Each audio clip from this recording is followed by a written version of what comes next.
Yeah, hopefully it's a one-time deal. I don't know. But in theory, everything should be set right. Let me double check the audio. I think the audio might be on the wrong stream. Let me fix that. Yeah, we're on default speakers. Let's see now. We're wireless. There we go.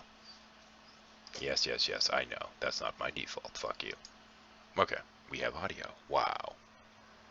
So, yeah, but yeah, Cool Hard Logic does do some fun shit. I got to acknowledge him. He takes a totally different approach. He's very ponage heavy and fairly science heavy in his presentation as well.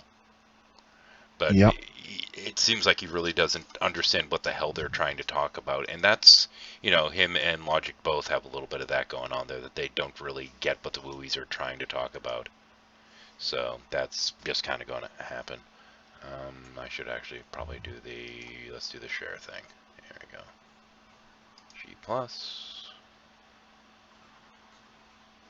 Share. There we go. Shadows Lounge. Okay. Done. Ugh. Of course, now that I actually go to click the damn button, everything's going to go quiet. Because that's the way it goes with Yeah. it's usual.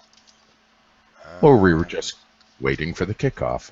Well, let's see now. Yeah, right, that's the story. Okay, let me turn on the cam for the moment. And where's my live light? Damn it.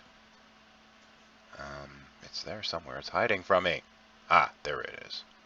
Too much shit on Don't screen. run away. Well, this is actually a really advanced graphic. At some point I need to sit there and finalize the damn thing and set all the backgrounds to be a one set image so I don't have to deal with all the extra bullshit.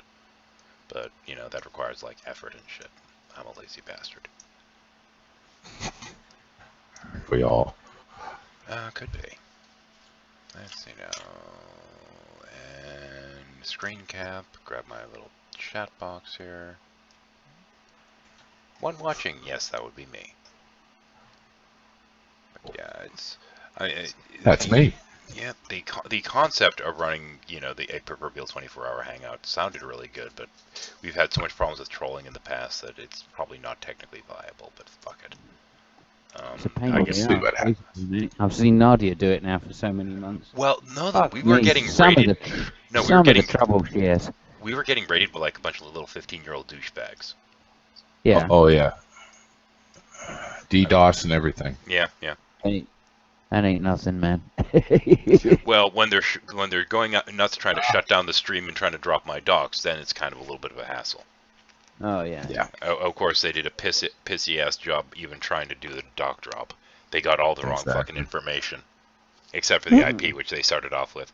And I think that's for me fucking up because I opened a Skype window at one point that had that somebody had put up in the description of one of my Skype groups the IP of my Minecraft server, and I think that's where they got the IP to begin with because these kids were not that competent. Just and trust really me, not. Simon. Yeah, and trust me, Simon. We both danced this dance before. It's just frustrating as hell when you're trying to do something, This is why we can't have nice things. Exactly. Well, Google have put the thing on so you can hide from broadcast and all that, haven't they? Oh, hang on. Door. They are putting in some measures for that, hiding your IP and all that. That'll be nice. Well, they're going to have to with opening up YouTube Game. Yeah, I think so. They're going to have to do a lot of things technically with opening up YouTube Game because you're going to start getting all the little kiddies. Yep. I mean, PewDiePie's followers might start going outside of his channel to actually watch videos. And then they might find that there's actually an entire site here that's not PewDiePie. Amazing that. Something not Pewdie? Oh no! Ah! I am happy to say I'm never seen a PewDiePie video and had absolutely no desire. Well, a couple of years ago, a year or so ago, I was thinking about helping my daughter get set up with a gaming channel of her own because she's funny when she's playing games. Funny as all get out. So I was going to help her get set up with that. So I looked to see what else was out there. So I looked at one of the videos and it was this thing like, oh, well, all bitching and moaning about, oh, I've got this huge audience now and I hate that I can't personally interact with people anymore because it's too damn big and blah, blah, blah, moan, bitch, whine about being, having 50 million fucking subscribers. And then after that, he's like, oh, and I really hate when people post links in the comments and all this. I'm like, dude, you've got the biggest fucking channel in here. Of course people are going to post links in your comments. Get over yourself. He's like, oh, well, I'll give shout-outs. I'm going to start getting rid of any message put up like that. I'm like, dude, that's going to be a lot of work with 50 million followers. Yeah. When you make a channel and it's all about you, it's going to be all about you. Yeah. So he then was saying that, you know, that he'd do shout-outs for a couple people if he liked their content or something like this. And I'm like, yeah, whatever. But, you know, it's one of those things. I mean, back in the day, this is part of why back in the day we used to do things like response videos and all this other crap, was to try and get yourself noticed. And now with them kind of filtering everything towards the top, you have to kind of go out and whore yourself in links on different videos, like check my shit out. Now, granted, his kind of audience is not my kind of audience, so that's not something that I'd at all be interested in. But yeah, I mean, I get the why on that, because people are just trying to promote their shit. Yep. You have to get out there somehow. Well, the thing is, he's got to, you know, people got to realize this shit goes on no matter what. When you have popularity, or let me rephrase, when people see you as either popular or an authority, they will come and try to hijack that. Oh my god! I hope nobody. Oh my god! I hope nobody sees him as an authority. Oh, I hope not. That would be horrifying. That would be. But I mean, I remember the old IRC days. IRC stands for Internet Relay Chat. It was the first communications, really, mass communications social network on the internet. Still going on, by the way, people, and still the best sometimes. But it's the basis of even the Google side chat. Hey, Nine. But even then, on the quote-unquote larger channels, or rooms, as people know them as now, you'd get spammed and raided, as it's called now, all the time. It comes with the territory. Yeah. Yeah. And actually, we actually managed to get raided back when we were doing the Lurkers Lounge thing, and I'm thinking it might be because of the apparently there's a Warcraft reference in there. I grabbed Lurkers Lounge initially for these, stealing it from Babylon 5, because back when they were doing that, a lot of the different notions and whatnot and concepts that they were actually bringing into the show, a lot of that came out of their forums, which was called the Lurkers Lounge. So I decided to swipe that because B5 is really no longer a thing. It's just, you know, now it's just pop culture. And I figured I could swipe that. Then I found out that apparently World of Warcraft actually has a forum called the Lurkers Lounge. So that might have been why we were being so fucking being raided and trolled so fucking bad. Yeah. You can't have this. We own it. No, you don't. Yeah. Hey, Micro. Hello. So are you on vacation yet? Oh, sorry. No, I'm going this weekend. Okay. So what I'm considering doing at some point is doing another hangout called Lurkers Lounge and airing a fake advertisement for the next upgrade to World of Warcraft by Blizzard, and it's going to feature rainbow farting ponies. With sparkle power. Oh, gotta be glitter. Just do glitter. They'll get all the yeah. Anyway. Sparkle strike, you know. Put up what I'll claim to be some concept art, and we'll just go to a bunch of the brony sites and put up shit from there. That'll work. So yeah. Troll little shitheads right back. Because, yeah, why not? Well, the lounge is going fine until after all the kiddies got out of school, and then we started getting the raids, so I'm thinking there's a connection there. Most likely. And that reminds me, let me post this in... There we go. But yeah, I don't have the IP of the server or anything like that listed anymore, so it's safe to check my Skype now. Yeah, exactly. I mean... Oh, shoot. No, I lost my thought, dang it. You had a thought. Holy crap. No, it's too early to have a thought. No, but I thought we were making jokes about people like Roy Montero and Arcane earlier. I don't think that should be ever followed by logical thought of any sort. Even illogical thought. Yeah, it can't. Oh man, you just hurt my brain. Secular Lobster Ministries. Ooh, we've all done things in our past. Glitter. Yeah, glitter is like the herpes of the crafting community. Hell, I'm still finding it, and I left my ex years ago. Yeah. My wife actually does a lot of crafting, and she's always whenever she's referring to glitter, she's always calling it herpes.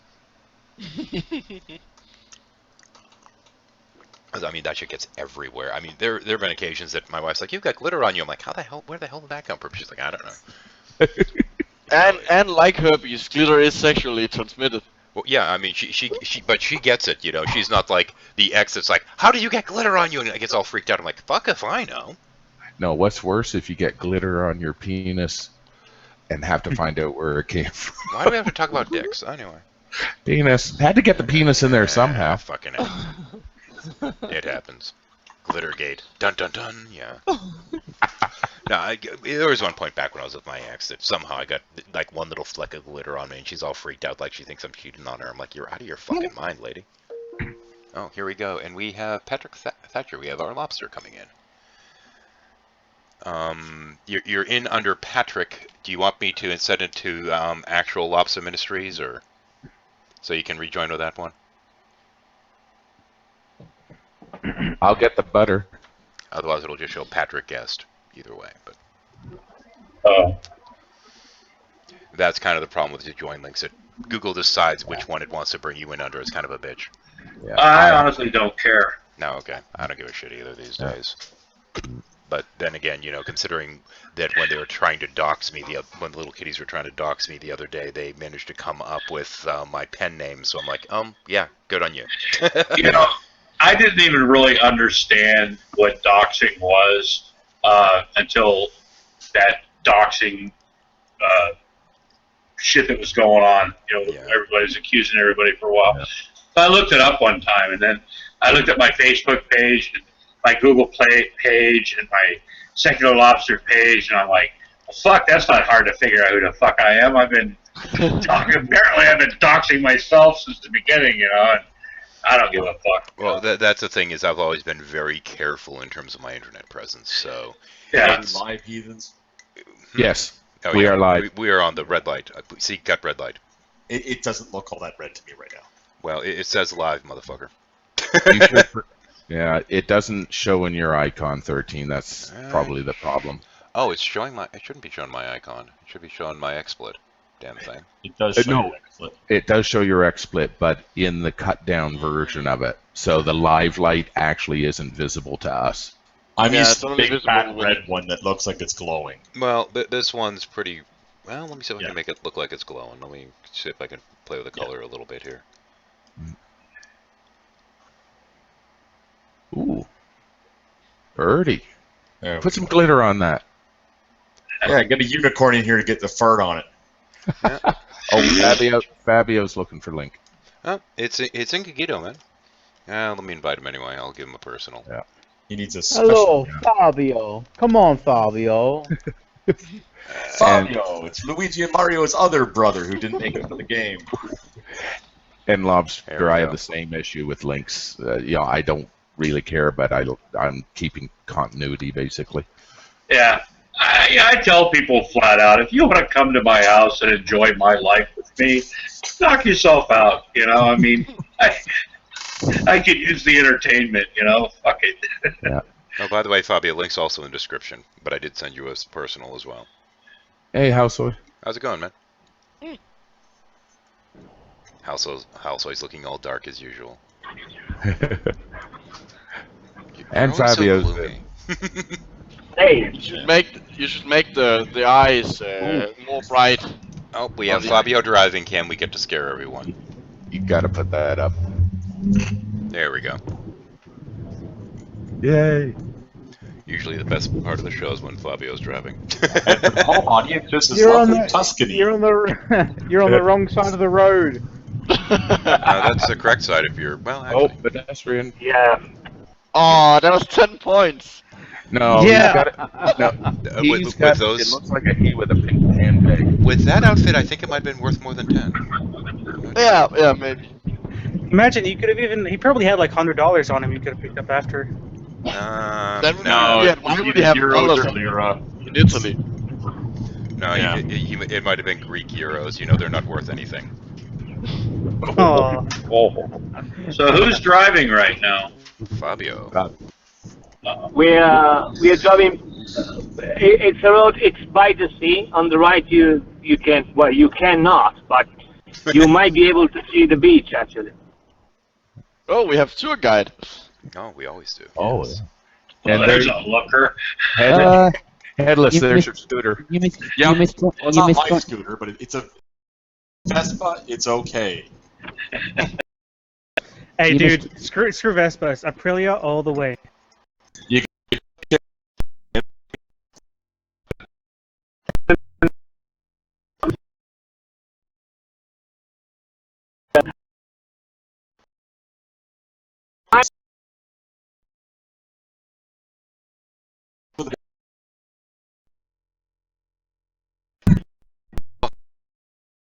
To be fair, chicks can pick up Vespas, so.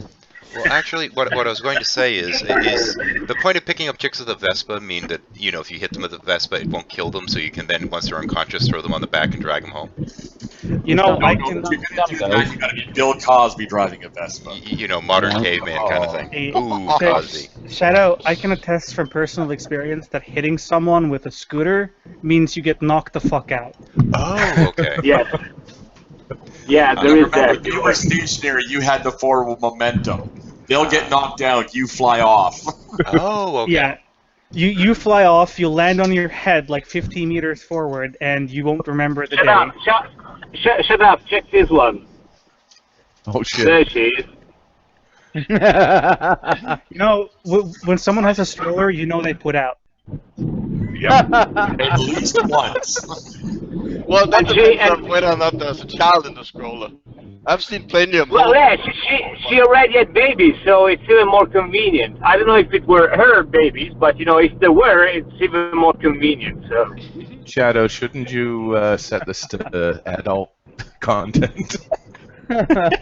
This is going places. But this is still considered PG in Italy.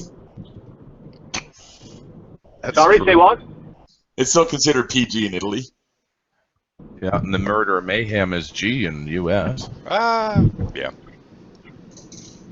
That's one thing that's always confused me, like watching people get decapitated and blown up and tortured. That's perfectly fine for like 13-year-olds, but if you show a boob, Oh, yeah, yeah. Yeah, No, yeah. hold on, guys. It's, you can murder and decapitate people and spray blood everywhere, but you're only allowed to say fuck once. yes, Yeah.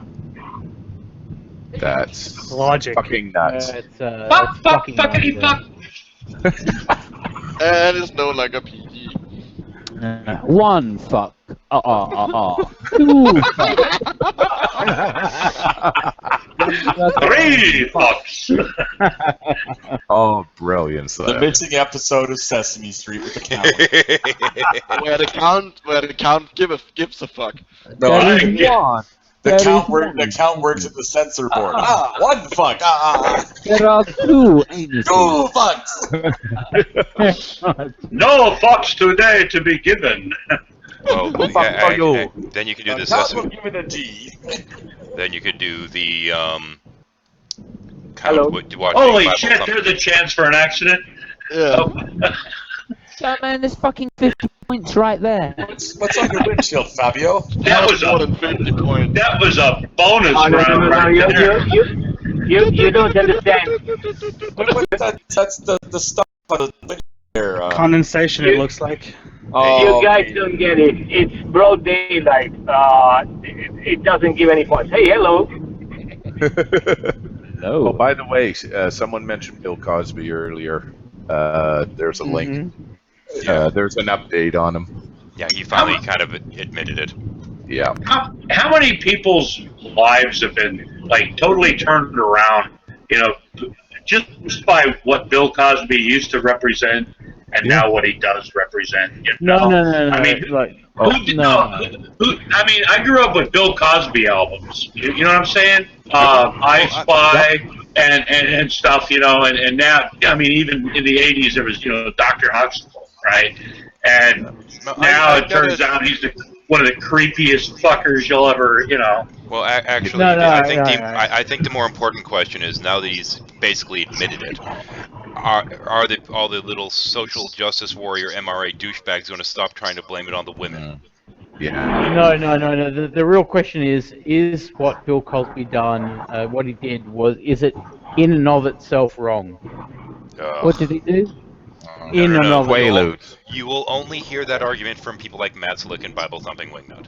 Or G-Man, in and of itself. Listen. Hey, Quaaludes. The reason why he's come forward and admitting to putting this stuff in women's drinks is you try giving them a Jello pudding pop at the bar with that stuff on it and see how far Yeah. you get. You try saying you're Bill Cosby. And I ain't gonna pick up too many women, is it? The lesson of hero worship is a bitter pill. This really doesn't- Yeah. I mean, the Did thing you- is, hang on, we're talking about a man that loaded people up on Quaaludes and then said, "Cool, you suck my pudding pop," you know? Yeah. Well, to be fair, what it states is that a sealed court document, got opened by Did you ever- the AP, I think. Hang on. And he admitted, he had to admit to get out of it, basically, to agree to a settlement. So he admitted it to enable a settlement out of court. Now, luckily the statute of limitations is, well, luckily for him, I should say, the statute of limitations Yeah. is up on this shit anyway. I think that's why it's like, yeah, I can admit it now because this isn't going to work with anyone anymore now. Holy shit. PewDiePie earned $7 million. Yeah. Within what time frame? I'm bringing up the article. I mean, holy, what? Well, people watch South Park people ain't watch on it.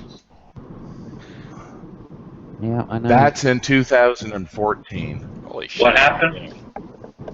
PewDiePie. PewDiePie, He earned $7 million. We were just talking about him. He Yeah. earned $7 million last year. Holy shit. Well, he's I don't even been understand on why people South like his Park, content. man. He's even been on South Park, Yep. you know? Yeah. Yeah. I honestly don't understand why people like his content. But I don't either. He It's- has no content. The That's- reason why, guys, Let's be fair, he has content, but it's not good content. the reason why people like PewDiePie content is because they're 12 years old. Well, not all of them apparently. If you made that kind of money, you don't. That he's not going to get all that through. They watch all the videos. No, dude, he's not going to get that kind of ad revenue through YouTube. That's got to be no, he gets additional lots of shit. donations and sponsorships. Yeah. Oh, yeah. Now the like for all hate he gets, and like me, I don't really care about him, but he does do good. Like he has raised millions for various charity organizations, like So fighting does the cancer, Catholic Church. feeding children, and so on. Yeah, I know. I'm no, just wait, saying, wait, like, wait. I'm not going to put him in the same category as something like the Catholic Church, for fuck's sake. No, That's not fair. I will pick on him, but there are lines I won't cross. Oh, yeah, no. I was just the argument, they just good things. No. I'm just saying, I don't really, personally, I don't care for anything he makes. I find it boring at best. And, you know, was good with the popularity. So I'll give him that. What? Italy?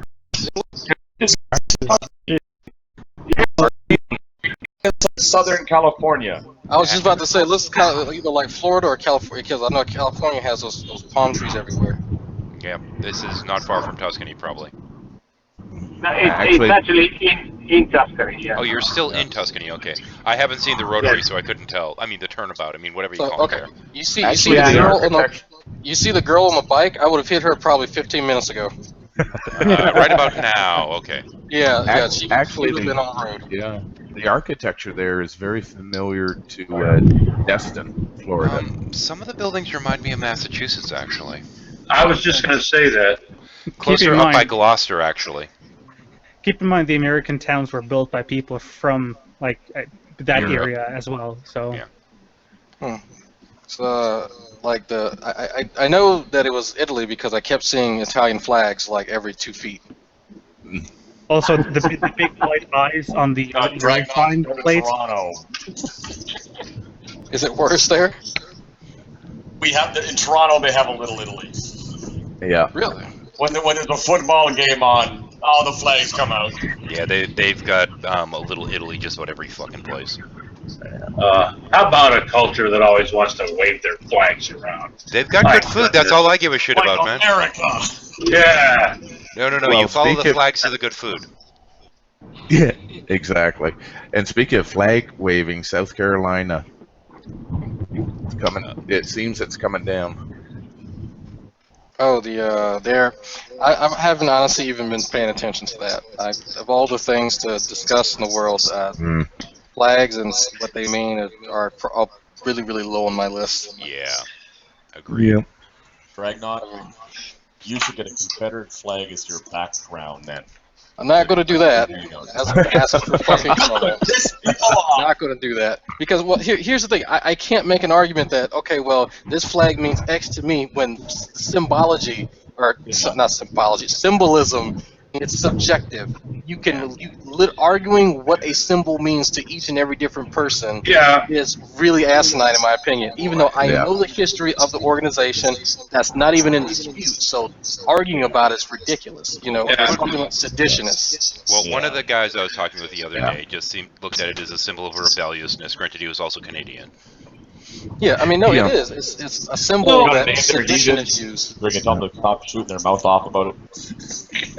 But when you've got Billy Bob and his girl and his buddies out there in the mud out in Alabama, doing good old boy things, and they've got a rebel flag on their, it's not a racist thing, Not always. No, not always.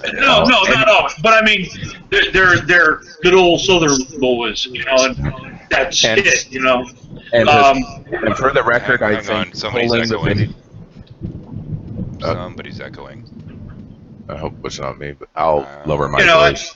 Yeah, But, I think it's. And then they're like, oh, we're gonna paint over the General Lee, from Dukes of Hazzard. Okay, all right. No, Yeah, hang on, I think that's ridiculous. You don't touch the general. Yeah, I mean, really, nobody's saying anything about the big titty girl that wears a Confederate flag bikini. Well, they they don't pulled take it the off. show. They pulled the show. Yeah, That's stupid. That's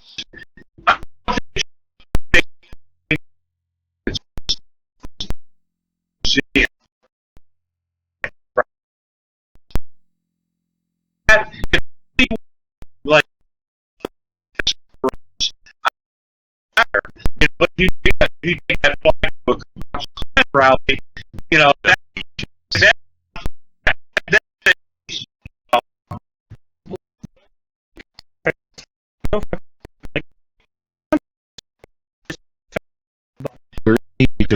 Man.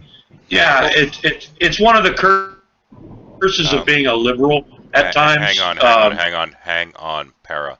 Rejoin, please. Okay. Okay. One of the issues is now we can look back at history. We can see all the bad things that have been wrong. We can see the people who push back, and so now, in order to counteract the pushback, you have to push even harder. But now that you're pushing harder, there's nothing to stop. There's no mitigating factor now, because anybody that pushes back is now one of those people who are the troglodytes stuck in the past. So there's nothing really to stop that train once it gets moving.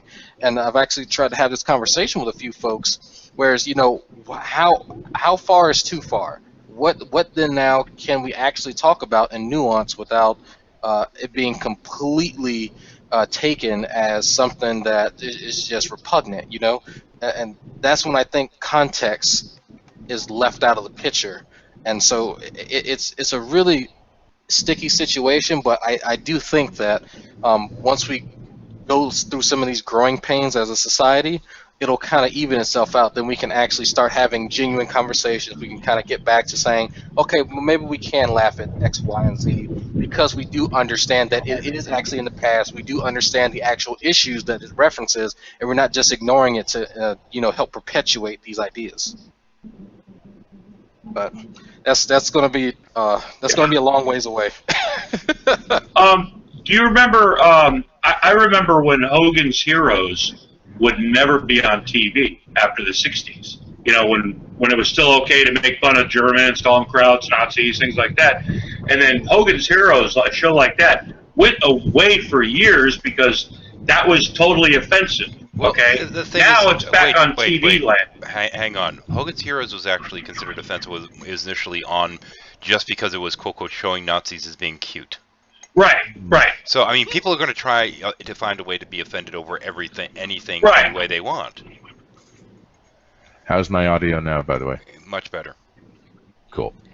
Yeah, Hogan's Heroes Sorry being about that. offended. I think that's an overkill right there. Yeah. Incidentally, the resident lobster also does have a little bit of extra audio coming through on his end. I'm sorry. No, that's okay. But the good portion of that was the echo, which I did track to Para. So Yeah. Google hates me. yeah, we've noticed. Let me turn my. I don't think Google loves anyone. Really. Yeah, I think Yeah. you've got Rancam. Rancam's got a strike against you, so you're running like 15% slower. Ooh. Yeah.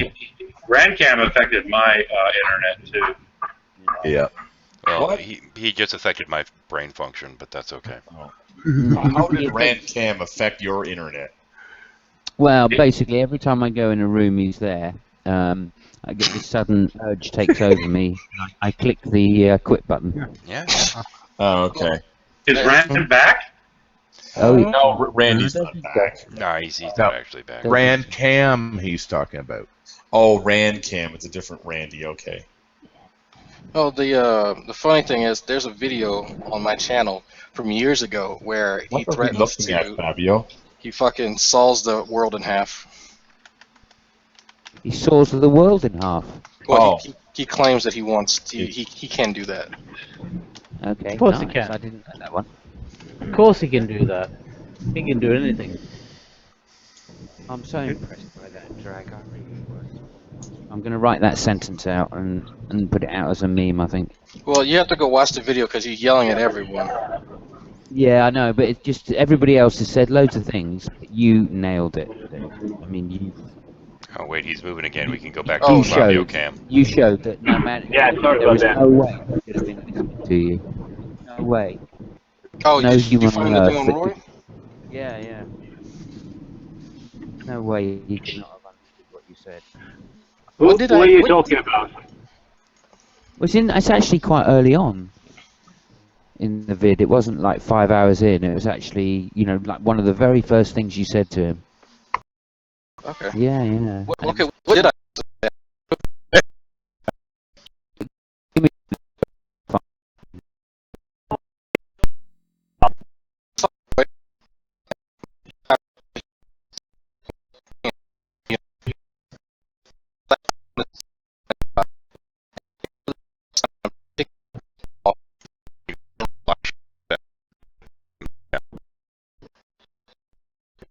That actually prompted my mother.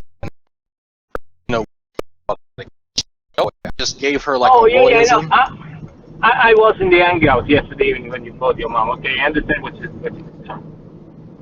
You know, you just gave everybody a soundbite there, Drake. Yeah. Oh no, we there's if you look on the on Skylar Fiction's channel, there's a sound you can get a soundbite of who is it? Ozzy saying these damn niggers. Oh, geez. Oh yeah. Oh, yeah. If you really want, I wanted to use that really badly. Just just have him saying like nigger over and over and over again. For anyone who's interested, Yes. Well, Did you hear when Keefe's was explaining to G-Man the difference between nigga and niggers, and then Keefe's kept saying, especially when you're black, it's not racist, especially when you're black, and G-Man didn't understand that Keefe's wasn't white. Oh boy. That was funny. It's sad when Keefe's of all people is trying to educate G-Man, and it just okay, guys. Hang on. One of the what to me is one of my favorite hangouts is there was one that I had polymath in ages ago, and we're sitting there going on and on. We're talking about varied issues, including some race-related things and whatnot. And I was talking about, on the internet, there's no such thing as color. There's no such thing really as nationality or any of these other things. That we are all on an equal playing field because we don't need to necessarily turn on our cameras and all this other stuff. And I'm going through this whole thing, and then I'm like, okay, just to illustrate this point further, polymath, please turn on your camera, and he did, and everyone's like, holy crap, he's black. I'm like, yep.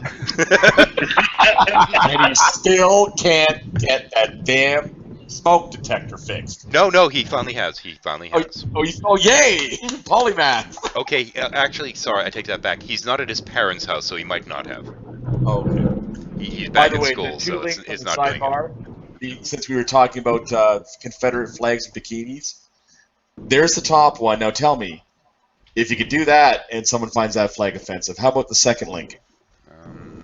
I'd have to go and look at it, and I can't look at those right now. That's a tough one. That's a tough one, isn't it? She's not. I don't think she'd be a fan of the BBC, so that might be a little biased there. I'm horrified to even click on this. Oh, hello. That makes me. Somebody says hello. That's my click on. Yeah. Let me close that back down. Yeah. Might have a better shot with the first one. Oh, I don't know. It depends if you're, Awesome job and heritage. Well, yeah. Drag might have more of a problem with the second one. Yeah. Now I just have to bleach my hair a little bit. There's more silicon in the second one, just saying. Who cares, man? I do. As long as they're squeezed, as long as it's good quality silicon and you can still squeeze those puppies, who gives a shit? Yeah, The question is.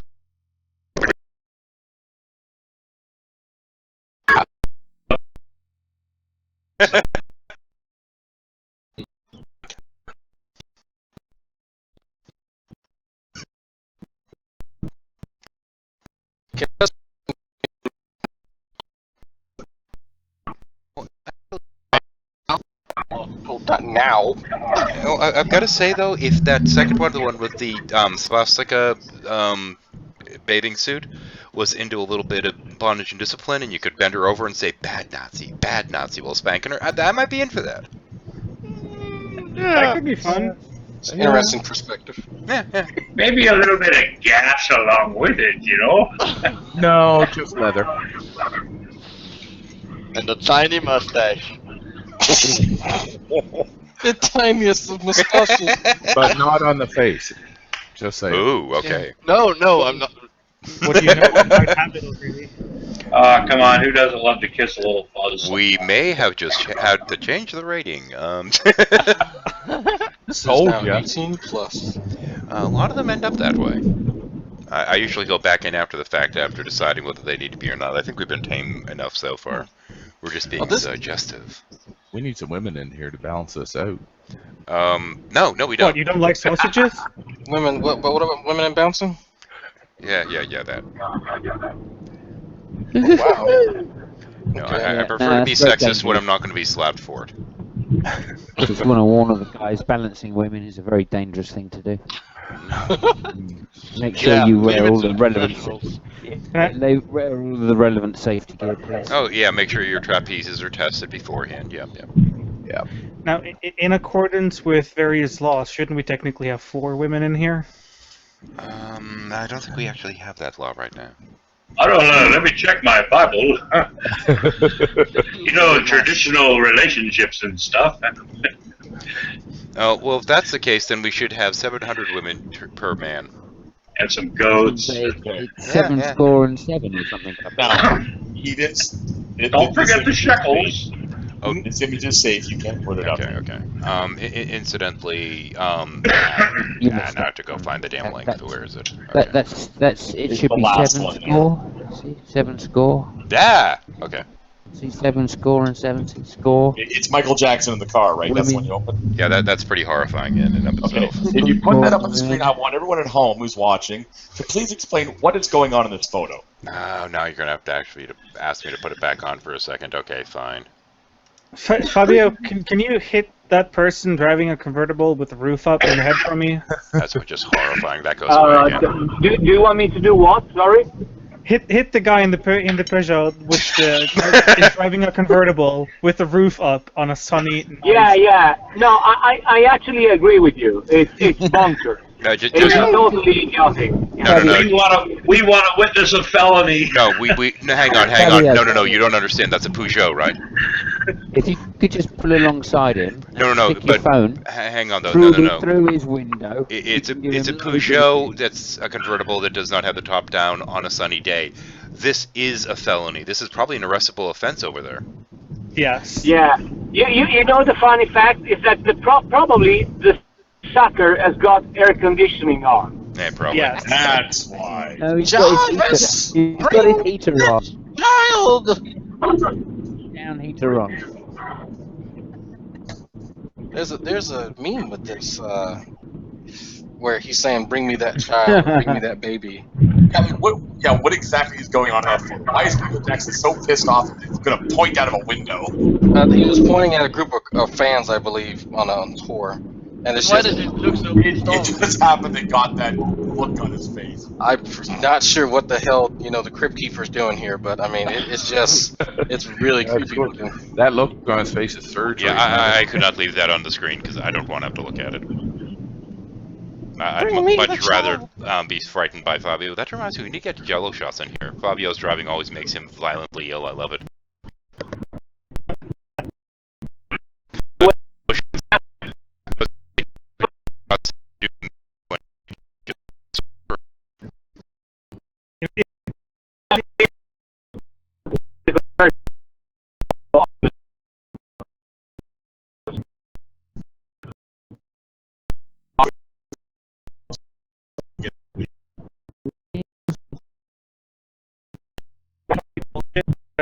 I've driven the convertible for like 10 years, and you don't get wind noise inside. No, I know. If you have a decent convertible.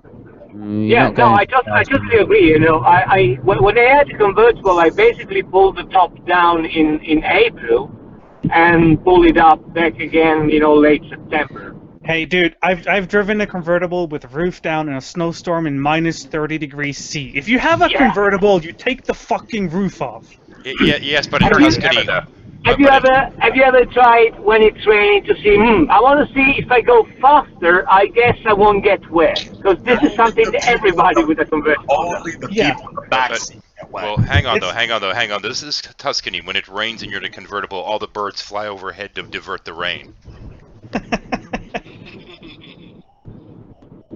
It's actually like on the Mercedes convertible I drove. You actually if you went past 60 kilometers an hour, it could rain and snow however much it wanted. You didn't get anything inside the cabin. And of course, if you have a decent heating system, you don't get cold either. Hence the minus 30 degrees C during winter. No, you're right. It's actually fantastic driving a convertible when it's not that hot, because you turn the heater on and you got the hot air, and it's great. Yep, I agree with you.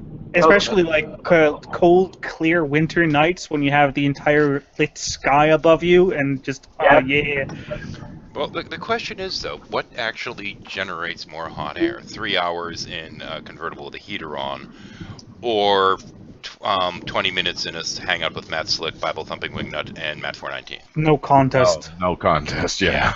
Wait. Does Matthew 419 still have his gag reflex or not? Probably not. I don't know. I haven't asked. Have you ever tried using the talking about convertibles and whatever and everything?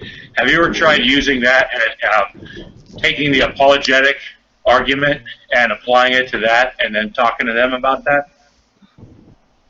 To see how I hope I'm not the only one not following that. I didn't follow that either. You know how apologetics, can you be absolutely sure and all that stuff, okay, yeah. And use that formula into explaining what you were just explaining. You know what I'm saying?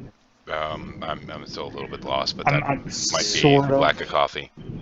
Smoke another one. Well, the problem is that if you do that in real life, you will probably get punched in the face, and rightfully so, I would say. Right? Yeah. That's what I'm saying. And that's where I'm going with it. So. Ooh, a Fiat dealer. Yes. Drive in there and buy a Fiat Coupe Turbo. I want one. Try it for me. Do it now. They have, they actually, you probably missed that, but about half an hour ago when I was driving, there is a guy with a beautiful 595 Abarth Oh, Spot, and it's the SS version.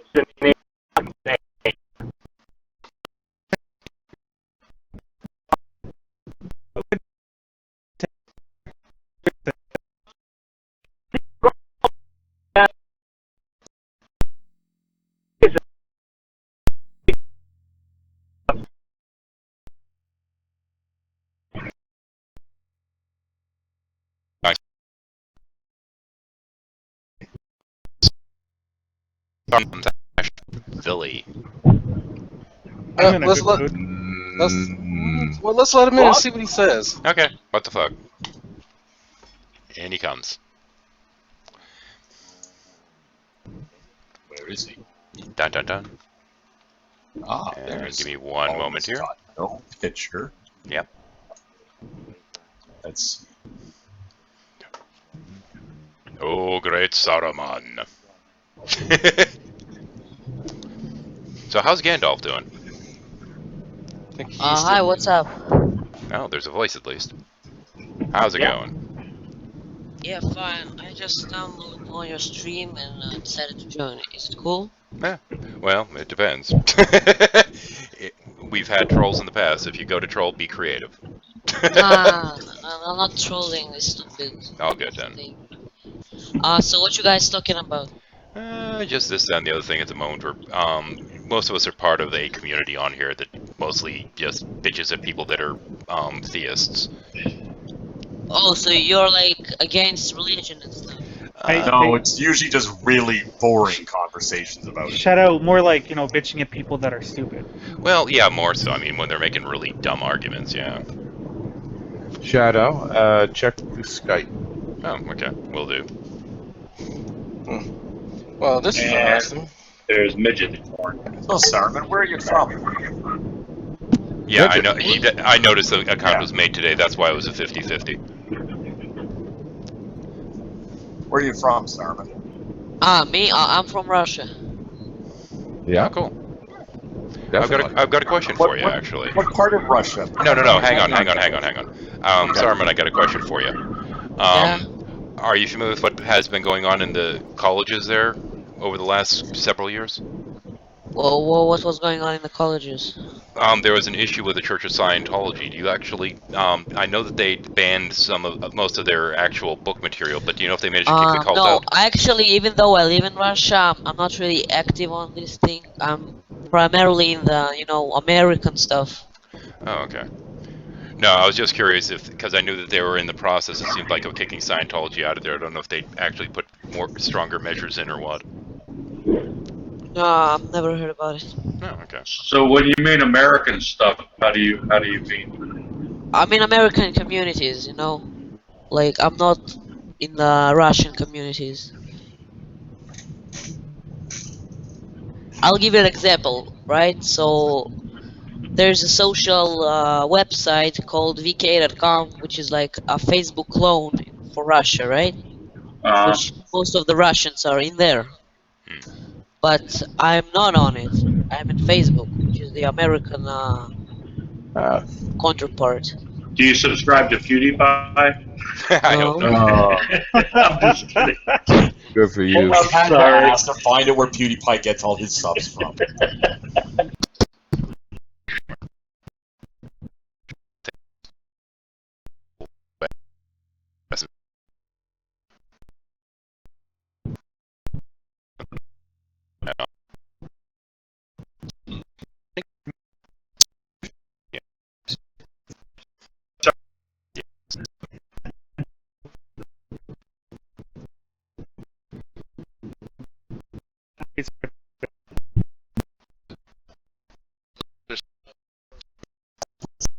Definitely the Norwegians. Oh, okay. So what kind of... If the Swedes ask, then it's the Norwegian. And Well, yeah, if you ask us if you show the Swedish chef to somebody from Sweden, apparently they say they look Norwegian. I don't know, or act Norwegian. I don't know. Yeah, the Swedish chef sounds Norwegian if you're. Yeah, he does. The only thing the Norwegians and the Swedes agree on is that we're both better than the Danes. Yeah, see, that's not correct. That's not true. You may agree on it. What do but you say? It's Sweden and Norway are tied for number 1. Then it's Danes and Finland is over there somewhere. No, Finland can go fuck itself. That's not Scandinavia. Yeah, they're just fucking drunks that don't know what the fuck they're doing. But wait, no. We're drunks that know what we're doing. Are you guys saying there's something wrong with that Monty Python song about Finland? You think they might have been kidding about that being the place that they'd want to be? Well, the Monty Python also does the philosophy song where they're all drunk. Good day, Bruce. The characters in Monty Python would fit in Finland really well. Put it that way. Do they have a Ministry of Funny Walks? I must know. If they have a Ministry of what? Funny walks. Silly walks. Silly walks. Probably. Well, let's call it Funny Walks because I'm sure the term Silly Walks is somehow owned by Sony Germany. Yeah. You know, I wish they would teach history like this in this Fabio, country. I think your GPS is a little messed up.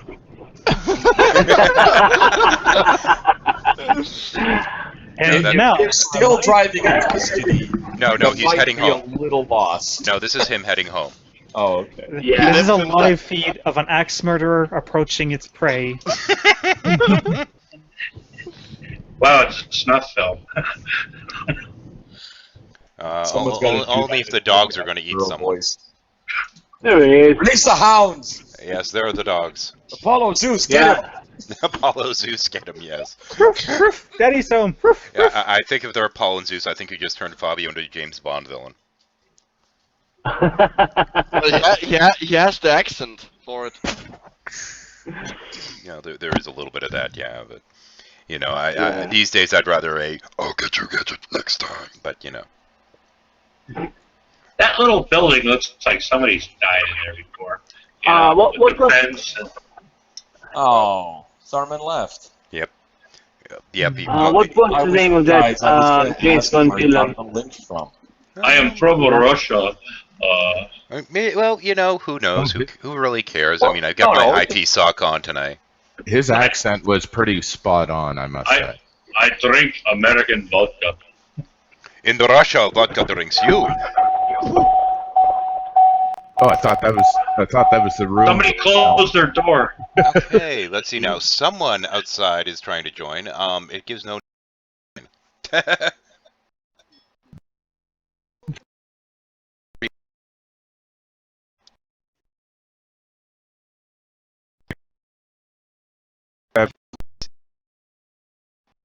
Sleepy works.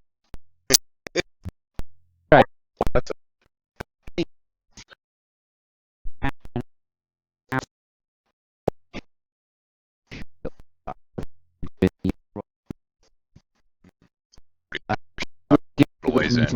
It's really difficult for me to find it exactly because obviously I can't mute the Hangout, so. Okay, no, well, but what did I say based in just paraphrase? Earlier than that, could be about 120. A couple of places around there. But it's within the first hour 40, hour 50. Towards the end of that. Oh, he's back. Yep. It's the bit where you're going on, you know, you refer to G-Man. You know, when I talk to G-Man, G-Man's an arsehole, so I can, you know he's going to tell me I'm an arsehole, so this kind of thing. Is your name Bruce? Manuel Kent was real pissed. Andrew is very. Guys, you here? Hello. Sorry? Boozy beggar could think you under the table. Sorry, Saruman? Yeah, did you hear what happened with Jared from Subway? Yes, we did. Yes, he has a... What? Kitty porn. Oh, no shit? Yes. We were joking about this well before we came online that apparently the reason why he was concerned about kids' fitness was so that there'd be more kitty porn. Yeah. Be the 139. What? Jared really got busted? Guys, now I'll we provide the link. Jared from Subway is not a chubby chaser. He likes him thin. Are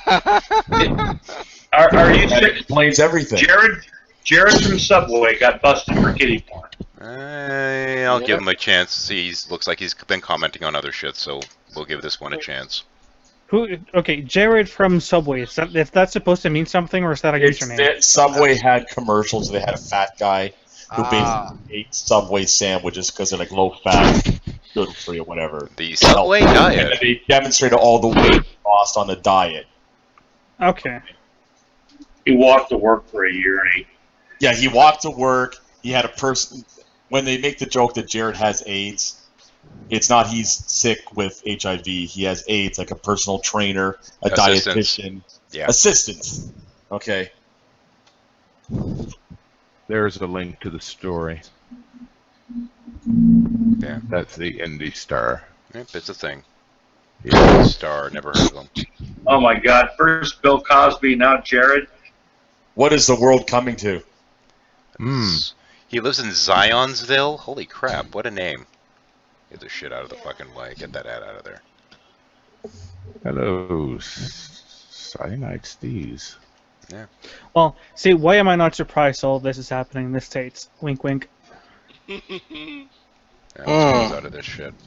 Oh, that gay Marion. Oh yeah, it's opening the floodgates now. Yep. Just like they said it would. They're going to be marrying their dogs and their cats. And... Guys, is someone here a Jew? What's that? Is someone in here a Jew? I've been called a Jew a few times because I'm cheap. You mean somebody of Jewish descent? Yeah. There may or may not be. I don't know. Why? Oh, I am. Yeah, I probably am. Do you believe? So all of you are here are atheists, right? Predominantly, yes. No one stated that, Sarman. Is there a point? No, I'm just curious. What are you curious about? Okay. Because I'm a Jewish too. And I was interested if there was someone else Jewish. Okay, that one I've seen before. The usual person we have of that particular heritage isn't actually here today, but we do have one that does frequent these hangouts. Nice guy, actually. Lives in Israel. Oh, cool. I have his stone counterpart, Eric. It just dawned on me who you were referring to. I don't really, think of what people are or aren't. But yeah, I know who you're talking about, Shadow. Yeah. We're people here. Yeah. Gav, really good guy. One of my go-to people when I'm dealing with some certain things. I had a question. Who is that next to you? Okay, who's next to you? Try saying the name. What does their icon look like? No, I'm saying who's next to you in the YouTube stream. Like, who's sitting next to you in real life? It's different for everybody. Yeah, but who are you I referring think to, he means in real life. I'm referring to Shadow, who's sitting next to you. Oh, one of my kids. Oh. Right. Well, cameras are off. Probably. Whenever somebody unknown joins, I always turn cameras off. Just in case they're going to show something that they shouldn't be, because that happens. Isn't it your teenage daughter sitting next to you? Nah, it's my son this time. She's over next door babysitting. Yeah, he's got the long hair, though. Actually, I think her hair might be shorter than his right now. He's got a mop top. He's trying to look like one of the Beatles, I think.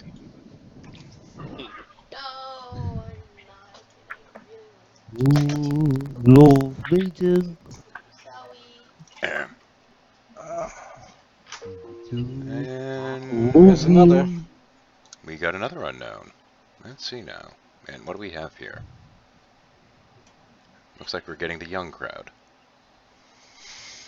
Douchebag angry versus German. Interesting. What the fuck?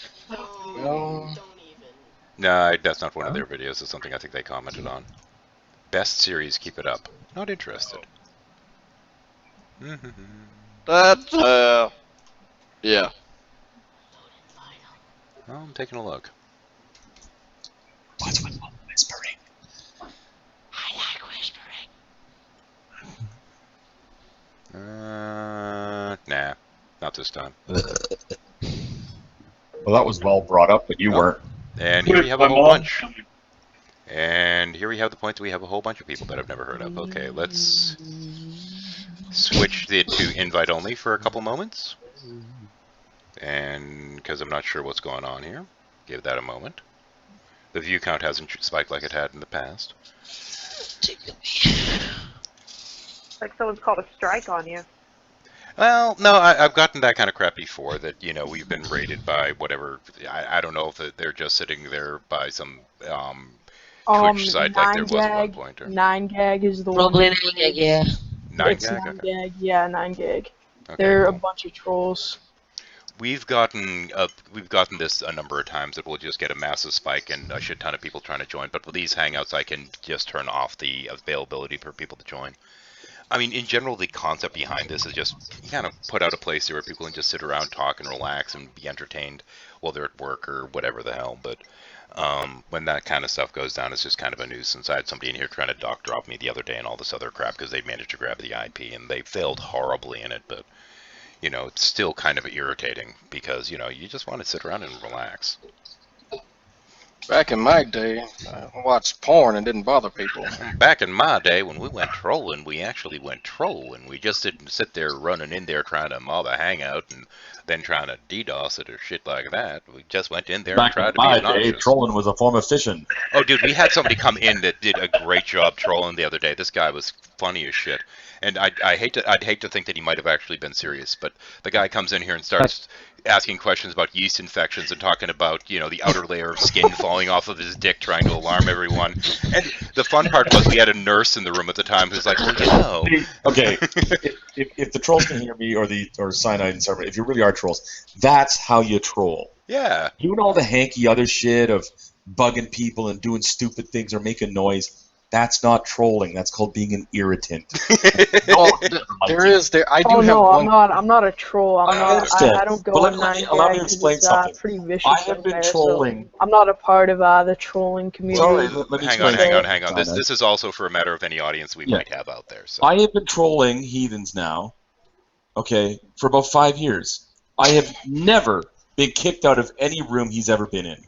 Why? Because he's at least funny in the process. And that's the thing, is that the sin is to be boring. That's the big sin. Don't be boring. Back when it was called flaming back in the day, I used to do that shit all the time, but I was actually creative with it, and people did not know, and I would kind of slowly build up to it, whereas it got to the point where this was Poe before the Poe, you know, and I get one troll in my hangouts, and it's this guy with the mustache, and it's I'm not even sure what his icon really looks like, but he plays something from a soundboard, and it's just loud and obnoxious. It's not really that funny, you know. I would keep him around, but it's just a soundboard. It's one long ass monologue. It's not different phrases. He's not actually using it to interact with people like the old Arnold Schwarzenegger soundboards. But you know, there's no creativity. There's two. There was a Arnold Schwarzenegger soundboard, and there was another one from a guy who used to do World of Warcraft raids. Yeah, I'm still deciding whether I should do that or not, because I think that'd be fucking hilarious. I was mentioning earlier that initially I'd been doing these under the moniker of Lurkers Lounge, which was a thing basically going back to my old Babylon 5 days. And apparently there's a Lurker Lounge forum on some Blizzard forum or something like this, and I was kind of suspecting that that's part of why we were getting all the bullshit raids a while ago. Well, I don't play Warcraft, never have no fucking interest in it, but so I wouldn't have fucking known that. I do now.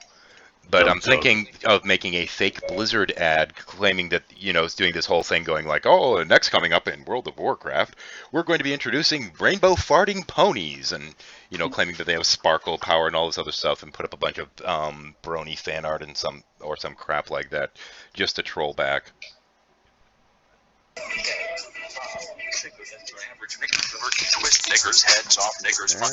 Okay, and that's not funny.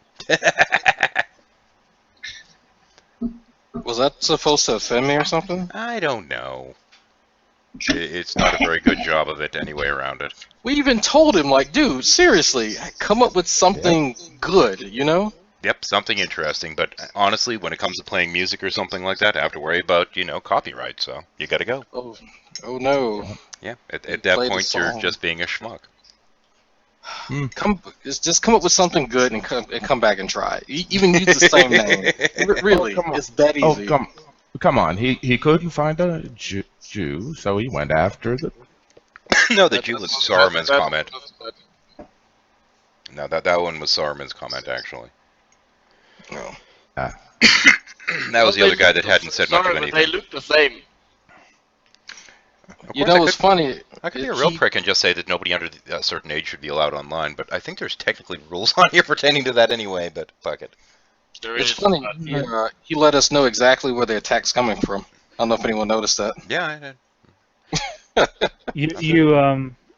You should be required to do like a 40-minute IQ test every day to log on. Just Oh wow, that would get rid of so many of the fundies. Holy crap. I was just about to say that. We would never see G-Man again, and I would be perfectly good with that. I'm stuck on problem 3. For any sort of time. But then what level would you have to get above? And turn your Xbox off. I don't have an Xbox. Well, then you're fine. Yeah. You're smart. It's trolling from afar. Yeah, people also create accounts for their Xbox accounts that use similar phrases like Xbox disconnect, and then someone will get mad at them and say their name. This Xbox disconnect guy's really pissing me off, and their Xbox turns off. Yeah. And we are keeping the Hangout locked to those outside of the circles for the moment. Yeah. I actually let me had get this to, back up, and what a nuisance. There we go. I still have to get my background fixed again. Yeah. Let me get I this actually going. had to change it back to invite after you left. Man. That is a professional-looking switchboard you have there, Shadow. Yeah, I wish it was real. Okay. I'm not going to post these. But it exists in the Matrix, which makes it real. Were you going to post pictures of breasts, sir? No, I was going to post Russian army punishments.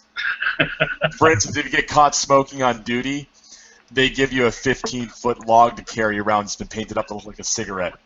Oh, log drills? No, not a log drill. This is yours. You get to carry it because you were caught smoking on duty. You want to have a cigarette in your mouth? Here's a cigarette. Carry it. It's a 15-foot log. Wow. So what if you're caught smoking again? Do you get another? You probably get another log. You show up missing your bayonet.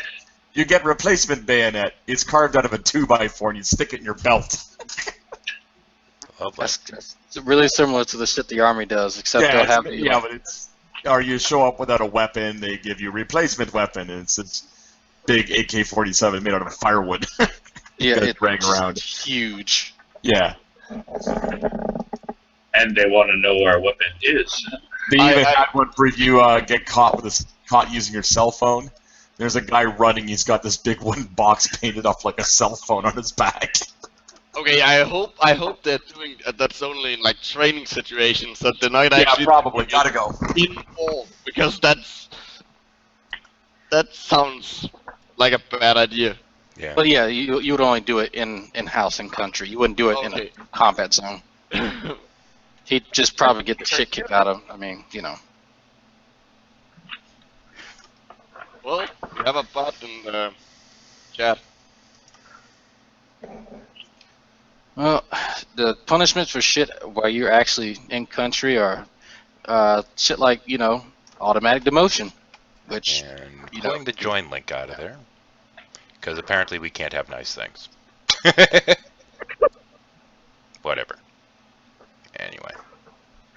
Yeah, but minor news. Glad I got it. Yeah. People is going to be invite only now, unfortunately, because with the invites I can actually approve people, but it's kind of a nuisance. When I free up some time, I'll hit up 9gag and look at their forums to see if there's any talk about it, because somebody's over there giggling about it. There'll be a trace of it somewhere on the forums. Well, yeah, I've actually tried that, but I can't. I don't think the problem is I don't think you can actually search probably in the chats to the post, as far as I can tell. Yeah, all I know is that these people need to get actual lives. Yeah, I think that was just a buffer overflow on my end. These are the same people that are probably also still using Yahoo Chat, you know? That's how I met my wife. Oh, yeah, nothing against Yahoo Chat, but it's so, 15 years ago? I mean, they used to have, like, the fight rooms, the voice chat, where people would come in there and, be idiots. Oh yeah, but like people, I remember Yahoo Instant Messenger. Yeah.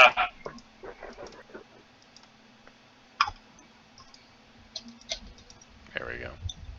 Yahoo Chat was the best place to troll people. Oh, yeah, and a lot of the little and stuff, a lot of them are still on Yahoo Chat. I only found this out because a friend of mine I found still uses Yahoo Chat, wanted me to use Yahoo Chat. I was like, no. But yeah. No, I was just gonna say I did some trolling there, and I pretended I was like this 19-year-old lesbian from California, and I actually got some nudes out of it, and I was like, yeah, I'm not actually female or lesbian. Yeah, when I was. I'm so disappointed. 14. I was sure you were a female lesbian. Damn it. Yeah, but that was when it started, though. I mean, that was when people were. That was the birth of trolling. You know what I'm saying? So those are things that were old back then, or done, and you still got the same, like the kids that come in and like to yell titties, or have something with the N-word screaming over. These are recycled things that 12 and 13-year-old boys think is funny. Yeah, pretty much. It's like jokes when you were a kid, right? I still hear the same. Sorry, Para. Same jokes we heard in the second grade are still new to second grade. I'm in under the wrong ID, aren't I? Damn it. Oops. Yeah, I am. I'm sorry, Para. I'm in on the wrong ID. I gotta go switch to the right one. Give me a second. I'm on the wrong fucking browser. Let's see now. Let me get the right one open here. Give me a second.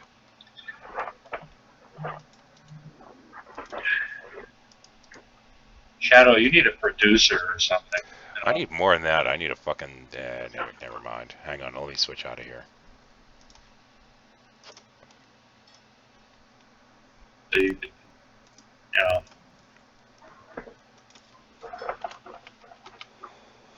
There we go, Farah.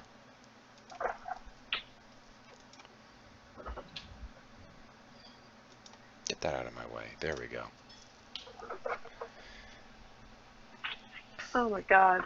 Now I gotta redo my damn screen region. What a nuisance. Okay. There we go. And grab the screen.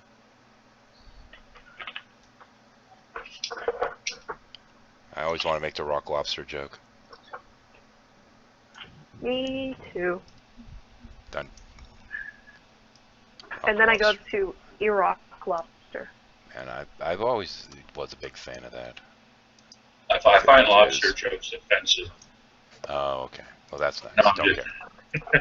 Yeah, that's not my problem. Then you will be. Don't persecute me. Then you will be unhappy to know that I last year I invented a holiday where you force Kirk Cameron to have sex with a lobster. That sounds like a great holiday.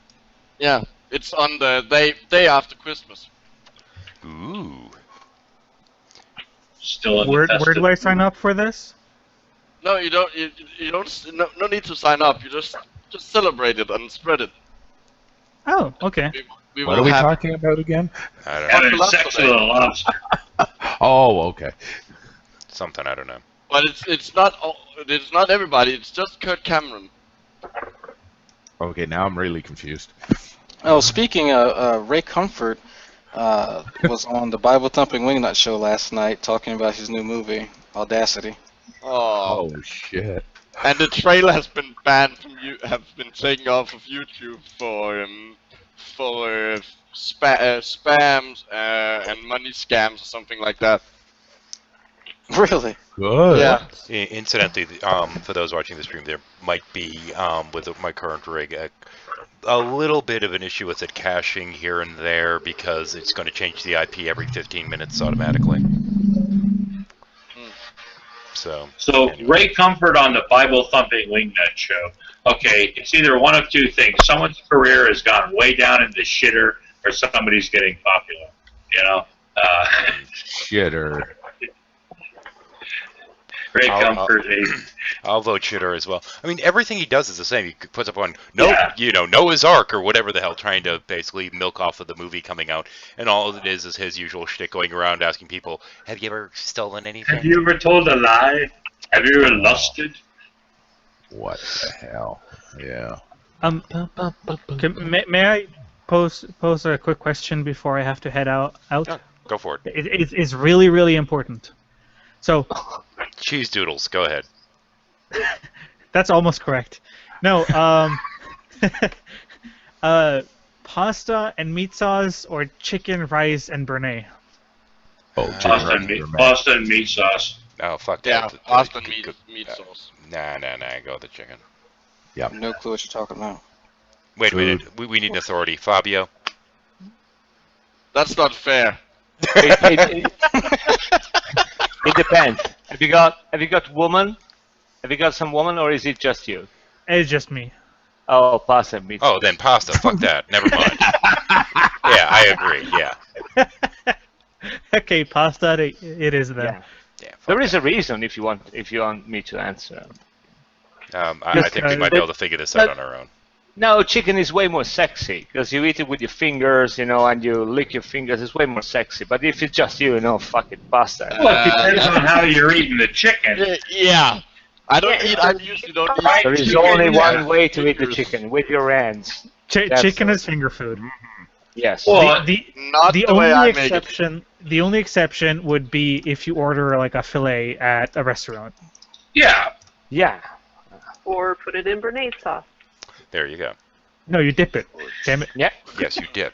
I'll Still do what with I fingers. do and fry it together with mushrooms in sweet chili sauce until all the water from the chili sauce has evaporated, and you end up with like caramelized chicken. Yeah. I'm slightly confused, but it does sound good because chicken is good and chili is good. So The whole caramelizing chicken seems really confusing to me, though. Well, Yeah. it's not. It doesn't become that sweet because you still have the chili. see, Try that. I'm just a sucker for like sous vide chicken, just because it's fucking delicious. Motherfucking KFC. Yeah. Oh man, I actually vomit if I eat that stuff. That's so greasy. I love fried chicken. KFC. Oh, so did I. Also over 400 pounds. The good thing then is that because it's so greasy, the vomit will. It could be easier to get out because it would slide on the grease. Pre-lubed vomit. Yeah. Yeah, it's called maintenance. Actually.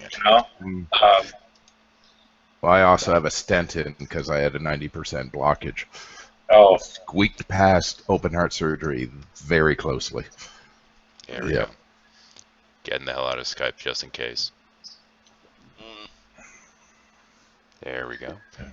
Because there had been issue with that at one point. There's times I gotta have a giant double bacon cheeseburger just because grease. Just the way I. Oh, I hear you, brother. I do, but just can't. Oh no, it's not good for you, man. Yeah, I know it's not, but you know what? Sometimes. Agreed. Yeah. Agreed. It's like coffee, I told my doctor how much coffee I actually drank. Coffee is bad for you. There's really no negative side effects from drinking like a normal amount of coffee. Well, yeah, but what's a normal amount of coffee? 19 cups a day. Yeah. I actually used to be between 4 and 5 pots a day. Yeah. maybe that's a bit much. Maybe. Yeah. You know what you guys should see. Have you seen the? It was made on Norwegian TV. The guy trying to eat a complete day's worth of food for like a Tour de France cyclist. Oh. Fuck that. Like sounds like a lot of food. It's like nearly 9,000 calories or something. Oh, over 9,000? No, nearly. No, nearly 9. Dang it. So, let me see if I can find it here. But then again, they do need to burn a lot of calories, so. Yeah, they I guess burn it's- close to like 10,000 each day. So. Yeah. I just poured coffee on my shoe. Why? Substance abuse. I They have actually. no fucking clue why I did. I'm sorry. Fuck. They actually drink a lot of coffee. Well, Yeah. yeah, they have to stay awake because cycling is fucking boring.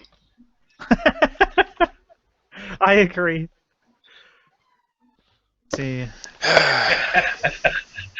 It's the guy falling asleep, you know, he's in the middle of the Tour de France and he's so fucking bored. It's like, boom, you know. Because it's boring. Yeah. Just in case they decide to join later, let's just add them in so that it exists. Seeing as they aren't on the regular invite list on this particular channel. Now, mind you, I broadcast from a different channel than I end up putting the broadcast up on. So are you finding having this system that you have now, are you finding it to be a real pain in the ass because of trolls? The trolls are just a nuisance more so than anything else. I actually did get a new router recently, and it's got like double firewall, DDoS protection, all this other crap. So there's got that, and my IP is currently, for all intents and purposes, unattainable. So there's got to be either vulnerability through G+ or Skype or something like that that they're exploiting in this particular instance. You know, I've got a weird sense of humor. I've done goofy things in my life just for a reaction and stuff.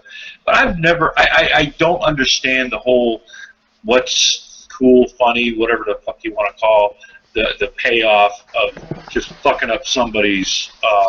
I don't know, man. I mean, it is really funny, actually. Well, yeah, but no, it's no, only wait, it's no. not. It's only funny if the person that's doing the broadcasting flips out over it.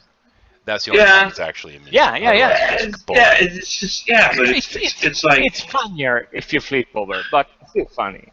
yeah. I mean, of all the things you can do to I mean, back in the old days, you know, I would actually spend money and send somebody that I didn't like a subscription to Gay Porn magazine for 6 months, right? So yeah, I you know, but destroying and yeah, that could destroy somebody's life back then, but just deliberately going into somebody's channel just to fuck it up because, you know, to me that's just, you know, God, of all the things you can do, you chose this. Wow. You know? And honestly, the pedophiles of the internet. well, I mean, honestly, ultimately, the situation is they're boring, and Yeah. even more so in terms of my response. I'm kind of boring. I mean, the most they could do is hope to get my blood pressure rather high enough to cause a stroke, and you know that's nothing new for me. Yeah, I think if that happened, I would hope then they wouldn't find that funny. Because No, they that's probably would. otherwise- But they would, you know, that's the whole thing, you know. And I mean, I've never heard well, Shadow's Okay, hang on. voice ever change, so. Yeah, but hang on. There's also this thing that some people have been doing called swatting. And with swatting, what you're doing is basically calling in a fake police report, claiming this, that, or the other thing to try to get SWAT to show up while somebody's on the air. And, you know, in cases like this, what will happen is, you know, the dog sits there, starts barking, and goes to the door, and the cop sits there and immediately pulls her gun, shoots the dog. And what happens is these people sit there giggling, laughing, going, oh, their dog just got shot. It's like, dude, what the fuck? Yeah. Bunch of psychopaths. Yeah. Their mentality, their maturity level is 5 years or less, and most kids. I actually, let's go to sociopath. It's a little bit more. Yeah. Okay. Yeah, because I'm very immature in a lot of things. You know, I mean, farts are funny. I love toilet humor. Farts are funny. Yeah. Well, people falling down is funny. I mean, I find, you know, so I'm very immature in a lot of ways, but that's not immature. That's just being a cunt. No, and I wasn't going there, but what I was going to say is that brain development and understanding and how it's very a child's brain at that age, it's very one-sided and very similar to psychopathy. It's as if these people get stuck at that development age. I wasn't equating infancy right there. I love being a child. Hell, I'm never growing up. The thing is, there's a certain age at which what's referred to as the concept of mind develops, and this is really when the empathy will start developing in a child. And before acting, we start thinking, well, you know, how would I respond to this or what have you, and they just don't get it. Now, granted, in my case, in terms of any frustration pertaining to, you know, my internet connection getting screwed up in the middle of a broadcast or whatever, I'm more concerned with the fact that it's an inconvenience to my kids who are trying to sit there and be online and do their own thing and watch videos or whatever. And I'm more concerned about that than anything else, and even that's just kind of like, well, deal with it. Okay, because I get offended when people talk about immaturity, because I'm immature, but I'm very mature about it. Well, there's a difference between, you know, simply being, there's a difference between being immature and understanding that there are people that exist outside of your own head. Yeah. And, yeah. Yep, exactly. The interesting thing is that in some of the new, you just reminded me of this. In some of the newer, like, not in the latest DSM thing, but I think the newest one, it's they're actually going to make it so that psychopathy and sociopathy, hard to say, is separate. It's actually separate disorders. Someone's microwave speaking. Yeah, that's.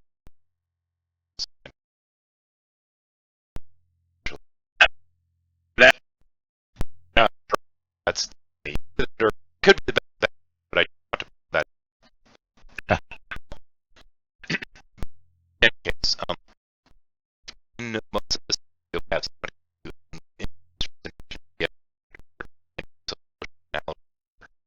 and actually covers a much broader range now than it used to. Yeah, but one of the main differences, as far as I understand, is that now psychopaths are thought not to have empathy, but sociopaths are thought to have empathy. They just have a different moral compass, so to speak. What moral compass could they have without their Lord and Savior Jesus Christ? For fuck's sake! Would you just fucking die? Just like, you know, fall over dead? I'll start digging the hole now. Lally just mentioned failing stream for a moment, but I did not see anything. That might have been the 15-minute rotation on the IP. It seems to be going fine now. It should pause every 15 minutes for just a couple seconds while it reestablishes a new IP address. Should at least. Well, I'm just gonna take this small interim break here. Say I bid you adieu. Yeah. Bye. Hey, it was good having you, Hellsway. Yeah, bye-bye. And good work on the flat Earth stuff. Thank you. There's there's more in the works, more stuff, more advanced stuff, more explanatory stuff. Actually, let's just stay in Bucharest for now, and I'll just minimize this. If I need to, I'll start scrambling it again. But for the moment, it says I'm in Bucharest, so Bucharest it is. Is that where you're actually streaming from? Oh, hell no. No. No, I mean, is that where the... Oh, that's where it says. That's where it thinks I'm streaming from, yeah. Oh, okay. But I can keep scrambling that. But since even with a fake IP, I still managed to get the stream slowed to crap earlier. My basic assumption is that there's a vulnerability in the Hangouts. Either that or possibly Skype, but I think it's probably Hangout related, honestly. But I closed Skype for good measure anyway.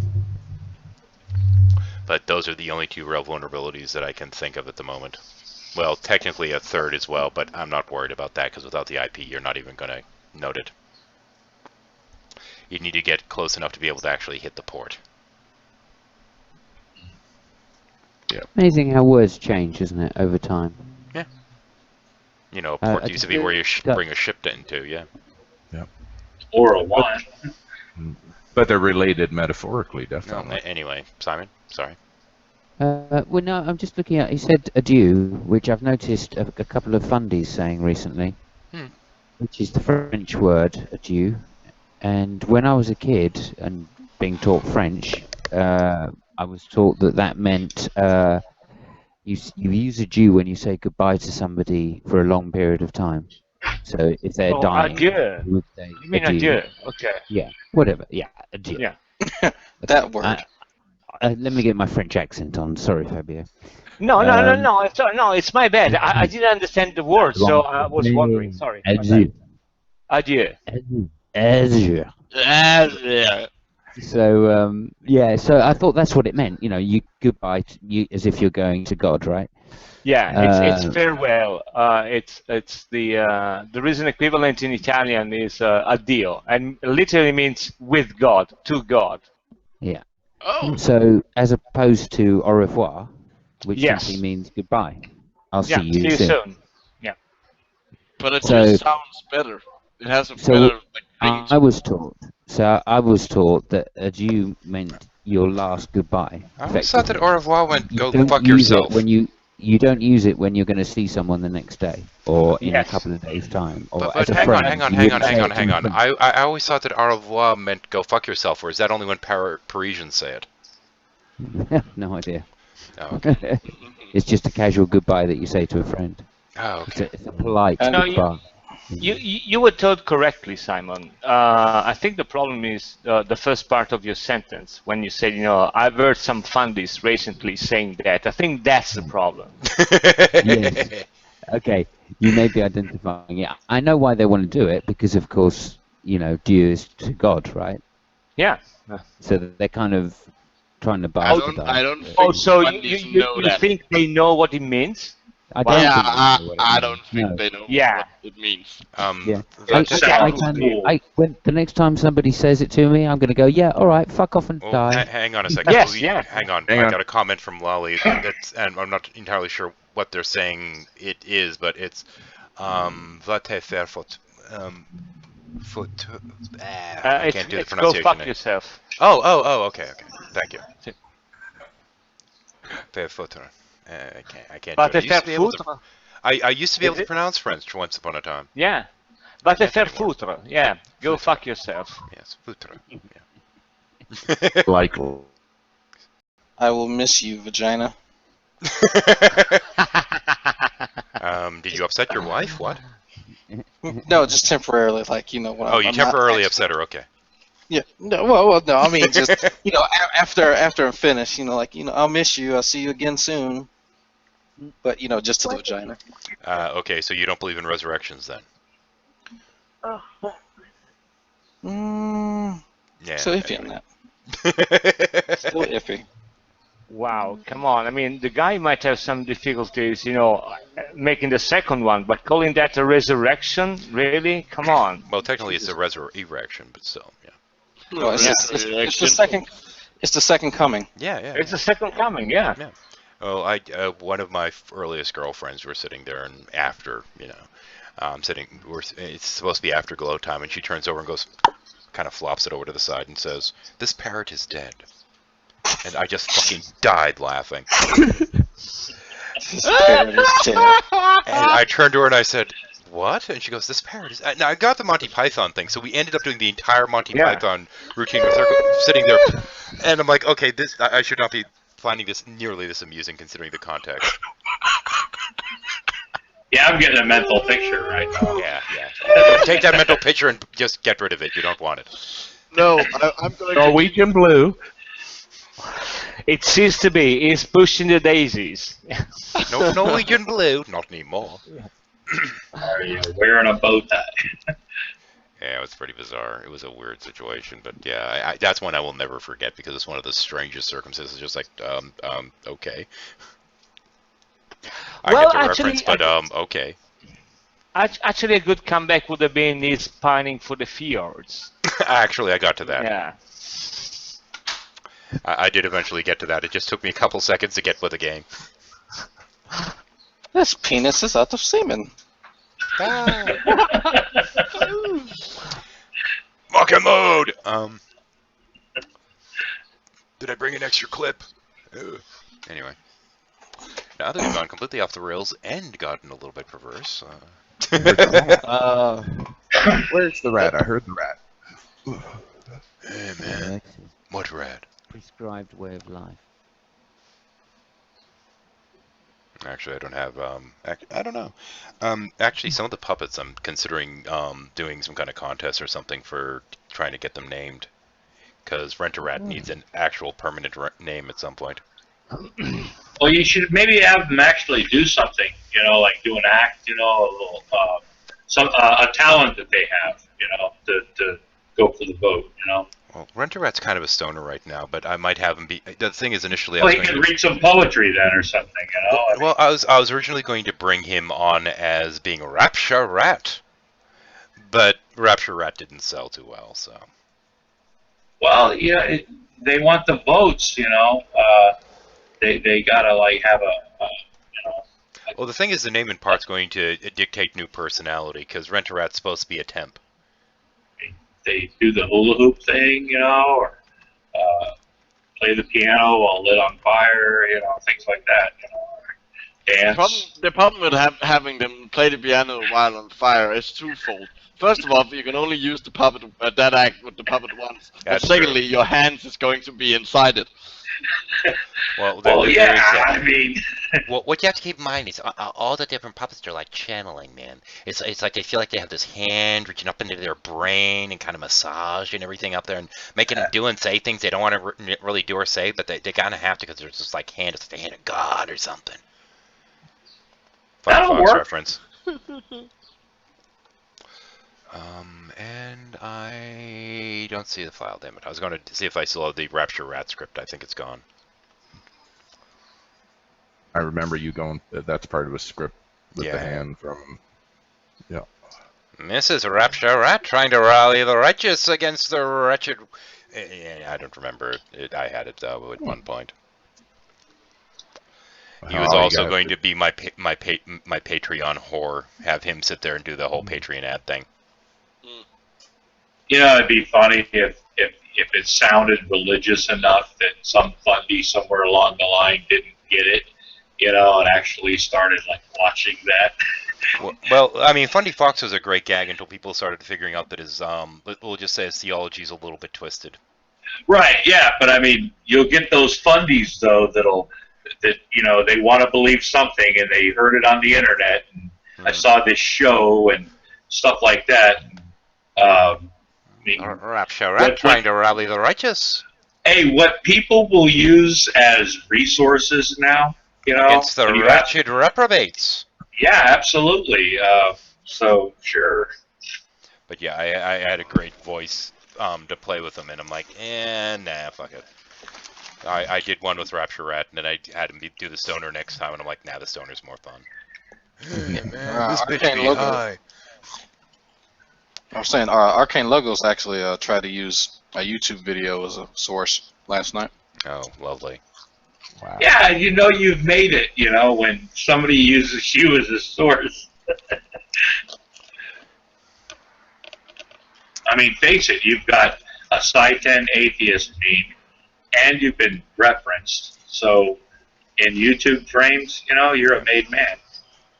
Yeah. I'm actually a character in his, Sci-10 atheist is, what you call it? Yeah, I was talking to Robin Dupree last night. Yeah. Telling her, is that, yeah, you know you've made it, you know. Oh, People use you as a reference, and you've got a meme on Sci-10 atheist. No, I don't. I've said it before, I'll say it again. Don't want to be on there unless he decides to use the Squolf, and even then, it's not like I'd use the avatar anyway. Right, yeah, but, you know. But yeah, my avatar is Squolf, as far as I'm concerned. But Squolf himself needs a proper name at some point. So at some point I need to get proper names for the Squolf and the Rat, and I mean we have Skeptic Squirrel and we have Fundy Fox, and of course there's the Drama Llama. The goat has no name. He's just a tulpa. What? Tulpas can't have names. Yes, but this one doesn't. He's just there at this point to freak out Red Panda. The Squolf can be Squirrel the Wolf. Well, he's a squirrel wolf anyway around it. With actual canine teeth. Yeah, his name is Squirrel the Wolf. Well, see, no, he's a squolf. We went back and forth between whether to call him a squolf or a whirl, but we decided whirl sounded too Pokemon. Yeah. G-Man's convinced that Polly Whirl has 666 on his chest because he doesn't know what the fuck a spiral is. Doesn't the puppet have a say in its own name? Wait, how would that be 666? It's only one spiral.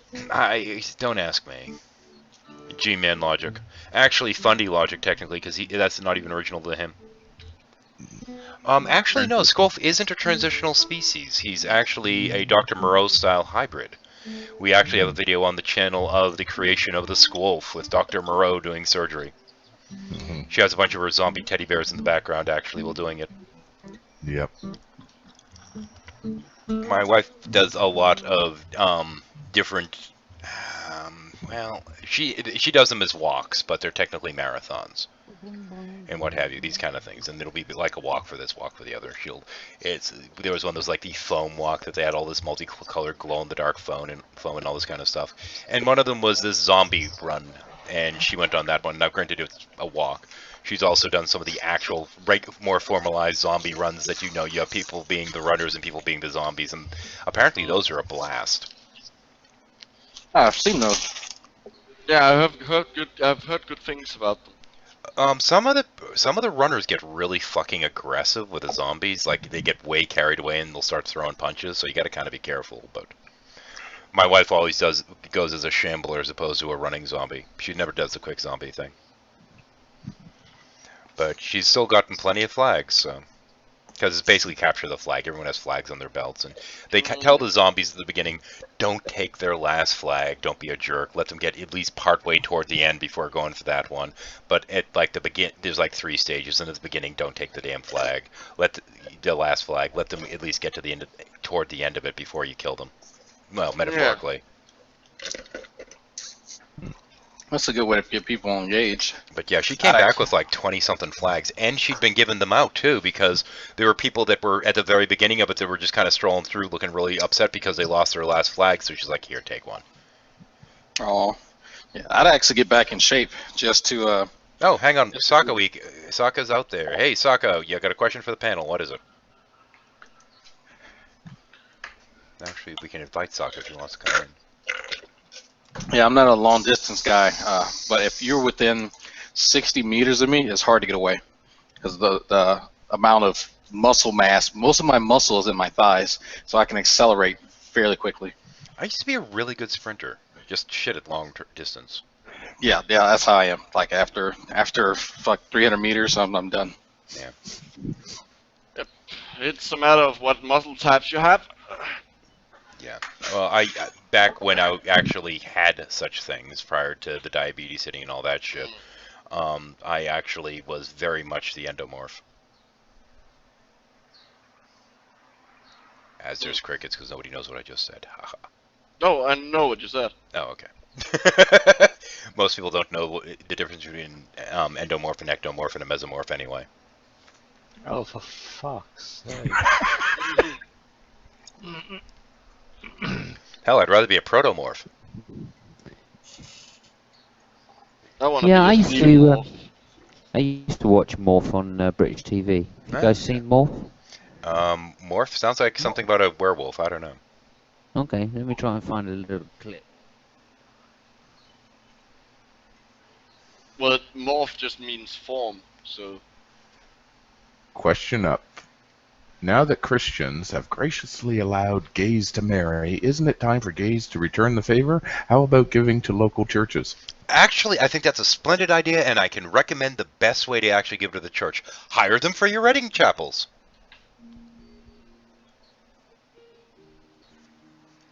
There'll be glitter everywhere. Yeah, that's gonna go over well. Glitter, once again, herpes of the crafting community. And of course, Rictus is right. Christians don't graciously allow anything. It was the Supreme Court. Begrudgingly allow things. Well, most of the Supreme Court, there was a few that just still can't accept reality. Oh, incidentally, I will be doing they represent the they're supposed to represent the population in some sense, aren't they? Incidentally, for anyone who gives a shit, I still have not heard back from my editor. We still have about 13 chapters to go through, but I'm going to start doing the re-recordings of the first couple chapters, and I'm going to be putting them up at some point. Hopefully this week or next, if I can get off my ass and try to get a decent recording. So, I might go past the third chapter just to say fuck it, to see if I can actually finish doing the read before my editor gets back and finishes the damn book. Anyway, don't get me wrong, I love Rose. She's great. This is not the best time of year for her. So. Yeah, she's like a reverse me in a way. Winter's my bad season. Yeah. No, and incidentally, a quick correction of Para. I don't think that was a DDoS. I'm not sure what that was. I think that they just flooded my ports, and I think that there was an open port through Hangouts. I think there was a Hangout vulnerability that they exploited. Yeah, with them being inside. Well, because otherwise, in theory, we would have been shut down again by this point. That's true. And since we haven't been, my assumption is that they just exploited some kind of vulnerability through either Google Plus or Skype. I don't know which. I'm guessing through G Plus, though. But yeah, that's a little bit different than a DDoS in that, there's no IP or anything like that. And then again, my IP, I can set it to change as frequently as I want, so I'm not too worried about that right now.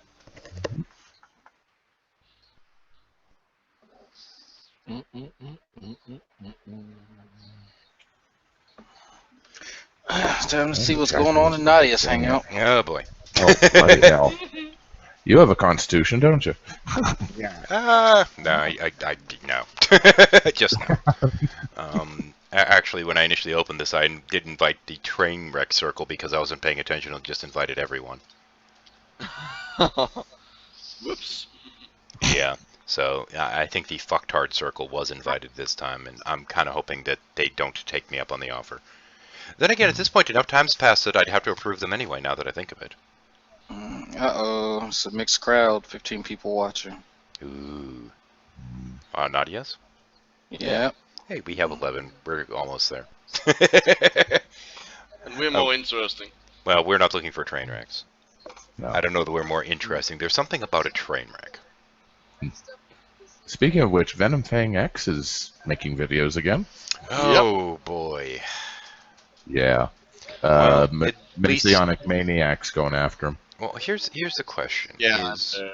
Manic. Okay, Shadow? The question, though, is he still being somewhat coherent, and does he still have that guy standing behind him wearing the shades looking like it's his gay lover? I haven't watched yet, but the title is Venom Fang X Still a Douche. Oh, okay. I think I know what it's about. Yeah. Well, at least he's not sitting there and collecting money for a sick kid's hospital that he's not going to give to the hospital this time. Yeah. Well, they might do something like that later on. Oh, to quote Richter Skate, the homo has raised the ire of the venom. Okay. So it's gay marriage that got him out of the closet. Yeah. Yeah, I think Final Atticus also did something on it on his Logic Fail channel. That was the latest. Maybe he saw Lenny licking his lips at Matt's licking, got enticed. I don't know, man. No, Venom Fang X is just ejaculating all over the place for gay marriage. Oh, okay. Hang on a second. Quite a number of years ago, there was a YouTuber that had quite the following that was an apologist. And this guy went by Venom Fang X, and everything that he used was stolen from Ken Ham or from blanking on Hovind. Eric or Kent? Kent Hovind, thank you. I was thinking Eric, and I'm like, nope, wrong Hovind. Yeah. Jailbird, take it up the ass, Hovind. And he basically he just recycled arguments from these guys, and YouTubers like Thunderfoot and what have you got most of their popularity by making ponage videos going after the stupid things he said. And this inspired a video series that was actually pretty good on Thunderfoot's channel. Unfortunately, most of Thunderfoot's stuff these days I absolutely will not endorse because it's... Anyway, I liked the science.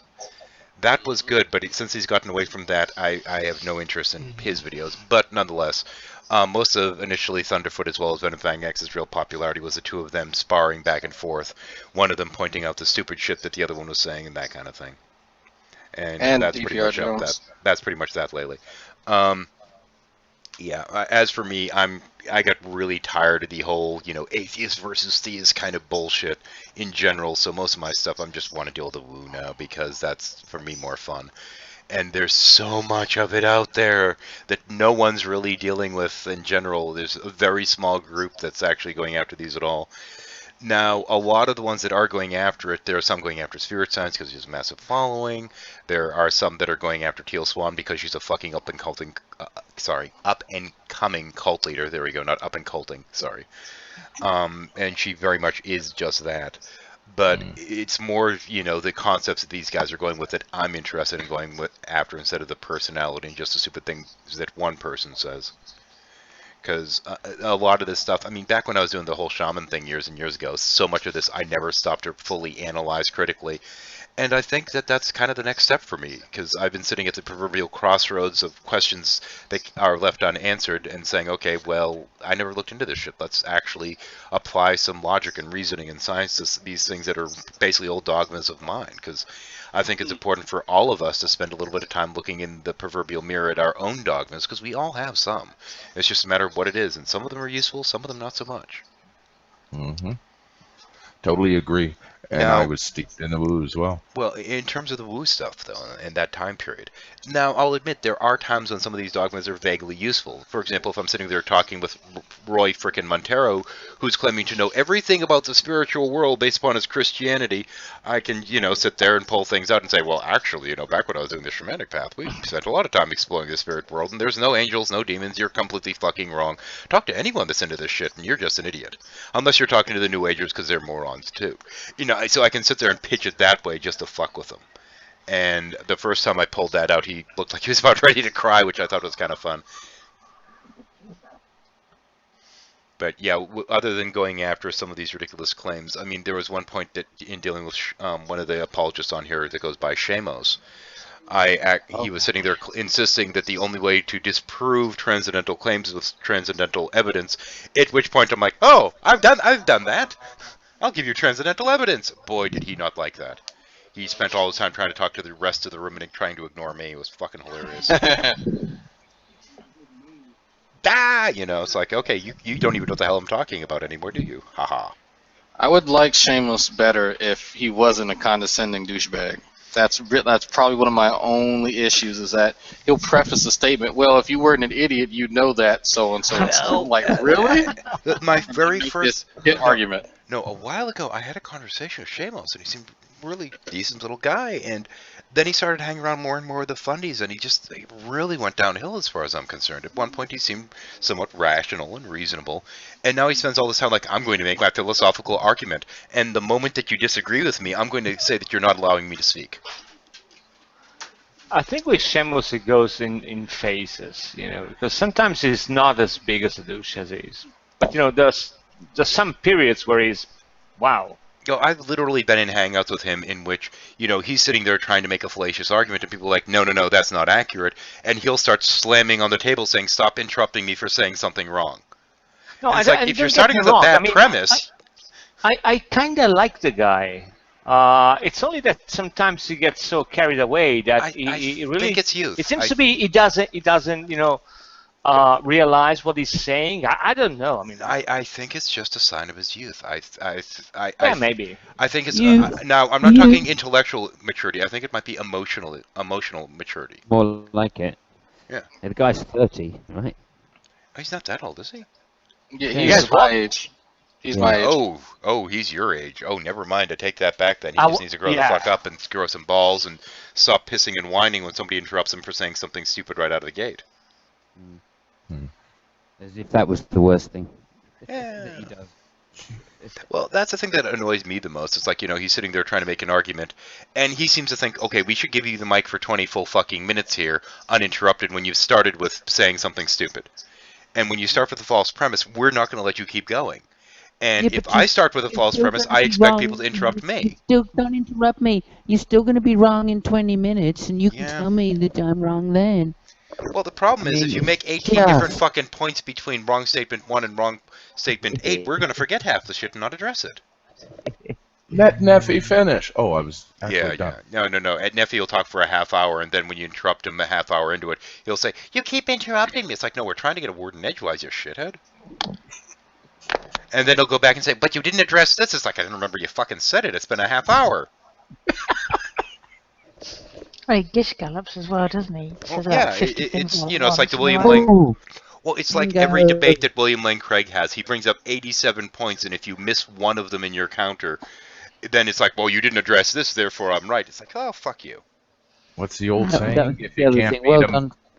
if you can't beat them fairly, baffle them with bullshit. Well, there's more to than that, because with with William Lane Craig, he insists on going first, because in accordance to the way that debate goes, the second person that goes is always seen by the audience as being on the defense, which gives him the upper hand. And that's why he insists on going first in all of his debates. No, it's normally debate structure is that the affirmative goes first. Yeah. Normally, Whatever yes, the, but whatever the motion. normally, In the yes, but We're talking about William Lane Craig, not. but in the case of William Lane Craig, he insists in terms of the mediation of of how the debate's going to run and going first regardless. Yeah, and if you look at the way he structures the questions beforehand, they're always done so he's the affirmative. Yeah. What a tool. So he can come in and say, I presuppose the cosmological premises argument. God, And he'll say that just so he can, he has to be the affirmative, otherwise he can't bring it up. I don't understand how people don't understand that Kalam is a bad argument. I mean, I know there's a lot of people that like running with it, but I'm like, no, we don't know that they're... Okay, I have huge hang-ups with that argument. The first off is this notion of a first cause. Seeing as causes don't technically exist, they're all just effects. All right, but you have to understand here that when the argument was developed, the understanding of science was very primitive, and at the time, that was a very, very good argument. Well, we still have it, though, and that's the problem. It's like, guys, come on. We've come to learn a lot more about the physical world and causality in particular. Yeah. So now it seems obvious, because we didn't even know about the Big Bang. We didn't even know there was a universe back then. Yeah. Like, Ken literally, Hovind. people just thought it was the solar system, and that's it. Yeah. Ken Hovind, as you said, primate. Primitive. Primitive. That was the word. Sorry. Okay, hang on. No. Hang on. But no. In terms of Kent, yeah, sure, but I'd rather go with Ham for the primate because he really looks the part. Yeah. And as Lally said, he looks like a dead Ken doll. William Lane Craig, yeah. I mean, there's just so much more. Rick does, but is he smooth in front? Sorry, I had to say it. We can hope so, because we don't want these people to breed, but I don't know. I don't know if William Lane Craig may or may not have kids. I don't know. I've never heard anything about it. Oh, yeah. Ego that size, come on.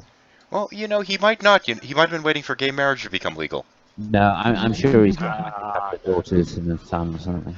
Oh, he probably does. They're probably all atheists, which is why you don't hear about it. Yeah, well, I've seen pictures. No, okay. Well, you know, it's kind of like the whole thing with Matt Slick and his daughter, who he's disowned for being an atheist. And he's sitting there like, everybody knows that God exists. I'm like, if that's the case, why is your daughter an atheist? Boom. Yeah, I tell you, if you ever struck a low blow against me, that's the first place I'm going to start. Well, honestly, the moment that he starts going to the whole, how do you anchor your morality, I think my first comment would be, you know, I think that's a really horrible thing to say about your daughter, to imply that she has no morality. There you go. I'm not opposed to low blows. Not when it comes to But people he that are probably- slime bags. He Yeah. probably thinks that anyway, though. Sadly. I don't know. I hope not. Could well I be mean, right, for the too. sake of not Hasn't merely he his daughter, but hasn't himself. he disowned her? Yeah, he has. So, Well, he said- yeah. Well, he's also said that he wouldn't be married if not for the Bible. Who? Really? Did he say that before or after the gay marriage? Okay, hang on. I'm sorry. I'm going to address somebody in the chat. Was it? Or I'm going to address somebody in the chat right quick. Yeah, I heard he was all pissed off about the pickle. I didn't actually see his response. I hope it was epically funny. Pickle? Sorry, guys. Yeah, the. Oh, hang on a yeah, with second. you now. Gotcha. Hang on. The The flaming flaming gherkin of Yeah, righteousness. yeah. Dun dun dun. There we I go. know Here we go. Let's switch screens. The flaming gherkin of I've righteousness. seen it. There we go. I'm just putting it up on the stream. Once is more than enough. Well, it's just a gherkin. It's too early in the morning, darling, for that. I mean, I think he was just I don't upset like because it was too. gherkins. Gherkins are disgusting. Well, that's true, but at the same point, I think it was just too suggestive for him. I mean, it's not my fault that he actually was talking about gays shoving things down his throat. That's not my fault. That was just such a synchronous pause. Oh, that was beautiful, yeah. I added the flame after the fact because we'd already gotten that clip. We didn't need it again. Yeah, apparently Skylar, I was told both Skylar as well as, oh crap, I just completely blanked on his Polymath, apparently did a pretty good job fucking with him.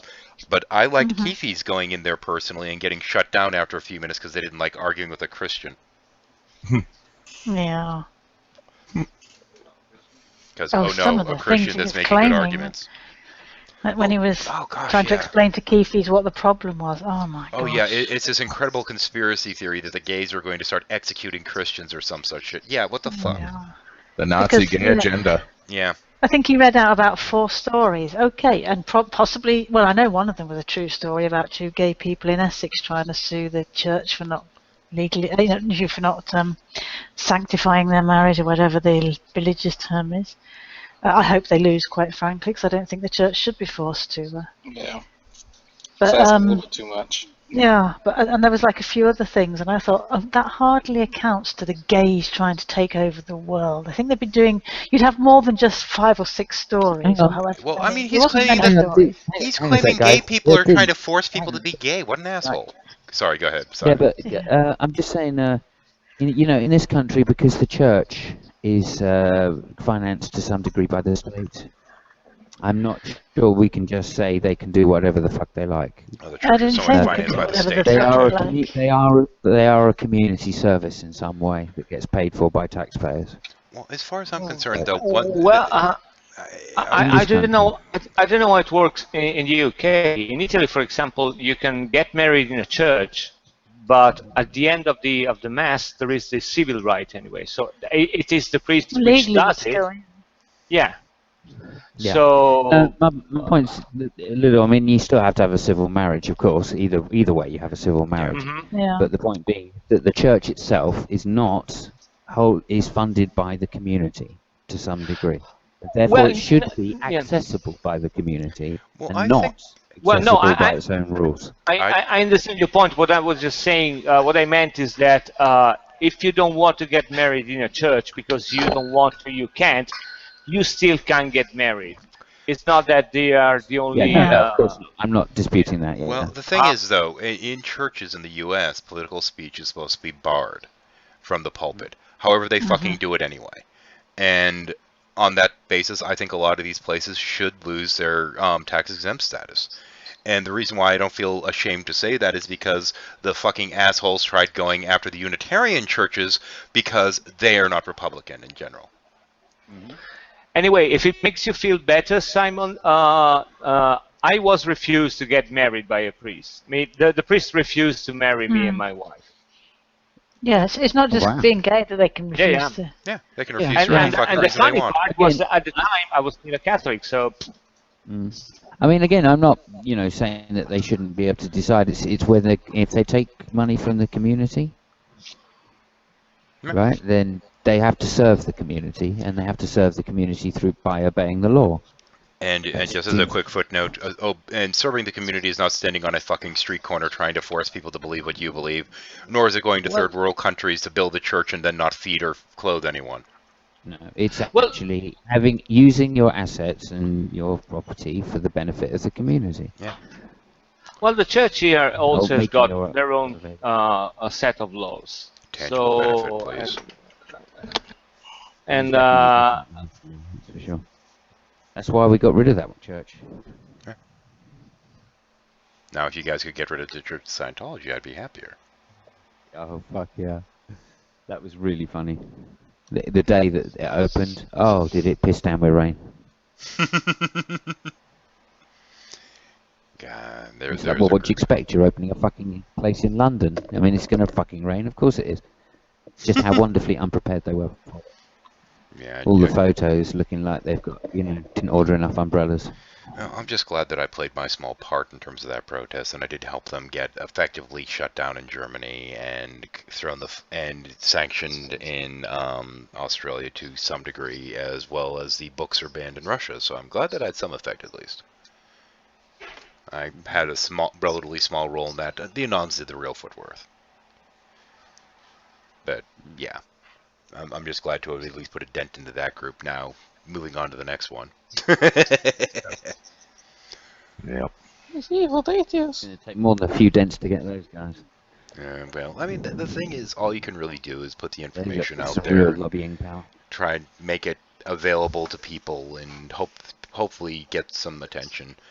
And that's kind of the thing is, when I was going after Scientology, yeah, there was some actual impact in a couple different countries based upon some of the presentations that I did that were basically brought before some of the people in the charge of government, and when they went to check to verify the information, they found out, yep, accurate. That's fine and great, but that's not the end goal. The end goal for me was make sure that they got their fair share of abuse, just like every other weird belief. I think everything needs to be scrutinized, and in the end, that was ultimately my goal with that. But across, going down there were some people that I helped out of the cults, a couple of them actually.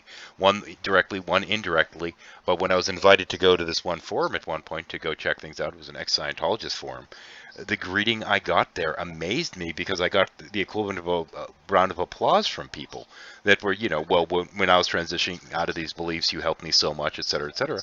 And that felt good, just being that person that when you're at that point of transitioning and you need somebody that's there kind of in your camp to a degree, I don't mind being in that role. That's kind of why I'm going into the New Age stuff now too, because people fall away from a standard religion, they're going to go to something else, and woo's an easy crash pad for people that get to this point that they want freer form beliefs and what have you, that it's more of that it's an easier pick and choose and no set organizations, typically speaking, other than a few cults out there like the one Teal Swan's running.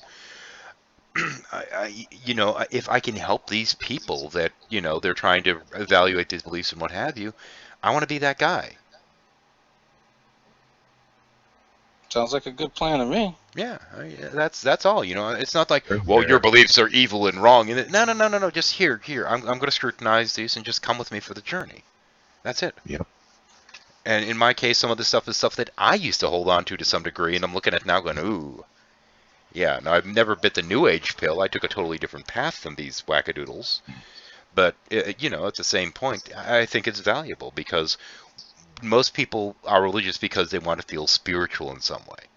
And simply sitting back and listening to the music that inspires them and this and that isn't what they think spiritual is, which that's more my definition, is just that, kind of feeling of being swept away. But for these people, spirituality is this weird thing that, your sacred knowledge and all this other horseshit. And they, people are people and we're all interconnected, but I'm supposed to be special because I have the secret knowledge, and they don't see the contradiction and the hypocrisy in that. And I want to kind of shine a spotlight on it and say, wait a minute, guys, what the fuck? They equate it with self-worth. Yeah. And, I mean, everyone is worthy and worth something, regardless of what any of these beliefs or religions say. It's kind of like one of the Scientologists that I dealt with, the guy that I actually helped out of the cult for that matter. At one point in my early conversations with him, in private conversations, he made the comment that he can just sit there on a bench and see people walking by and see where they fall on the tone scale, and everyone's so low on this tone scale thing. And I'm like, dude, so you basically look around at everyone around you and think how wretched and horrible they are as people?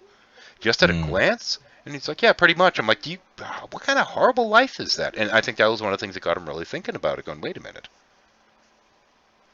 You know, this ain't cool. And this can be found in Christianity. This can be found in Islam. This can be found in so many different religious faiths that, oh no, we're all such wretched people. And you start looking at, well, I'm saved, or I'm this, or I'm the chosen, or I'm whatever the fuck. And all these other people, they're horrible. And I might be horrible too, but they're so much more horrible. No, fuck you. Don't stop setting yourself apart while trying to claim that we're all one people. Fuck you.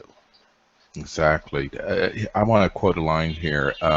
In over 900 years, I've never met anybody unimportant. That's why I like Doctor Who, because they hide this beauty. They're actually, I think, cognitively trying to make a change in culture. Yeah, sounds like a good idea to me, but I don't know. I mean, the problem is, you sit there talking about, you know, everyone has rights and everyone should be treated fairly and yada, yada, yada. And even the Christians, to some degree, will promote this while claiming that we're all horrible, wicked people. But then they'll turn around and say, well, still, we should have more rights than them because of this, or because of this ancient book says this, which really is kind of a fucked up translation anyway, because if you're not Jewish, it should be fine unless you listen to Paul, who's kind of a dick. And he's sitting there and talking about things that they're going to ignore the cultural context, or going to ignore the actual writing of it, and the time and place markers, and the fact that it's actually talking about male prostitution. Going to throw all this shit out because, oh no, being gay is icky. Big book of excuses, I call it. You know, I mean, I support people and their right to have their own, you know, sexual identity and this and that, and I get along with just about everyone that I know that's gay. But I'll tell you, the first time a gay man ever came up to me and said and tried flirting with me, I turned green. So to some degree, I understand the ick factor, but you know, then I grew the fuck up, and it's like, oh, okay, well that's flattering, thank you, but I don't go that, you know. But you know, the very first time, you know, whatever the fuck. You grow up eventually, in theory, but, you know, a lot of these religious beliefs and varied dogmas, whether it be religious or pseudo-religious, just hold us back as a people, and I feel like I'm doing the gray line now. I should shut the fuck up. No, should never stop doing the gray line, my opinion. But. Well, those are Wednesday videos. That's supposed to be out tomorrow. True. Maybe you just gave yourself a clip. No, I've got... No, I don't use clips for gray line. That I have to sit in front of the camera and say my stupid shit in 2 minutes or less.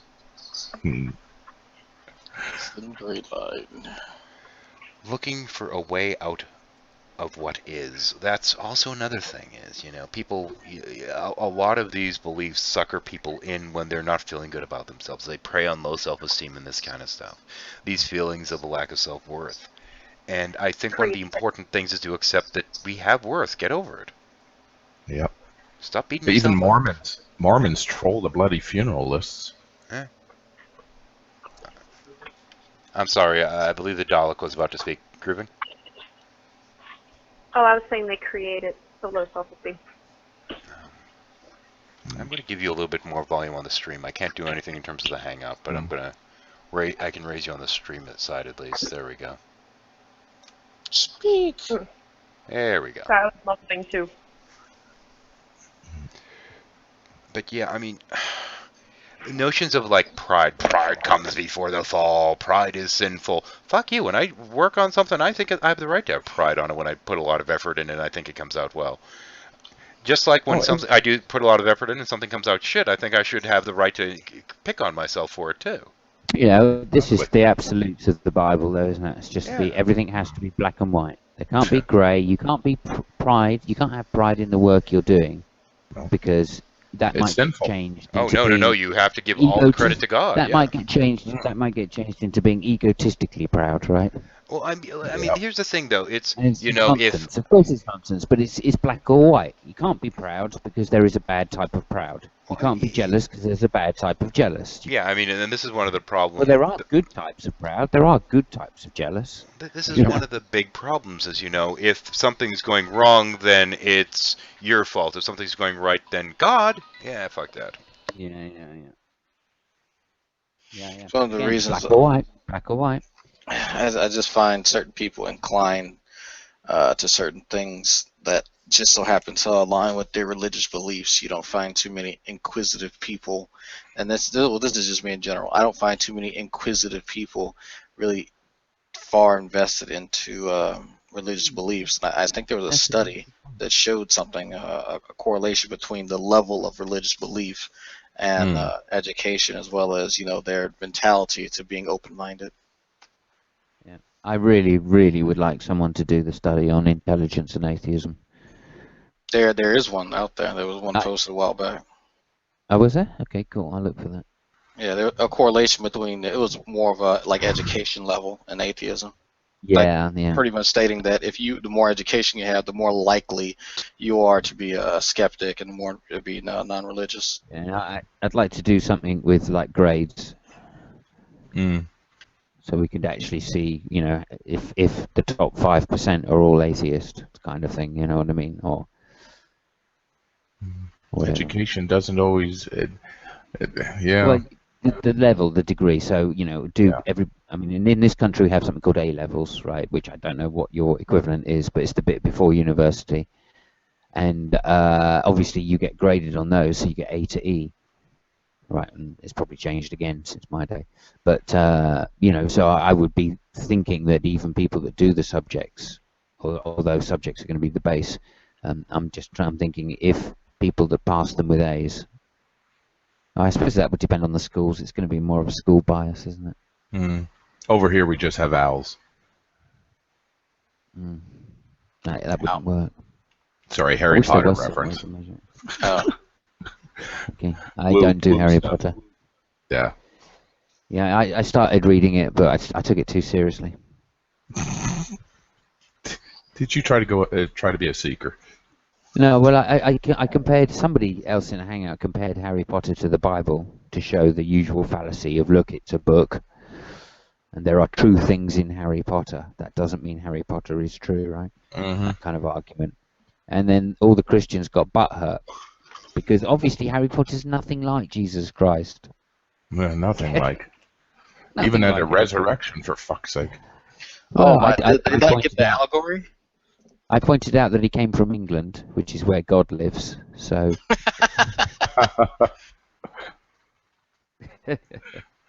Oh my. Well, Jesus visited England in oh yes, those missing years or whatever it is, Yeah. And then afterward with Joseph of Arimathea, with the whole Grail. He went to Cornwall. A lot of people go holidaying in Cornwall, though. It's a beautiful place. Beautiful fucking place. Beautiful plumage. Did they see the Boston in Dover? The one with the ghost.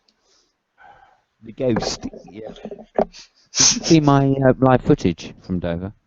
No, I didn't. I had some live footage from Dover in one of the Boiled Piss ones. Oh, where the screen went black? Yeah, that was the one, okay. I did see that. Yeah, I set up Van Helton super team of Ghostbusters.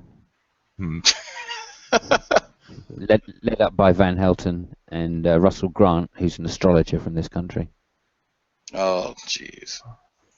Yeah, it was tough, man. I mean, those guys put the shift in. It's a crack team of experts, huh? Yeah. Should have been led by Jason Burns. Russell Grant got near the place and just said, "It seems like a really pissed off Sagittarius." You gotta save some of this for Bull Piss, man. I take off my headphones and I just listen to y'all, just take the piss out of everything. And so I while it's going on, I actually practice some of my British accents because I'm trying to have a wide array. Yeah, I know. That's cool. Yeah, no, I think it was all in the show. These are all rehashed jokes, I'm sure. Hey, always a new audience somewhere. Well, it's new subjects, so. And interesting, and interesting enough. I think I'm going to mention you, Drag. So if I say anything to take the piss, it's out of respect. Of course. Oh no, it's really, really, really hard to offend me. No, so I it would behoove you to take the piss out of me wherever you find it. Hey, if you got a clip of one of my videos or something, me saying something stupid, blow it up. Shit. No, Hey. no, not like that. I'm just impressed with the Montero thing. I really am. Yeah, but he still didn't fucking get it. I know he never fucking will. You can be impressed Never all you fucking want. will. He still didn't get it. I had an intervention with him maybe, I don't know, like 6 weeks ago, something like that. And 3 of us did a little intervention for maybe 2.5 hours. And we didn't say it as well as you said it, because we didn't actually say the same thing. I mean, we were going down a slightly different point of if you expect to have any influence or not, get blocked. You know what I mean? If you don't want to talk, that's fine, but then we're going to block you. You know, so we were a little more hard on it, kind of thing, which is the point I really wanted you guys to make. You know, well, if you're saying, because his point is, he's quite a legitimate point, and I've said this before. He's a salesman, and he's only interested in talking to people that want to buy his product.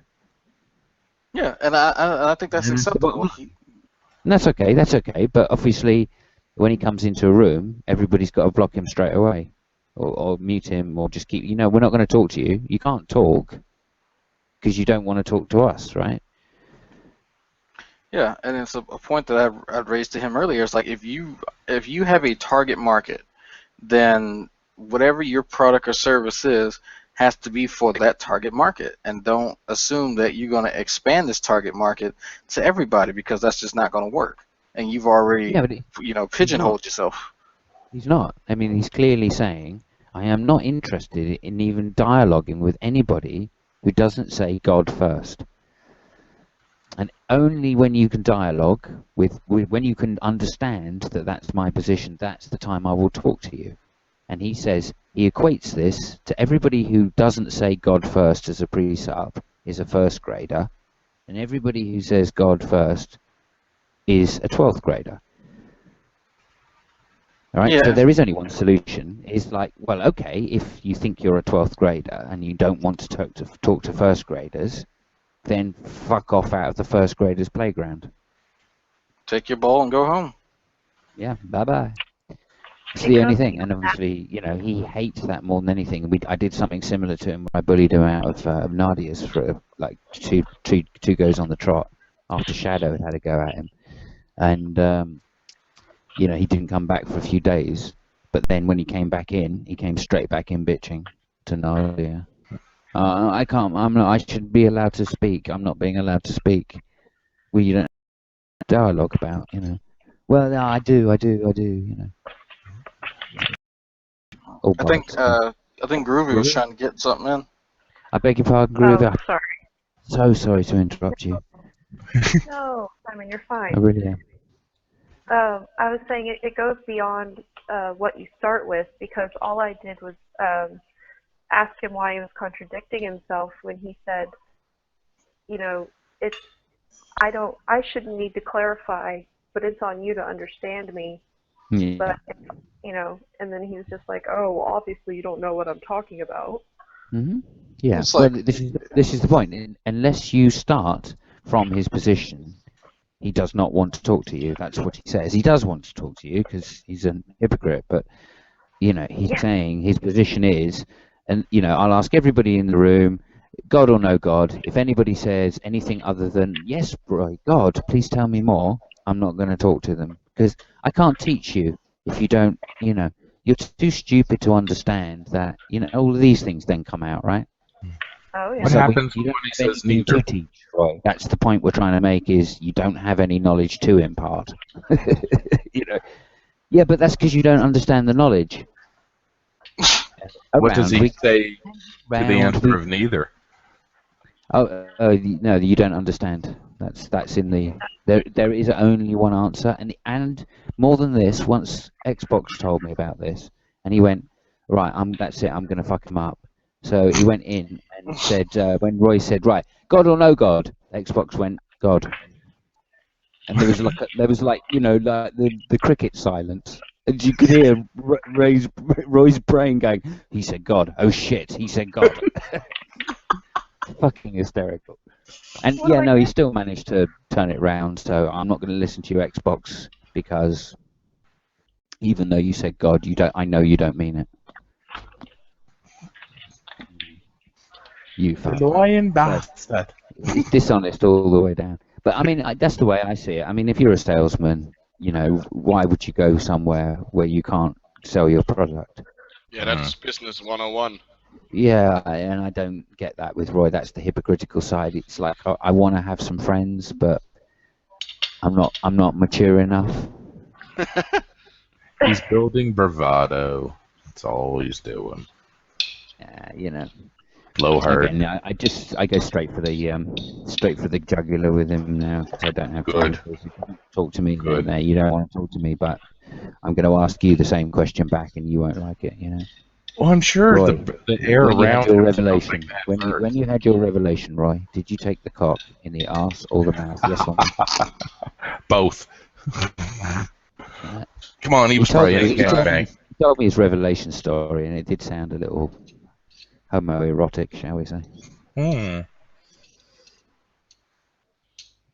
Oh hey, my! Roy, if you're out there, Roy, come in and tell us your revelation story, just to prove me wrong. He's got to be invited. I don't think he'd go anywhere near Shadow. Shadow's had him too many times. Yeah. Shadow's eaten him too many times. Let's see. Which kind of begs the question. Haven't heard from Shadow in a bit. I know he's still alive. But... How do you know that? I've got it. I'm watching the stream. That's why. What's your ontology for that statement? Define ontology because Scalia said words have no meaning. Yeah, that's not. They don't have no meaning. Their meaning is defined by their context. That's yep. the way. By the way, F-16 midair collided with a small plane over South Carolina. Oh. And the debris went all over a trailer park. They must have thought God was having his way with them. Let's come out here.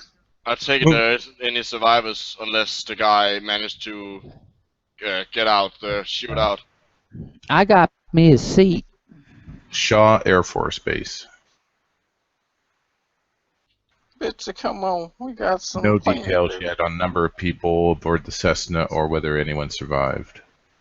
Well, if anyone survived, there's it says the F-16 pilot ejected to safety and was being treated for his injuries. Cool. Come on. So it's either one person or two. Oh, that's excellent. I got me a new slave. Look at this mother. Got him tied up in the basement. Quick, get the marshmallows. We've got a barbecue. Sorry, that was gross. Need ketchup.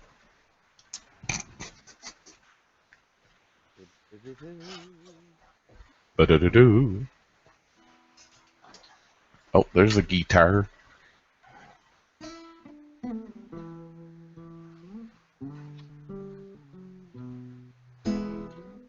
That sounded like something out of Firefly. Yeah, almost. We got rid of Firefly and we got Jersey Shore. Oh. It's a fair deal. What a trade-off. Yes. I'm being sarcastic. I know Netflix. that. Netflix, bring it back. Netflix, bring it back. They brought back Trailer Park Boys. Yeah. They did. Yeah, we got Firefly over here as well. Yep, Netflix bought Trailer Park Boys, and the new season is Netflix. What do you know?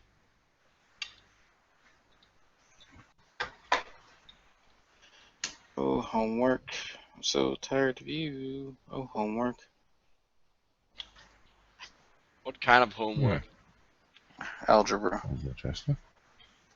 Logarithms.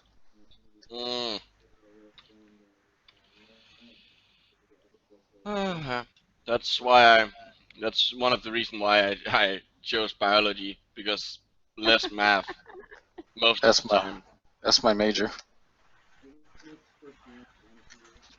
The interesting thing is then that biologists doesn't seem to know that the alphabet is pretty big, because they prefer, when there's some variable, they prefer to use R. Like everything is just R all the time. No idea why. Oh, what kind of biologist are you? I haven't specialized yet. I will be doing my, continuing my bachelor once the summer holidays are over. So September. Oh, okay. Yeah, I'm starting. Well, I say starting. I'm trying to finish up this associates in biology, and then getting into molecular and cellular biology for my undergrad later. Cool.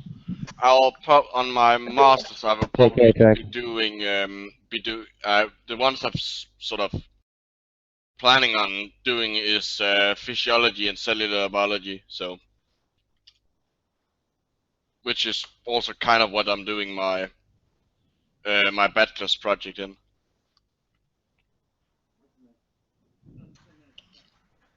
Now on vacation.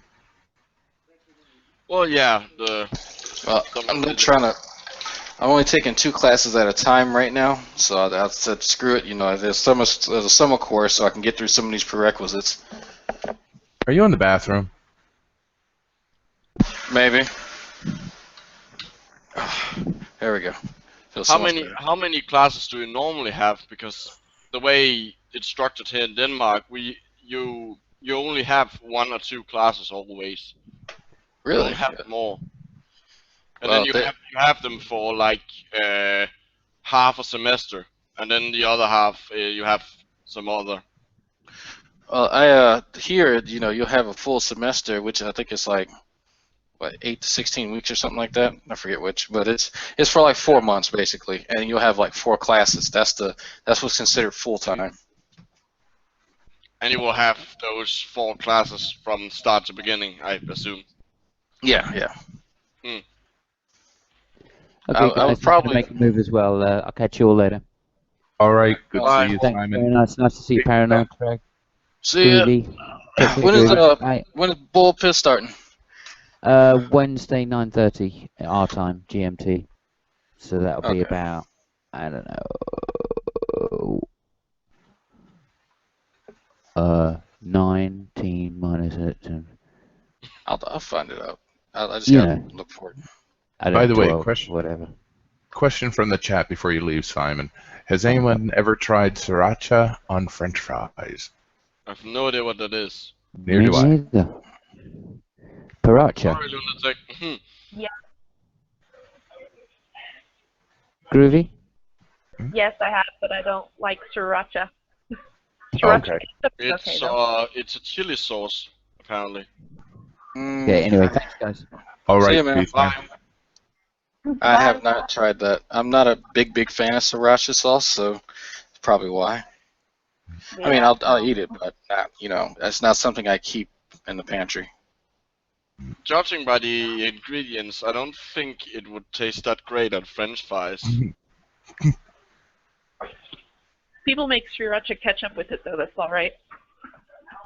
Yeah, but then you have but then that takes the thing is I don't know how hot it is, because it might take off the salty flavor of the Frenchy the fries. Yeah.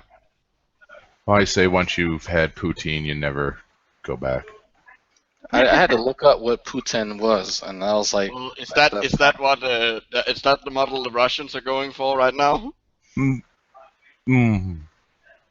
Sorry, I had to make that joke. Yep. Boo. Yep. it's like fries and gravy and shit. It's fries, gravy, and traditionally cheese curds. The best one I ever had was from a chippy, and he actually mixed beef and chicken gravies with a couple different types of cheese. Oh man. What? Okay, I'm looking up what cheese curds are, because I haven't heard that word. You don't have those in Sweden? Denmark. Denmark, close enough. Well, we might have, but I'm not sure what. Let's see. Well, he's definitely no Swedish chef.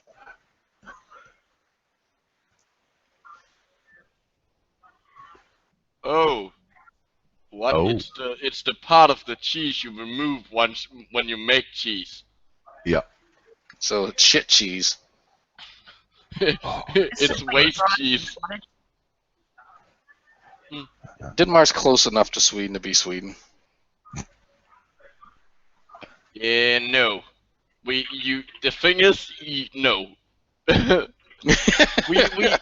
we don't, like, if you may have noticed that the three Scandinavian countries, when Halsa was in here, we have this weird love-hate relationship.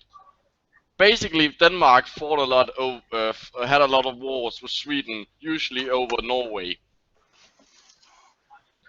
And Denmark actually, the southern part of Sweden actually used to be part of Denmark. See, you don't learn this kind of shit in American, public schools. It's just not. It's just not like, oh, here's who we fought with and won. We've shat on these countries. These countries helped, and they popped up out of nowhere. Well, the thing is, you haven't. Well, you lost some wars, but the wars you lost was never on your, soil. Yeah, they weren't our territories or anything. They were just, areas. Like, your enemies wasn't right beside you. Like here we have if it gets really, really cold, which it doesn't get anymore, thanks to the warming, you can actually walk to Sweden from Denmark over the ice. People actually do that? Well, it's been a while. It's been like hundreds of years since the last was that. But yeah, there is a joke. It's sadly not true, but there used to be a joke that there was a law in Denmark that if a Swedish person walked over the ice, you were allowed to beat them with a stick. It's not true, sadly. But the myth is still there, which should tell you something about how much it's a weird love-hate relationship. I can't explain it any other way. I don't know where that came from. Probably just a joke, and then somebody's like, "Hey, what if that was true?" And then just kind of spread around. But and it's not really that. But the thing is, it's not surprising that you would make that joke because that's just how it is. Okay, we have a question for the panel. How hot is too hot? I like hot food, but the stuff I really like makes me hurt in bad places afterwards. Is there something wrong with me? Asks Sokka. No, there's nothing wrong with you. I like really hot food as well, and yeah, you just gotta live with it on the way out.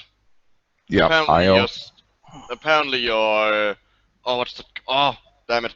No, anyway, so I can't remember what this I can't remember what the receptor that reacts to chili is. That's a fancy name. Either way, if it doesn't hurt as much going out as it came in, it wasn't good enough. My rule is, if it doesn't make your asshole bleed, you're probably in the good area. Think of it like gay sex. Yeah, you go. I've had that happen to me once. Not gay sex, but just I thought about it after I said it. I was like, that's bad fucking timing. Good preemptive. That's a preemptive strike. Before anybody jumped on that joke, I needed to cover it. Kill the fire. So you were just on your period then, okay. Yeah. That Oh, that was good. Unfortunately, some other news here, which is kind of interesting, relating to the DOS attack we had. Italy's hacking team, which makes surveillance software used by governments to tap into phones and computers, found itself the victim of a hacking on a grand scale. Hackers released 400 gigabytes of internal documents, and it's the controversial Milan-based company, which describes itself as a maker of lawful interception software used by police and investigation service or intelligence services worldwide, has been accused by anti-surveillance campaigners of selling snooping tools to governments with poor human rights records. I think anybody's going to make that accusation on somebody like that, just saying at the start. Yeah, it doesn't matter if they did it or not. It's just they have the capabilities of doing it, and then these countries can do it. So we'll just kind of figure out the correlation somewhere in between. Yeah. The interesting thing, though, the 400 gigs will or should put that to rest. Well, it's available online. Yep. Unfortunately, that probably will be true by the way the track record of companies go. Well, the thing is, you can't really, like, yeah, the companies shouldn't do that, but you can't really, like... You can't ban them from doing it, though. I mean, it's not moral, but at the same time, they're a business. Yeah. Yeah. And I mean, it's not like yeah, the countries with pure human rights records probably aren't going, like, they're going to get those tools anyway.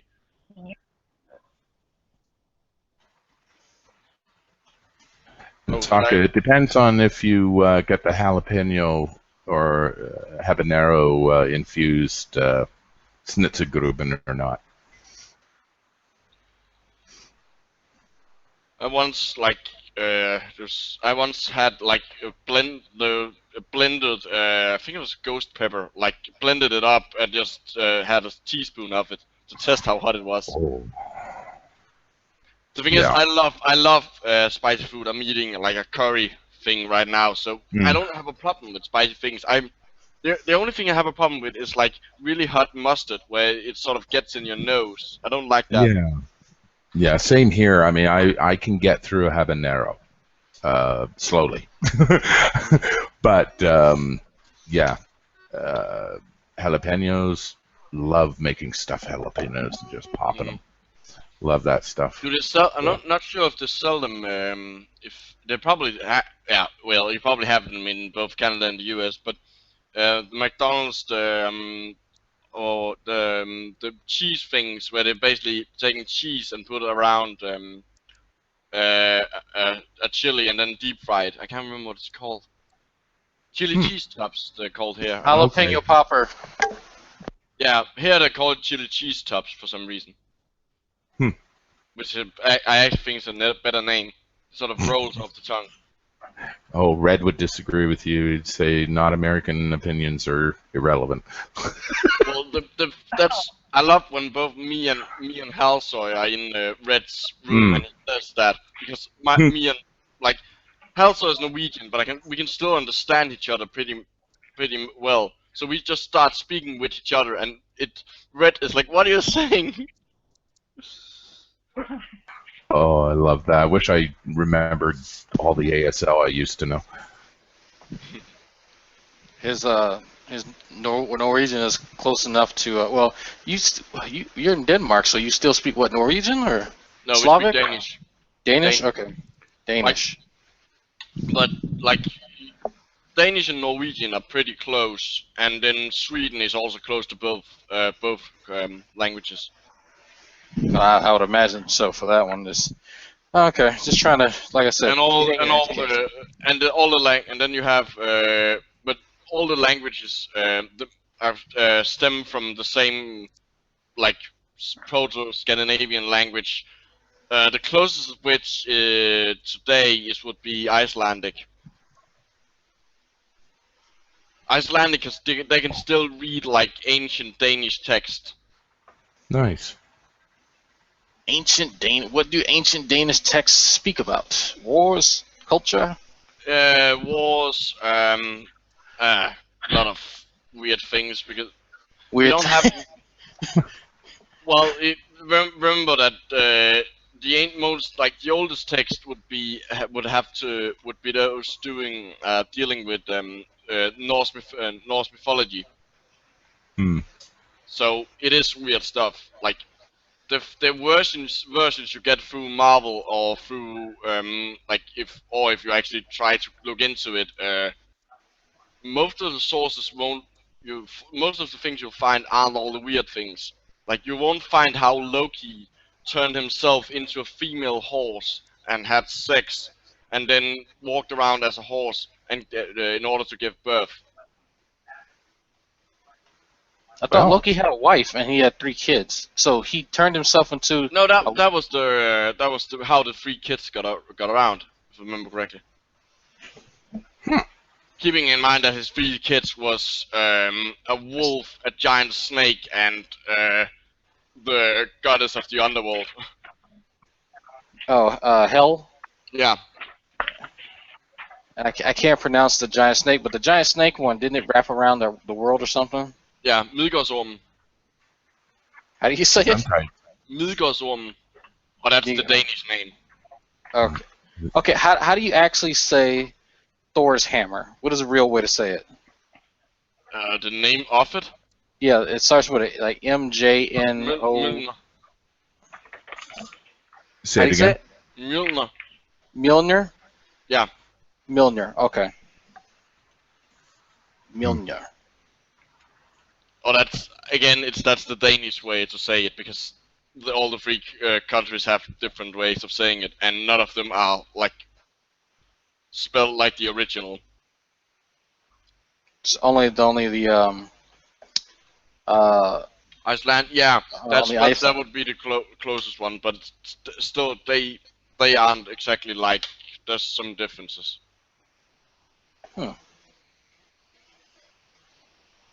The only cultural mythology I could speak of is in Louisiana there's a legend that's pretty much a werewolf, and they're called Rougarous. And they it's for all intents and purposes it's just a werewolf. But if you get bit by a Rougarou, it takes a few days for the effects to start really kicking in, and you'll start getting this craving for meat, and so you start consuming, just raw meat, just because of the hunger is just so insatiable. But what you're really hungering for is human flesh. So the second you take a bite of human flesh, that's when you actually turn into the Rougarou. And so the cycle. Sounds like it might have started with originated from rabies, because rabies does also take a while to kick in. Probably. But then again, you don't hunger for raw meat when you have rabies or really human flesh.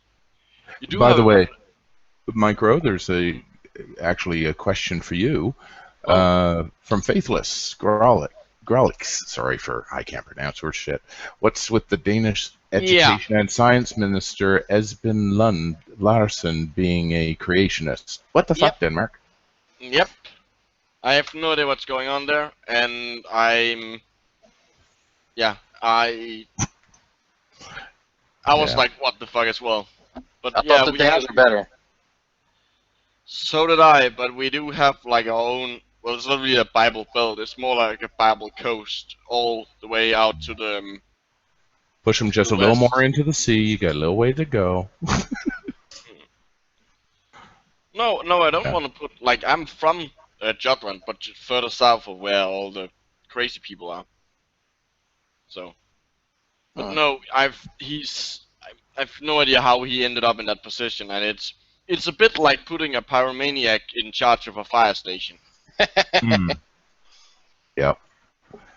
Well, you can also ask the same question, what the fuck Texas, because the new head of education. Yeah, but the new head of education had all of her kids homeschooled, and then private. But you expect that from Texas. You don't expect creationists to gain those positions in Denmark, because we're not that kind of country. Yeah, I mean, just being in the proximity to Sweden, Sweden being our go-to example of how secularism actually enhances a society, and so it's like, God damn it, Denmark. Yeah, and you could use Norway or Denmark as well, really, in those examples. Actually, Norway would be one of the better ones, because it's the richest of the 3. And they are the closest one of the 3 to getting completely rid of their state church. Oh, but nobody knows where that is. They know Sweden because girls. Yeah. ABBA. Yes. Ah, the Swedish girl. Oh. When I Well, the Danish girls in are pretty fine as well. Yeah. Yes. Agreed. Actually, I like Danish girls better. They're cuter. Sound of the knife head. Plus, I'm 1/3 Danish, so I got a little bias. But yeah, Irish,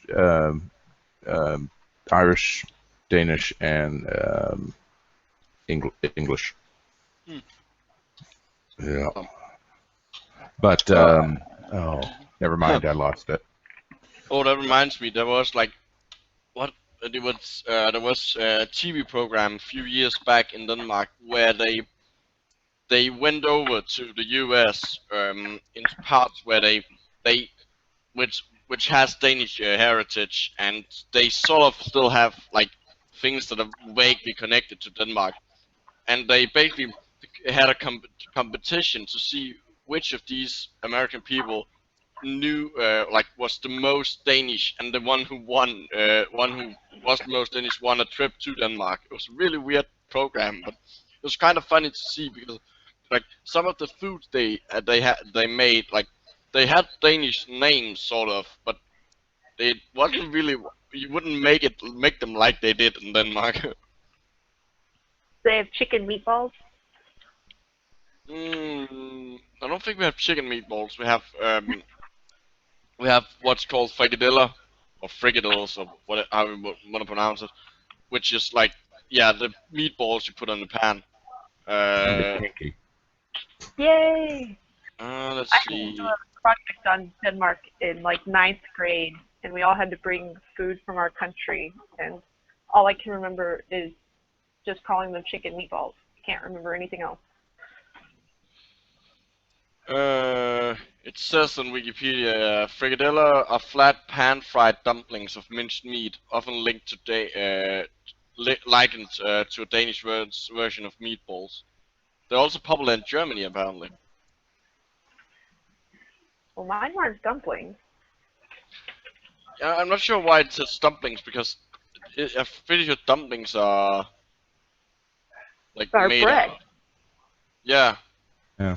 We Maybe they're confusing We also have dumpling a in. version of it where it's where instead of using like pork or beef, you use fish. That tastes pretty good as well. That's pretty much one of the only ways I can eat fish.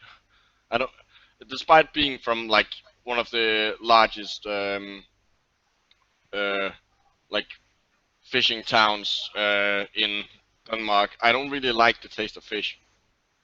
Wow. There's actually a book on Amazon called "Don't Bang Denmark: How to Sleep with Danish Women in Denmark If You Must."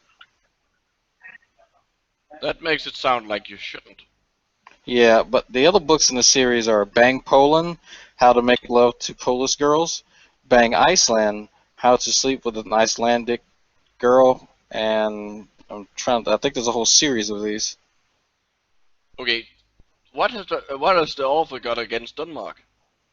I don't know. I'm trying to see if I can look inside it and see what the hell's going on. I'll give you an excerpt. I mean, the thing is, if you want to sleep with Danish girls, it's not that hard. I would imagine y'all are more, or I guess less Puritan when it comes to, sexual expression. Let's put it like this: we were the first country to legalize pornography. Well, that has to count for something, huh? Yeah. And we like showing genitals on national TV in prime time isn't a problem. Well, I do love breasts. Oh, it's more like a hairy vagina, but fair enough. Yeah, I was thinking about that. I was like, yeah, I'll stick with breasts. I don't need genitalia entirely. Just breasts will do. Oh, that reminds me. Yeah, let me see if I can find it. There is a brilliant clip from the same show.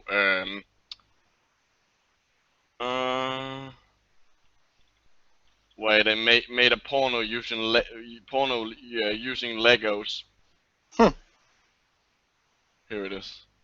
This is it's a Danish television program, but it basically they basically make fun of things on the internet.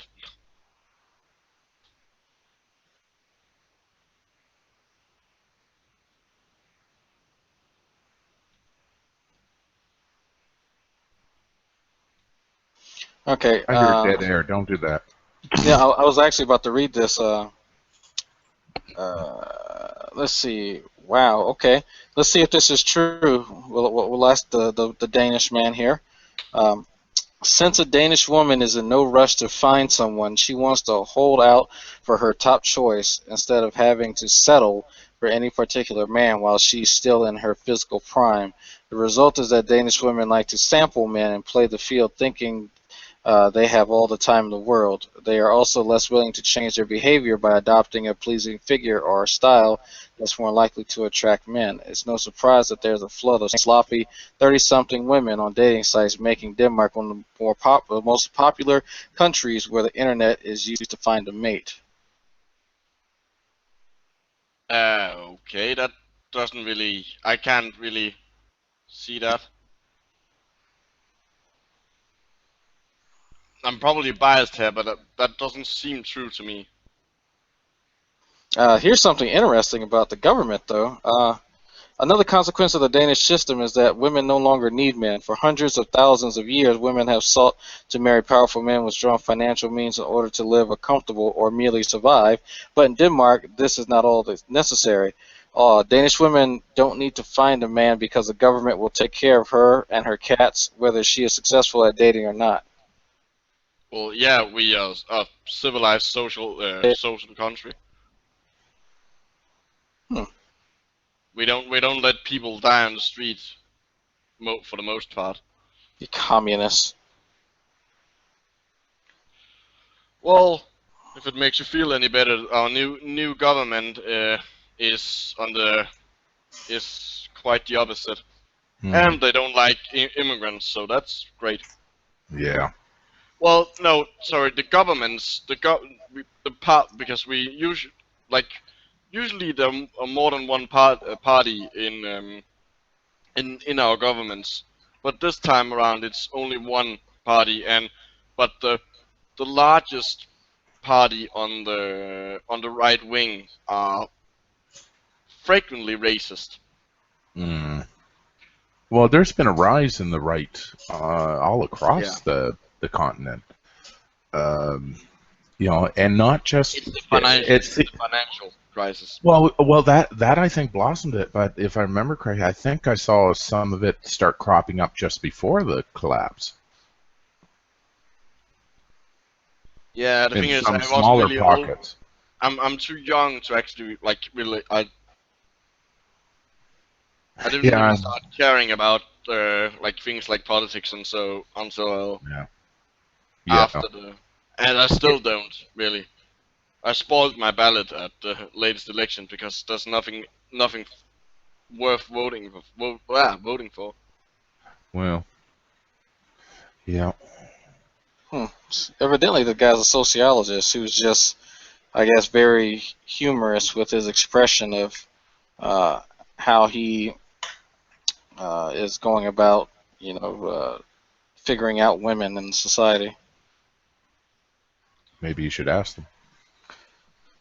Well, I mean, if just me coming to, I mean, I know one thing about women in different types of environments is that if you are, foreign, you're different, you're going to stand out no matter what. You could be like the ugliest motherfucker in the world, but, well, if you're from the mainland or from that other place, that they haven't really, they've only seen on TV or something, then there's going to be a certain appeal to that.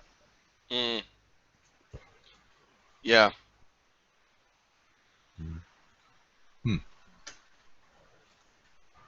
Plus, I know many of them are fascinated by the brown skin thing.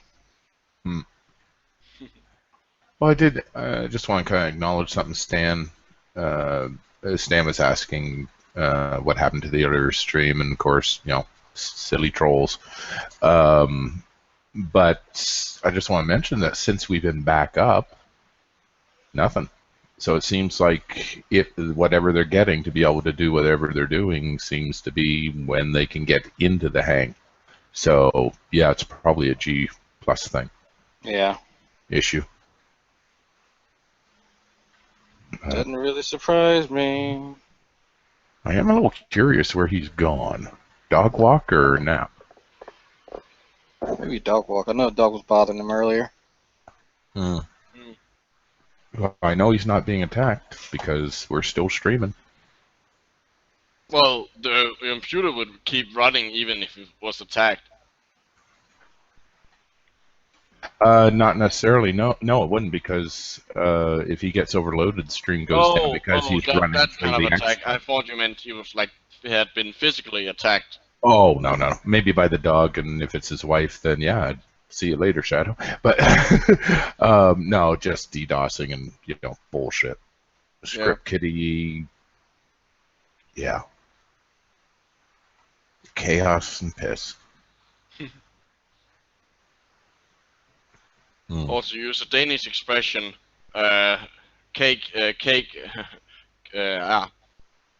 shit and cake, basically, would be the translation. Gotcha.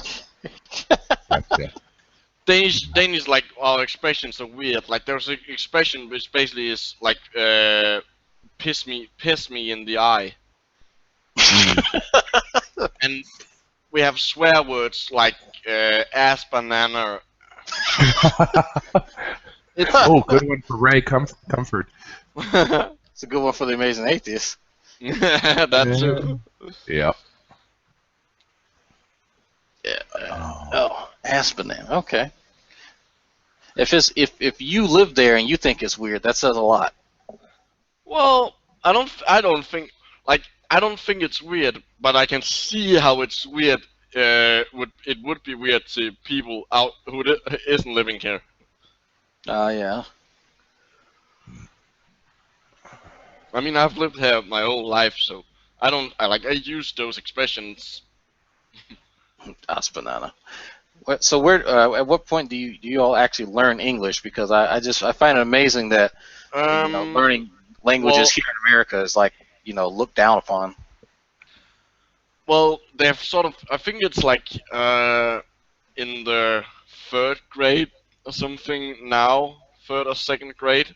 But when I start, it's been lowered since I first since I went to primary school, I guess it would be. I think I started in like 5th grade or something like that. But the thing is, I've learned a lot of. Most of my English comes from the fact that I've been studying and like at a university, and most of the course material is in English. So. Oh, so you had to in order to get an education. My English has gotten a lot better just the last year. Also because of YouTube, actually, because I've been in hangouts and things. Oh yeah, because I noticed PewDiePie's English is really, really good. I was really surprised by that.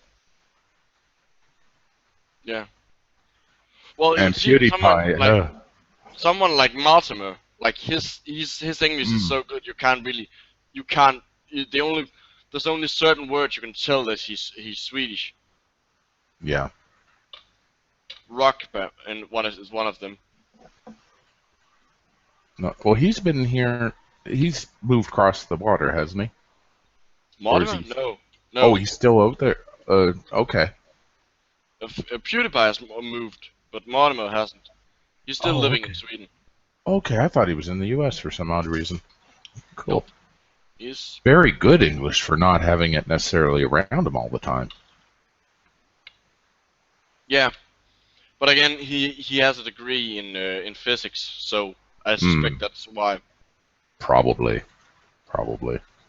So I'm guessing most of your course material is in English, no matter what the subject. For the most part, there has been a few things. Like I took a course where I learned most of the vertebrates you had to learn to identify most of the vertebrates in Denmark, and of course also learn stuff about them. But because it's like field guides to Denmark, it's all in Danish. And I have, I'm looking at my books. There are a few of them that's in Danish, but most of them are either like the early things, like the first few courses, obligatory courses you have, or it's because they're specifically tied to Denmark in some way. That's really interesting. I couldn't even imagine trying to learn about a topic and then having books in another language, because that's, you know, that particular country, I guess, holds a monopoly on all the knowledge that everyone else is using. Yeah, it is also, yeah, it's the weird thing is that on all the books, almost all the books, it says not for use outside the U.S. because they have to have one where it's all in US units, empirical units, and one where it's in metric. Yeah, makes sense. Okay. We actually have a bit of that problem in Canada. Some of the industries still haven't switched over, and they're both. You can ask both. Because we were imperial for a long time, right? Holy crap, that was a long phone call. Oh, that's what was going on. Okay, Yeah. thought you went to took the dogs for a walk. Nah, I wish. No, long frickin' phone call. Good grief. Let's hang up on him. It was the healthcare coverage company wanting to know about my progress in recovering from the stroke. I can touch my pee-pee, all is well. Yeah, pretty much. I mean, yeah, more or less. Just good grief, man. I mean, the cognitive thing is still there to a degree, and it's what they refer to as attention. Is how they break that down. So yeah, that's I'm sitting there like, okay, you've held me on the phone too long. I have no idea what the fuck you're talking about anymore. And that was pretty much the end of the conversation. Yep. Fuck. Yeah. Kept glancing over. It looked like I kept seeing green bars, so you kept the conversation going well enough. Oh, we talked about all kinds of stuff. Yeah. Dragon and Micro have been talking about everything from werewolves to textbook languages. Oh man, I missed out on the werewolves. I always was partial to werewolves as horror villains, as movie monsters. Seems to be a French thing. Really? Mm-hmm. Really? Well, you were talking. You brought it up, Drag, being from Louisiana.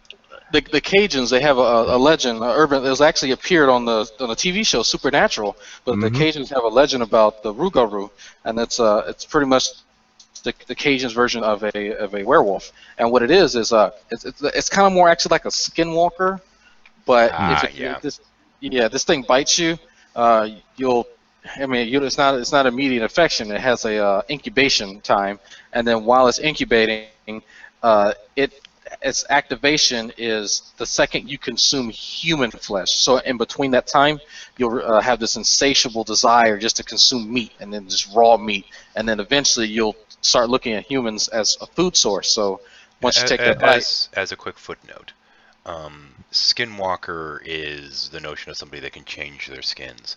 And these particular legends come in part from native cultures, much like in the Native American cultures, in which they had what they referred to as skin dancers, which were essentially a healer variation of the shaman of the day. They would actually wear varied animal skins and what have you. This is partially what inspired my shaman's hat in terms of the animal parts on it, as I took a little bit from the mold of the skin dancer. Well, Faithless Grolix is, and welcome. He mentioned that Quebec had a similar thing, and I mentioned that I've heard the same sort of thing out of the Acadian region in Nova Scotia, which are the precursors to the Cajuns. And Stan actually mentioned that, remind me that New Brunswick has a lot of French culture in it as well. Loup-garou. Yeah, I know that term. The loup-garou was really, actually my great-grandfather went to the grave thinking he had had an encounter with the real loup-garou, and that he had been chased through the forests of Canada by a loup-garou, and that he escaped because he finally reached the crucifix of the church in time. Oh, wow. And that scared the loup-garou away and saved his life. But he was an extremely superstitious. He thought like when he'd wake up in the morning and his horses were in a certain mood, and skittish and nervous, then he assumed that like little fairy dwarves called Farfadet had like tortured them during the night. Well, you And know so what the that- whole Lucaru thing with the cross actually is, right? They hate math. They think yeah, it's a probably. plus sign. They just hate math. But yeah, the version we had in New France was usually very tied to the church, or I don't know if it's the church who decided to hop on the belief in Loup-Garou to try and like keep the believers in church. But I was saying like most of the time, how you transformed into a Loup-Garou was often tied with not going to church, because Really? you had huge tracts of land where you had tracts people- of land. Indeed, where you had people living very far away from the church, and the priests needed them to come to church, and despite living very far away. And so I think that was one of the techniques they used, where if you didn't go to confession for 7 years, that was a way of turning into a Loup-Garou. At the next full moon, you're turning into a Loup-Garou if you didn't go to confession.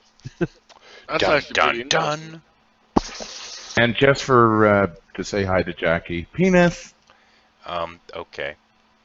Sure. Oh, have a poetry slam to prepare for. Jackie, you actually going to be reading some poetry, or are you just going to a slam? Going to recite poetry, or just to witness? I say, do I have a witness? Hallelujah.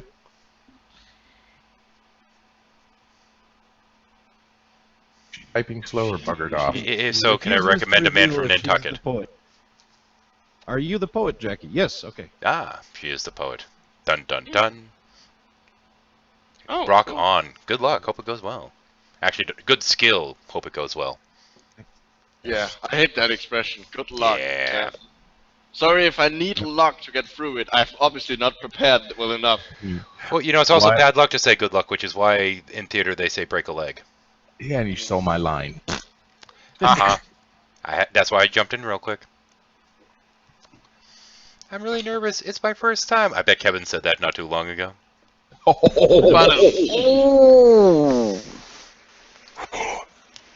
bada bing. Yeah, yeah. It took 30 seconds to go there. That new Yeah. record. How many viewers we got? 15. We're doing okay. Yeah, I'm we're in up my to underwear, so we 17 should get now. some more. Yeah. Oh, okay. Yeah. Oh, baby, you could put on some. Yeah, but we don't Barry have a White. train wreck in here. We have to get some stupid fundy to say stupid shit to get the views. You know, that's how it works these days. Yeah, that's why I try to have maybe 1 or 2 around. Just to, as soon as you do that, you get at least 10 more viewers every time without fail. Yeah, fuck that. It's like a emergency thing. Oh no, the hangout is winding down. Quick, break the glass and bring out the fundy. Yeah, kind of. I mean, that's kind of one of the things. Is break glass and get the fundy out of their cold storage, put them up there, and prop them up, and have them sit there and say something like, "Do you start with God or not God?" Because everybody comes to argue with people on the internet. That's what the internet's really for. This isn't really a place for people to come together and form communities. It's just some place for us to all go, "You're wrong!" and all day long. A big fish slapping dance. Yeah, pretty much. Well, Shadow, you are wrong. Why, thank you. Honestly, a lot of time I'd rather be wrong. Mm. I value the people that come and tell me that I'm wrong about things and point out why, usually more often than the people that come in and say, yo, I agree. Because, if I'm actually legitimately wrong about something, I want to know. Except for when it comes to philosophy, because that's just horseshit. There goes 1/3 of my material. Well, philosophy and logic, I know this is supposed to be like, the rules of logic and this and that. I disagree with so much of it. Yeah. Because it's just, okay, how is, what is it, the ontological or something like that? I don't remember all my arguments now. That's basically postulating God into existence or something like that. It's like, come on. If, this whole notion that, if, what is it? I don't remember it, God. God's ontological argument? The problem is I'm not even remembering it now. That bitch didn't keep me on the phone too long. My brain is gone now. Holy shit. This whole thing with, there must be a God, because if there is people that are imperfect, there must be one that's perfect. If there's a perfect being, that whole stupid shit. But that's not the most actual perfectest philosophy. person that you can believe in, that you can possibly imagine. I'm like, why do we think that should exist? That's stupid. But that's not real philosophy. That's bullshit. Yeah, bullshit philosophy. But speaking of, sorry, I was gonna say, speaking of such things, like I saw a hangout. I think Drag was in it yesterday. On Skylar's channel. But it raised a question to me. Like, basically, it was about morality, objective is subjective. And what it actually made me realize is that, let's just say I grant the theist that there is objective morality. Let's just skip that part, premise one, in the moral argument, and we say, okay, granted, there is objective morality. How does that... Like, the typical argument I hear is that objective morality means that there is a lawgiver, a moral lawgiver, and I'm not able to make a line relating the two. It's like, to me, it's like saying there are objective mathematical answers that are correct, objectively. That means there is a math giver, or there are laws of gravity. That means there is a gravity giver. So yes, like, actually, me, hang on. There is a gravity giver. Gravity is technically a lie of science. It's actually intelligent falling, and it's the appendages, the noodly appendages of the flying spaghetti monster is simply holding us to the ground. Yeah. And it really hates boobs. To cut it short, I'm looking for someone who might be able to tell me like what the link between objective morality and an objective lawgiver is. Well, like, no. Here's really the problem is that if morality is from God, then it's from the mind of God, and if it's from the mind of God, then that's actually subjective ontology. So it's still subjective. So fuck off. Yeah, but I mean, in this case, when we say objective morality, we mean like there are moral answers to any moral dilemma that is objectively correct. Yeah, they're objectively correct. We just don't know what the fuck they are. Precisely, but we know we just go with the idea that such an answer does exist, though. Yeah, well, the thing is, they also posited that this objective lawgiver is immutable. Like, there's no way you could ever. It's immutable, it's unchanging, all morality comes from it, but it's not willing to tell us what the fuck the morality is, so yeah, fuck off. Yeah. Which makes establishing a link between accepting that there is objective morality and that posited lawgiver even more tenuous. It's an even bigger stretch. Completely unrelated point, seeing as we're boring the fuck out of people. Oh, I'm going to since we're boring the fuck out of them anyway, I'm going to bore them with something the fuck else. I actually had a lot of fun because, courtesy of the research I'm having to do for my current topics, such as like out-of-body experiences and this kind of stuff, and I've actually found some things talking about the portion of the brain that controls what I'm going to refer to as our avatar, in terms of where we believe we are as opposed to where we actually are. So it's on the right side of your head, right behind the right ear, a little ways in there towards the kind of near where the cerebellum and all that crap is. And it's this little chunk of the brain that in the video I found, which is a TED Talk, which is referenced in the links of the most recent Power of Lou. This is what controls our sense of spatial awareness in terms of where we think we are and what have you. And utilizing that while I was on the phone talking with this woman, I was explaining to her the problem I'm still having with my left hand, which is that spatially my hand isn't where my brain thinks it is, and it's off by about an inch or so to the left in terms of short distance with like typing and this and that. So I'm always hitting, instead of A, I'm always hitting caps lock, for example, because spatially my brain thinks my hand is someplace that it isn't. And it's just kind of somewhat semi-permanently that way since the stroke right now. But it's a fascinating thing that spatially your brain is identifying where you are, and it doesn't necessarily match the fuck up. So that's kind of a fun thing, and I trotted that out while on the phone, and she's just like, "Up to what?" And I'm explaining. She's like, who told you this, or how did you figure this out? I'm like, research and some degree of self-awareness. When you're typing and you keep hitting caps lock instead of A, you know there's a problem. Yeah. So it also helps explain your fingers where they feel like they're in the wrong position. That stopped a little bit. Now my hand just thinks it's a little bit to the left of where it actually is. Okay, so progress, good. Does that match the location of your stroke? Yeah, part of it, yeah. Because the nerves that were hit were 3rd, 4th, and 6th, and it'd be near where the 6th connects in. Yeah. So that's a slight misalignment, but only in terms of the left hand is the part that's really screwed up. For a while there, when my fingers weren't touching, they felt like they were, and at least I've gotten that to stop. Because when you're telling your fingers close, and it's saying, but your brain is insisting that your fingers can't close because they're already touching, that you got a problem. I mean, even the nerves were in my hand were saying, but your fingers are together. I'm looking down, going, no, they're not, motherfucker. Arguing with they're lying to me. And, I was hoping during this time period that some asshole was going to come in and say, well, how could you know that your senses are reliable? Then I could turn around and say, I know my senses aren't reliable, motherfucker, so kiss off. It's an educated guess. No, because your actual ability to look at your hand and say, okay, my fingers aren't touching regardless of what my nerve endings are saying. So therefore, my senses clearly aren't reliable because my brain is telling me one thing and my vision is telling me another. So, I mean, this is the thing, this is why we have to have multiple criteria by which to validate what we believe to be the truth. But yeah, I was hoping some asshole would bring that up in the middle of it. Now it's just something that I can bring up as an anecdote. But yeah, fuck you. I'm so sick of all these theological arguments right now, especially after the damn stroke, because it's like, yeah, fuck you, I can know that my senses aren't reliable. Because I know how this shit works. I still have a blind spot, for fuck's sake. An area where, no matter what I'm looking at, it's not properly processed. It's a lot smaller than it had been, but it's still there.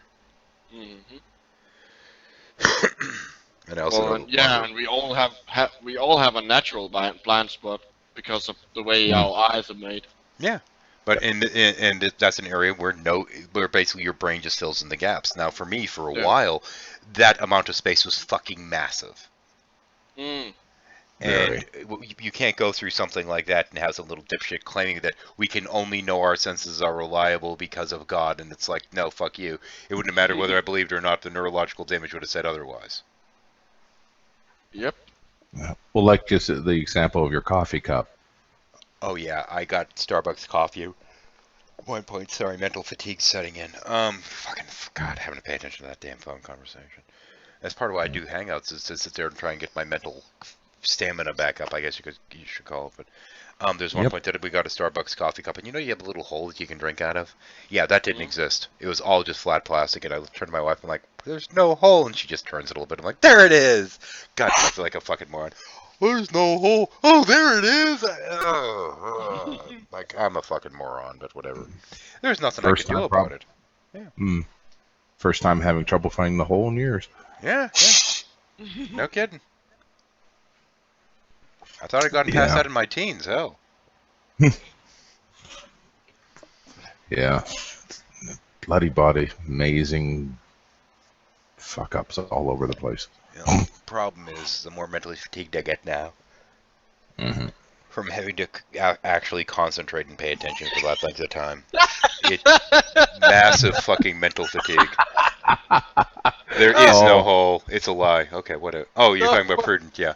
Prudent. Then what is the 30 hole golf course? Whatever the fuck it was, Prudent golf course. Yeah. My cousin just sent me a text message. I don't know if you can see the image. Oh, Bill Cosby. Bill Cosby as Neo. What? No, he says Morpheus. Yeah. There's court documents showing that he would give Quaaludes to women in 2005. Oh, the blue pill and the red pill. Yeah. Nice. What's fucking wrong with that? That seems wrong. Well, it depends on which side you're on. It might be right. That, and again, if there's no objective morality, go fuck yourself! Yeah, if there's no objective morality, then it's up to us as a society to say, Bill Cosby, you're a douche. Okay, looks paid. I just got an email from Patreon saying that I was just paid. Oh, yeah, it's the beginning of the month. That's, they actually had a problem with their billing this month on Patreon. They realized that there were a shit ton more things going through their billing cycle than usual, so they said, wait a minute, and they had to cancel a fuck ton of them and redo it. So they had some fuck ups this month, but I've got my stuff at least my end is squared away, so in theory everyone should be. Yeah, Heavy Haulers finally went through. That was the only one that they were still holding on to, trying to figure out. But he was my new one this month. So. Woo-hoo. Shout out to Heavy. Yeah, oh yeah, shout out to Heavy Hauler, shout out to Paranor here, shout out to Andy Lim, shout out to TJ Downing, shout out to Kevin Bushnick, and, I can't say it now, Boucher and Jackie. The two of them are package deal these days, so yeah, shout out to all of them. I don't think I missed anyone. I don't believe I couldn't remember how to pronounce Kevin's last name. I am mentally fatigued, holy shit. Wasn't it Buchik? Buchik, yes, thank you. Yeah, okay. No, my brain is gone right now. Yeah. It's all right. No, it's you work, you have something like that, and you try to deal with it, and it just frustrates the crap out of you after a while. I'm surprised I didn't gain another Patreon for causing all the butthurt for Matt Slick's fan base. No, I know Kevin's going to forgive me for not being able to. Yeah, just things falling out of brain at this hour. Jackie's correcting in chat. I see that. Buchik, yeah. He knows what's up. Yeah, it's one of those things. Just brain just said, "Fuck you," and my brain, yeah. The wall, literally. It's frustrating. It really is, because you're like, okay, I know the information's there. I just can't access it right now. Fuck you, brain. Yeah, pretty much. Which is kind of odd, because that means that you have the knowledge that you have some knowledge, and then there is the knowledge itself. And this is. So you have the memory of having a memory. Yeah, pretty much, and it's really frustrating because you know it's there but not accessible, and it's the thing is this whole thing with like, well, you know a God exists. It's like, no, I do not have that knowledge. I am sorry. I am omniscient in terms of what I do and do not know at any given point in time. Now, I can say I know that knowledge is in my brain, but I can't currently access it. That's a different thing than, simply saying that knowledge does not exist within my brain. And in the case of the supposed knowledge of the existence of a God, that knowledge does not exist in my brain, so fuck off. If it did exist and it was not accessible, I'd be aware of it. Yeah, and it's like that catching on the tip of your tongue type deal. You know it's there, you just can't get through. And if it is there, but you're not aware that it's there, then you can't really say you know it. Well, here's the thing is, if it were there and I was unaware that it was there, then for all intents and purposes it isn't there because it's never been accessible. It's not known. And known means something, even if you're using it in a different thing than that whole just flat true belief thing, in terms of like the intuitive kind of knowing or what have you.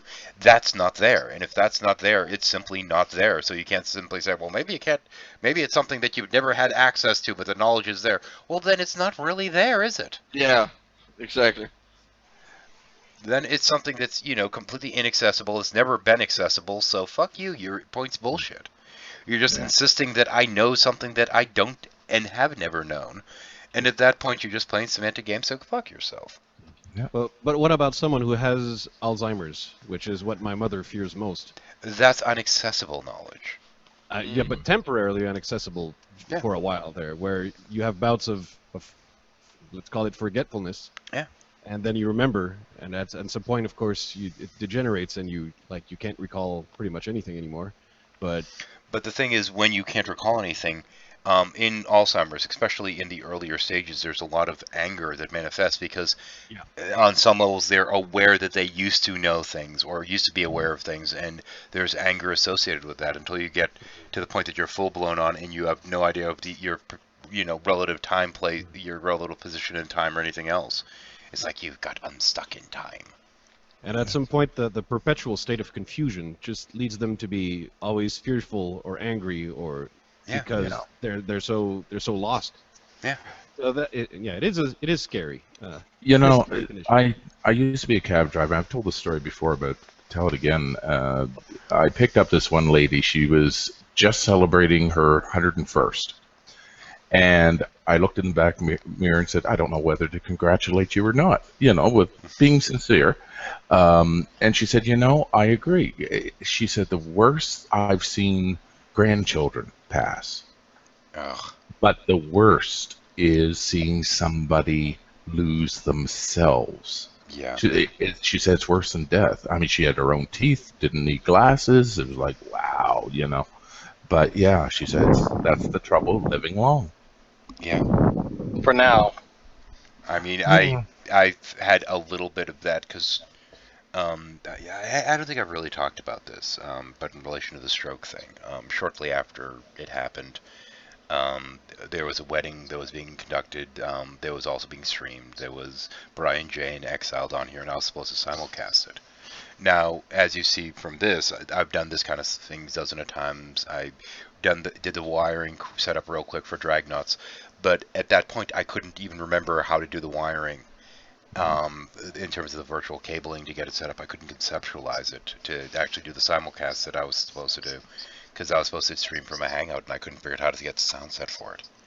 And that scared the ever-loving shit out of me, because this is something that I'd done at this point literally hundreds of times, gotten it set up for myself as well as other people, and even looking at a actual screen cap I had of how to set it up, I still couldn't cognitively figure out how to do it. And that was absolutely terrifying. The fact that something that I've done so many times, I just couldn't figure out conceptually how to do. Yeah. I couldn't track it in my head at all, and that was terrifying. And I've gotten that back to it now, but it's still, you know, the am I doing this right? How do I set this up? Just all absolutely terrifying to me, because the simple flow charting thing is, I grew up with computers.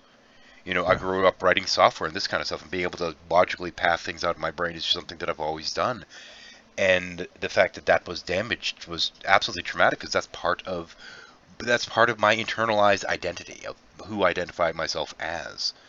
And when something that integral is lost, and that's going to affect my writing, it's going to affect all these things, sitting there reading through a scene in my own fucking story and not being able to keep track of what's going on in the scene, that was terrifying. It instills a doubt in yourself that you can't get away from. Because at this point, you know that you can't rely on your own cognition and your own senses, and that's just a terrifying sensation. And you know, how can you tell that what you know is reliable, that your perceptions are of the world are reliable? Well, you can, and you know when you can't. There's a difference. You understand these things, and it's a part of this through testing it against others. But when you know that your senses aren't reliable, it's a horrifying thing, because we do know the difference inherently, intuitively, and otherwise. We know when our senses are fucked up. Yeah. Now, granted, there can be additional images that make it so that you can't even reliably know that. But when you know, you know. And this is one thing that all these stupid arguments that are made by these Side-10 clones and what have you is such a load of shit, because it's relying on people sitting there and giving you the benefit of the doubt, saying, well, we can't necessarily know. Well, that's just it, is internally, on some fundamental level, there is this knowledge of, I know that this is reliable or unreliable, what have you. I looked down a street and there was a car coming, and I couldn't cognitively process the car was there. Now, the input was coming in through the eyes, but it wasn't being processed in the brain. And this is when you have, you know, my wife grabbing my arm and saying, what the hell are you doing? There's a car coming. Not realizing how bad the damage was. This is why we have to rely on each other to validate our own cognitive capabilities at times, because if there is a flaw, we may not be fully aware of it, but we have to rely on others to validate this. This is why we have things like double-blind studies. This is why science has to be testable, because without those mechanisms, we don't know. You need those mechanisms in place, and in terms of what you do and don't know at any given moment, that can potentially change based upon your cognitive state. But if you fucking know something, you fucking know it. And if you are aware of that which is unknown, or aware of flaws in your cognition or what have you, then you still know where those flaws lie. Yeah, and Lally Lalou just made the statement that they had body dysmorphia for years. But that's the thing, is in a way that's what I was dealing with to a degree with the left hand, mind you, is that my body in relation to my cognitive self weren't matching up. Now it's a different terms of, you know, not recognizing your body as being your own in some regards, or not thinking that it's appropriate or that it's the way it's supposed to be. That's somewhat of a different process. But at the same point, you know, my brain not recognizing my arm as being part of my body initially after the stroke, that's a lot of what had to be done with me trying to remap the neurons from connecting my brain to my arm, is getting my brain to recognize this is me. Yeah. And that was pretty freaky too, because literally my brain was not recognizing, okay, that is not your arm. Why? Because my brain thought my arm was a little bit to the left and up. And it was a matter of, so to speak, getting the mental mapping to match the physical position, which it's still off, but it's a lot closer in terms of, when I send a signal to my hand knows that the signal is being sent to it. By the way, Shadow, did you provide a link to that TED Talk in your last? I believe I did. I'm pretty sure that I had to put the links in there. Take a double check. It should be the out-of-body one that actually talks a lot about that. There's also another one in there that talks about it as well, but I believe it's the out-of-body one that talks about the portion of the brain that regulates your self-imaging in terms of the proverbial avatar of where you think you are and that kind of perception, your spatial awareness of your physical self in terms of what part of the brain modulates that. And it's this tiny little thing that you think, okay, it's not that big a deal. But it's the part right next to that. If you send a little jolt there, you immediately have an out-of-body experience because your body doesn't think that it's where it is. Yeah. No, the reason I asked was because Lally was... it's a pretty good talk, actually. Or she might benefit from it. But yeah, I mean, when you're not feeling like you're physically where you are and this kind of stuff, it's really fucked up, even if it's just one part of your body.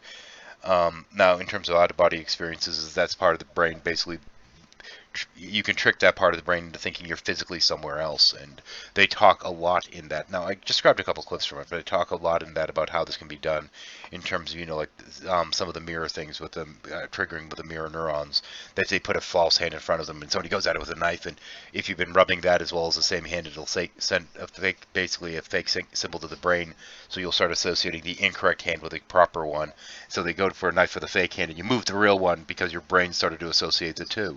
This has also been done with like rubbing the back of a simulacrum of the self. That's basically an image of the self. At the same time somebody's rubbing your actual back, your consciousness starts associating that other back with yours. So you start essentially projecting your conscious mind or your awareness of where you are with that other back that you see them stroking. But yeah, I use some references to that. The link is in the description of the Power of Wu. Series 6 is going to not be the short, like 3 or maybe 4 videos that the other ones had. This one, there's a lot to milk out of in terms of because you have out-of-body experiences, you have lucid dreaming, and it's the misrepresentatives people are using as what these phenomena are and what they entail and what have you. And this is how we get notions like astral projection and visiting other worlds. It's lucid dreaming.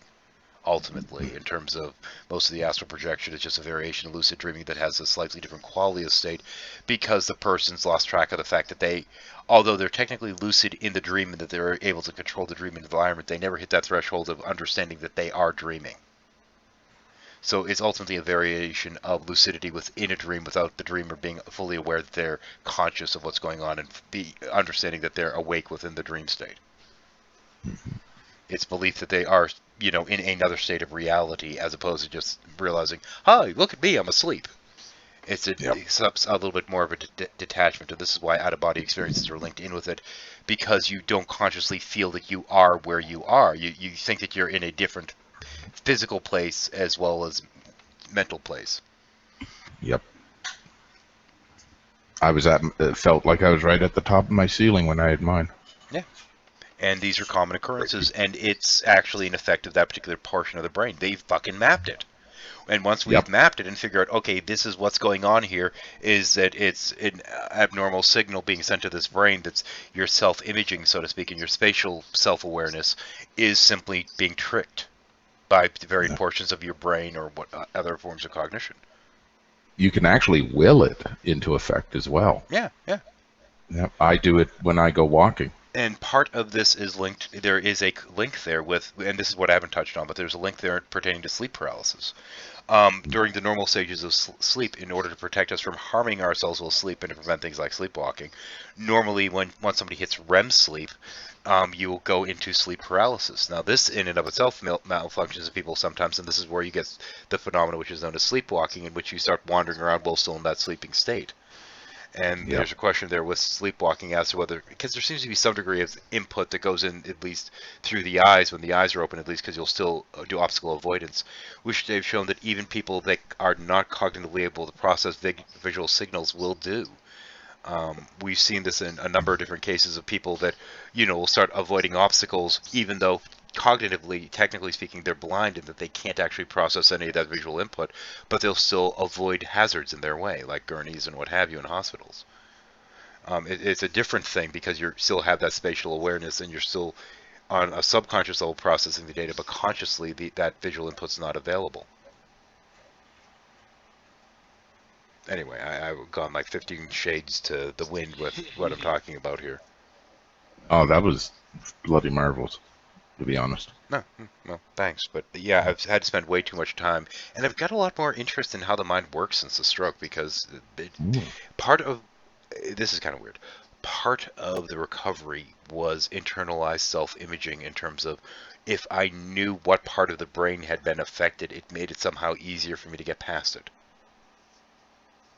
Because essentially what you're doing is you're remapping the brain. And Drag, I will catch you later. Thanks for joining us for as long as you did. I feel like I should turn over the conversation to the room before I run anyone else off.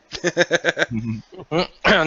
It's my son's going to be here in probably less than an hour, so I want to go kind of spend some time with the wife because he's going to come, she's going to go to work, and I'm stuck here with him. Dude, have the wifey time. It's incredibly important. Yeah, that's what I said. I can sit here and play with my son and do homework and listen to this at the same time, so I'm going to go spend some time with her for a little bit. But I'll stay in the chat, Go frolic. Yeah.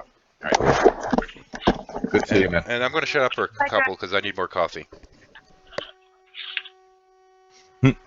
Always need more coffee. And I'm at that concentration that I'm getting rambly, so I need to slow down my brain a little.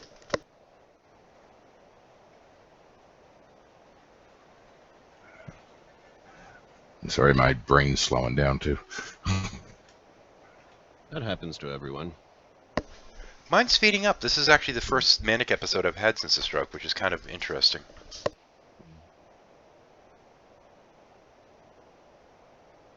But I admit that in terms of that that type of situation, it's kind of the only I can only imagine it at this point.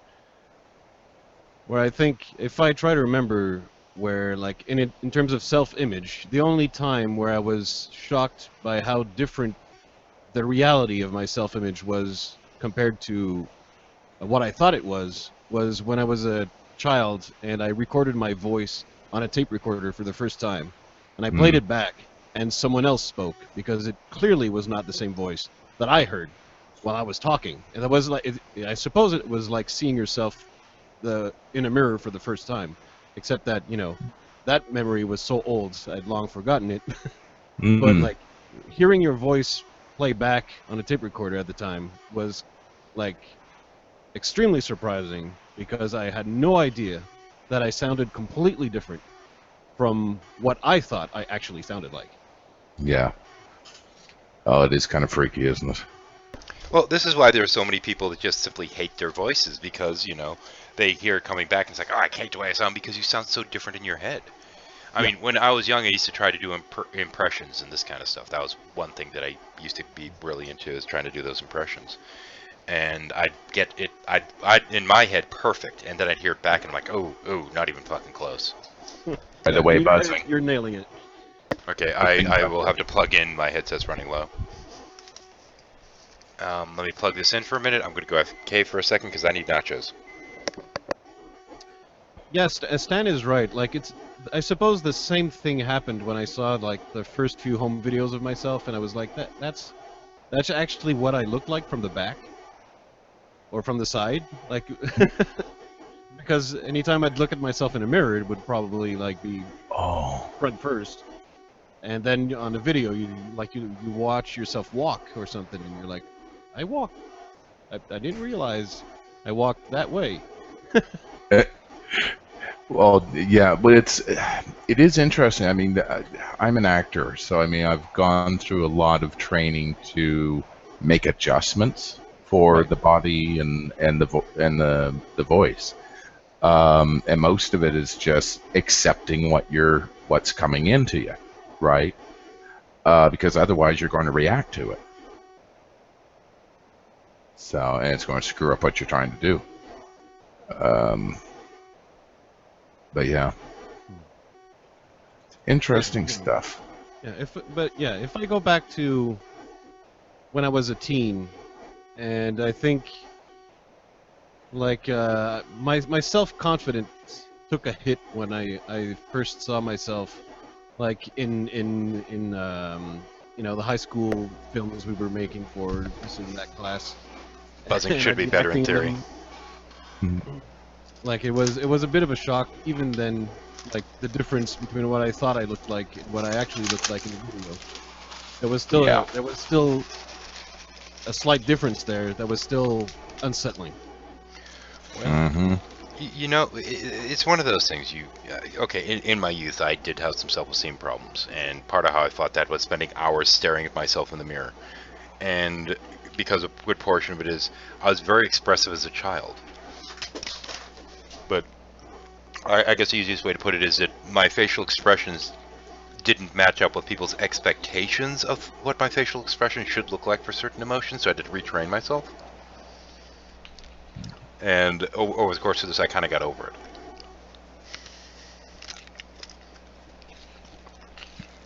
But another thing that kind of hit with a stroke is that the way my mappings worked in my brain, those facial features and what have you, that was initially affected as well.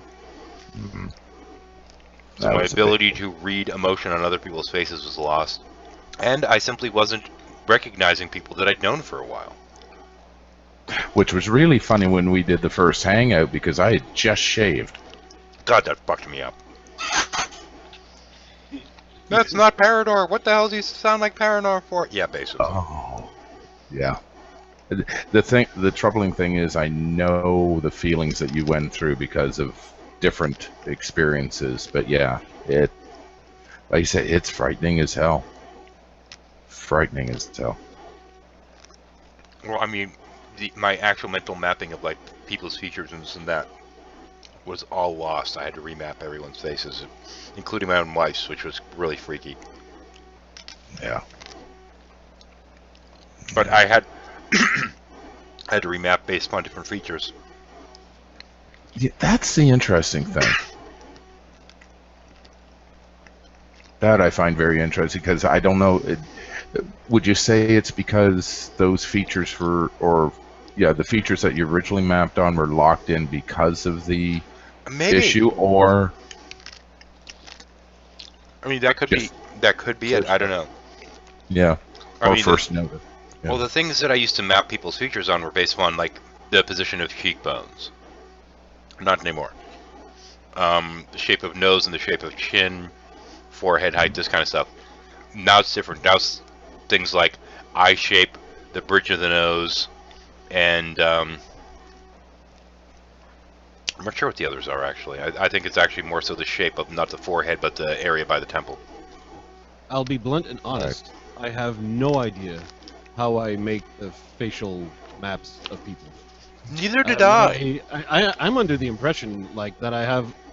Probably not, but I'm under the impression that I have a good overall picture, and I take note of all the features, but probably not. Nope. You don't. And like I said, Shadow, you didn't realize it either till afterwards. No, you never know what you had until you lost it. Yeah, pretty much. Literally in this case. Well, when we originally mapped, or learned how to map, it would have been when we were still crawling around. So you don't. If there's a way to find that out without having to have a stroke.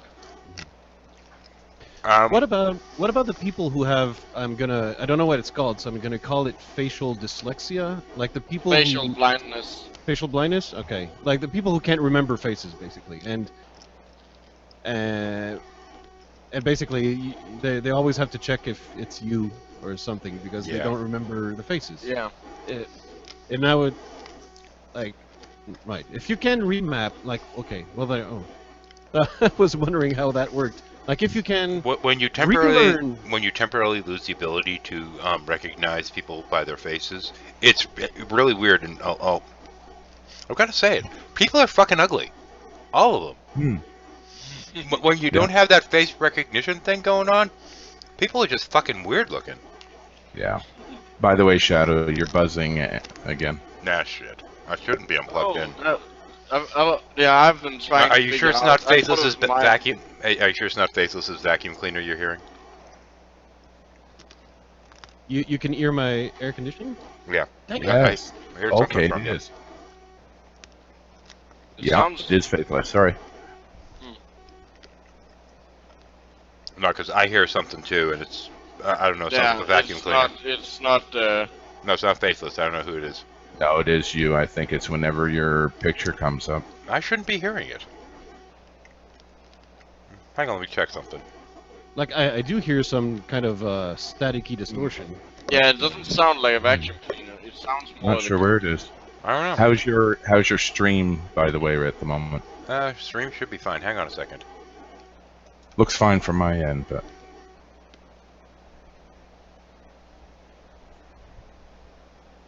okay, Shadow mute. Yeah, I guess it is me. Yeah.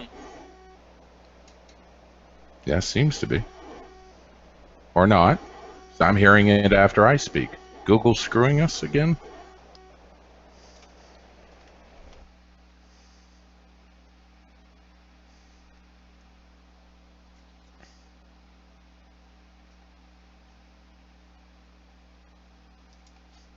Sorry, good. Can you Well, tell I- if it's muted or not? Sorry, Groovy, hardly heard you. I don't know. When I jumped out of the hangout, it seemed to stop, so I don't know. No, it's going on for a lot of us, even when you're gone. I don't know. It's not you, Groovy. You're muted, so it can't be you. Let me check drag right Yeah, quick. I don't think it's me. Well, I'll be damned. It's Dragnot. It was Dragnot, yes. He disconnected his headphones so it caught in a static state. Right. Okay, for those watching, sorry it took us so long to figure that out, but sometimes your head, when it's up your ass, it's hard to see. And speaking of such, I had 4 hours sleep. I'm hitting my wall, so I will say good day for now. Well, take care. Bye. I gotta take a nap. Oh. Well, do we have anybody out there in Bureauland that would like to join us? There's plenty of room. Wow, it got really fucking quiet. Oh, we can make the contest of who can stay quiet the longest. And lose all your viewers. Well, I'm good with that. I'm good with that. I could use a nap, but I'll keep it running for now. Again, I'm sitting here eating nachos now. Well, Yeah, nachos that's- are meant to be eaten. Yeah, blood sugar was dropping. The interesting thing is that nachos is actually that's actually a dish. Like the chips themselves aren't called nachos.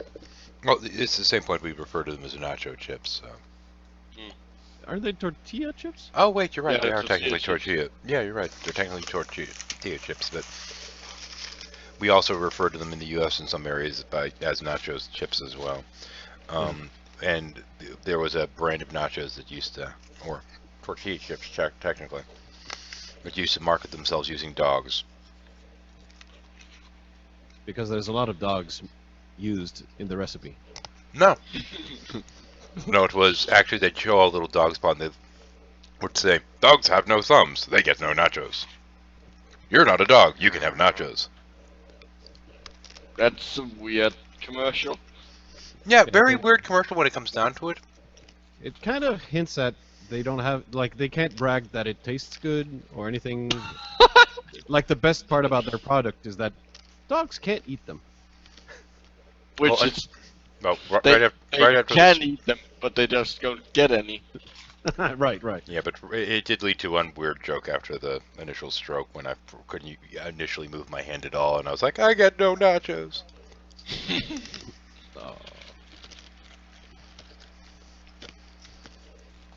So the weird part about the nachos, and well, I assume it does exist, but personally, I've only seen it in The Simpsons. It's the tortilla hat. Well, where the rim is filled with the melted cheese. I'm telling you one. I'll tell you one thing though. If I'd Does lost that use actually exist? if I'd actually lost use of both arms, I think I'd probably have asked my wife to smother me in my sleep to suffer me to save her and myself the indignity of her having to wipe my ass for me. Yeah. Yeah. Mm-hmm. Yeah, fuck that.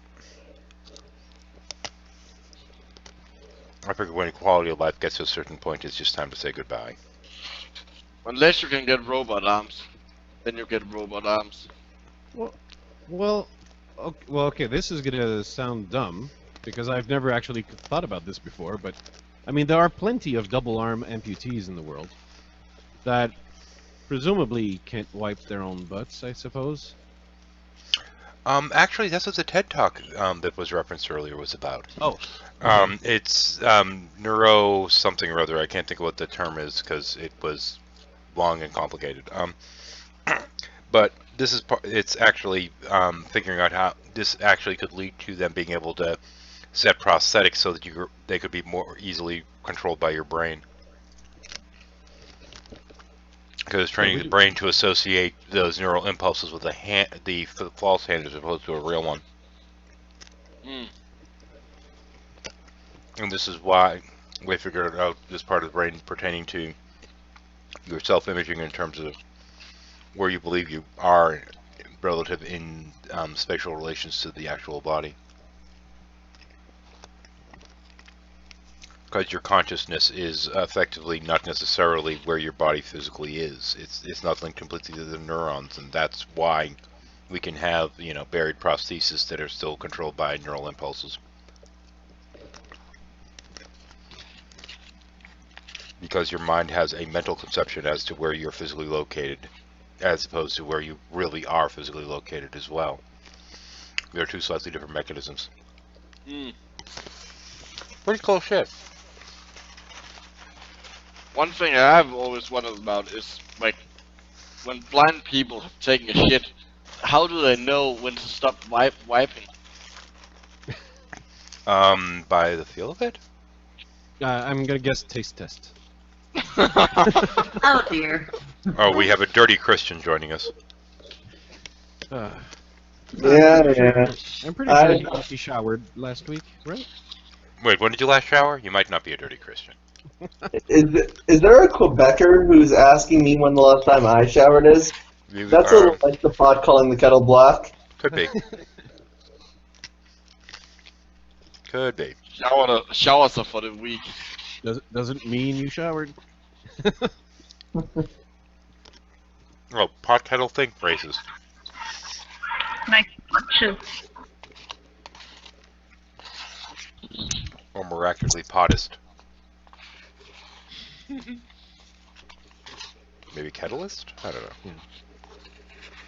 But that said, like, I don't think, like, there are many conditions, like, you think, for a long time I thought, like, if I went blind, I rely so much on my eyesight. Yeah. For everything I do in life. Obviously, if I lost my eyesight, I would have to, like, restart everything. Mm-hmm. Because I wouldn't be able to continue doing what I do now. What about becoming Daredevil? You could totally do that. Meet Sonar first. I don't know. I could be pudgy Daredevil.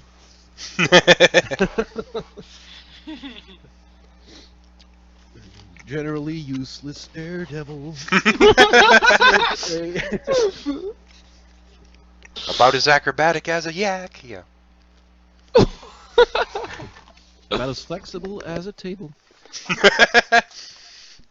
Actually, I knew a girl ages ago that kept saying she was going to try to get a job at Hooters as a table.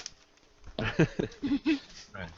What I meant to say is that, like, I thought for a long while that if I went blind, like, what the heck would I? Obviously, it would suck, and I'd have to change everything. And the same goes for if I lost the ability to walk, if I lost hearing, or if I lost all sorts of things. So I'm not like, there's this line there. I think I like at some point there's a line I think I'd prefer death, and then on the other, like, I'd probably have to be in that situation to actually know what I'd end up wanting. Going blind would certainly suck. There's no question about that, but I could still participate in Hangouts and talk at least.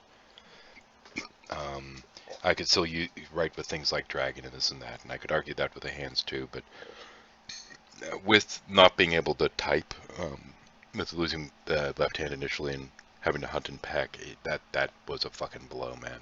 That sucked. Yeah, but on the losing the ability to type definitely sucks. But then there are other means of entering data. Oh, there are other ways to communicate. Absolutely. Yeah. I got Dragon Natural Speaking, and I had some fun with that, playing around by saying things and seeing what it came up with. Apparently, if you say fucking 3 times fast, it thinks that you're talking about Hawking radiation. So, yeah. I actually did a post about this morning, or last night, I don't know.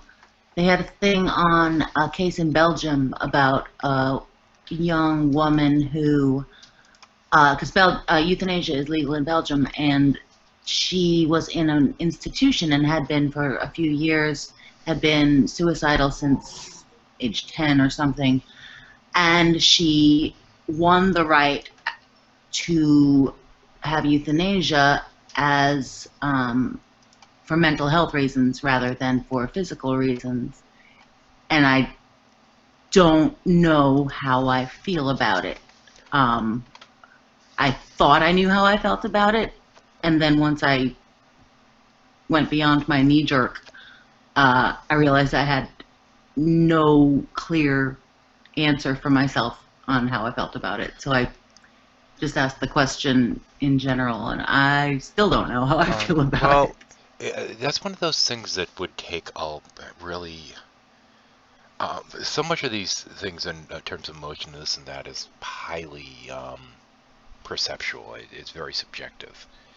And as to, having the right to do it and doing it are two different things. Because the thing is, with things like being suicidal and this and that, the majority of people that are suicidal reach this point that they decide that they don't want to anymore, and it's usually at the point that they can do it. Now, in my particular case, I've had times like that, and I've always moved beyond them, but it's always come to the point that you have that proverbial razor placed against the wrist, and you have it just at the right angle. And you get to the point that you almost want the pain just for the sake of feeling something, because you're so emotionally numb and all you can feel is self-loathing and self-hatred. And you need something to drive you forward, and in me, anger, that kind of rage, whether it's towards self or others or what have you, has always been what's driven me onward. I've always learned how to channel that to move myself forward, but I think it's a matter of, well, you're almost better off trying to just work on the person's coping mechanisms with that. But there's a point at which, I don't know. I mean, is it almost more merciful to let the person give up? Because to me, that's always what it is kind of giving up. Well, it's the letting part, because I will acknowledge that I've had multiple points where it wasn't necessarily self-hatred. It was not necessarily incredible pain. It was more exhaustion with the process of just feeling like, okay, I gave this my best shot. And it's, I'm not there now, obviously, but it's not that long ago. And it's the letting, because I don't think you should kill. There's no should, I don't know. It would, I don't know. I really don't know.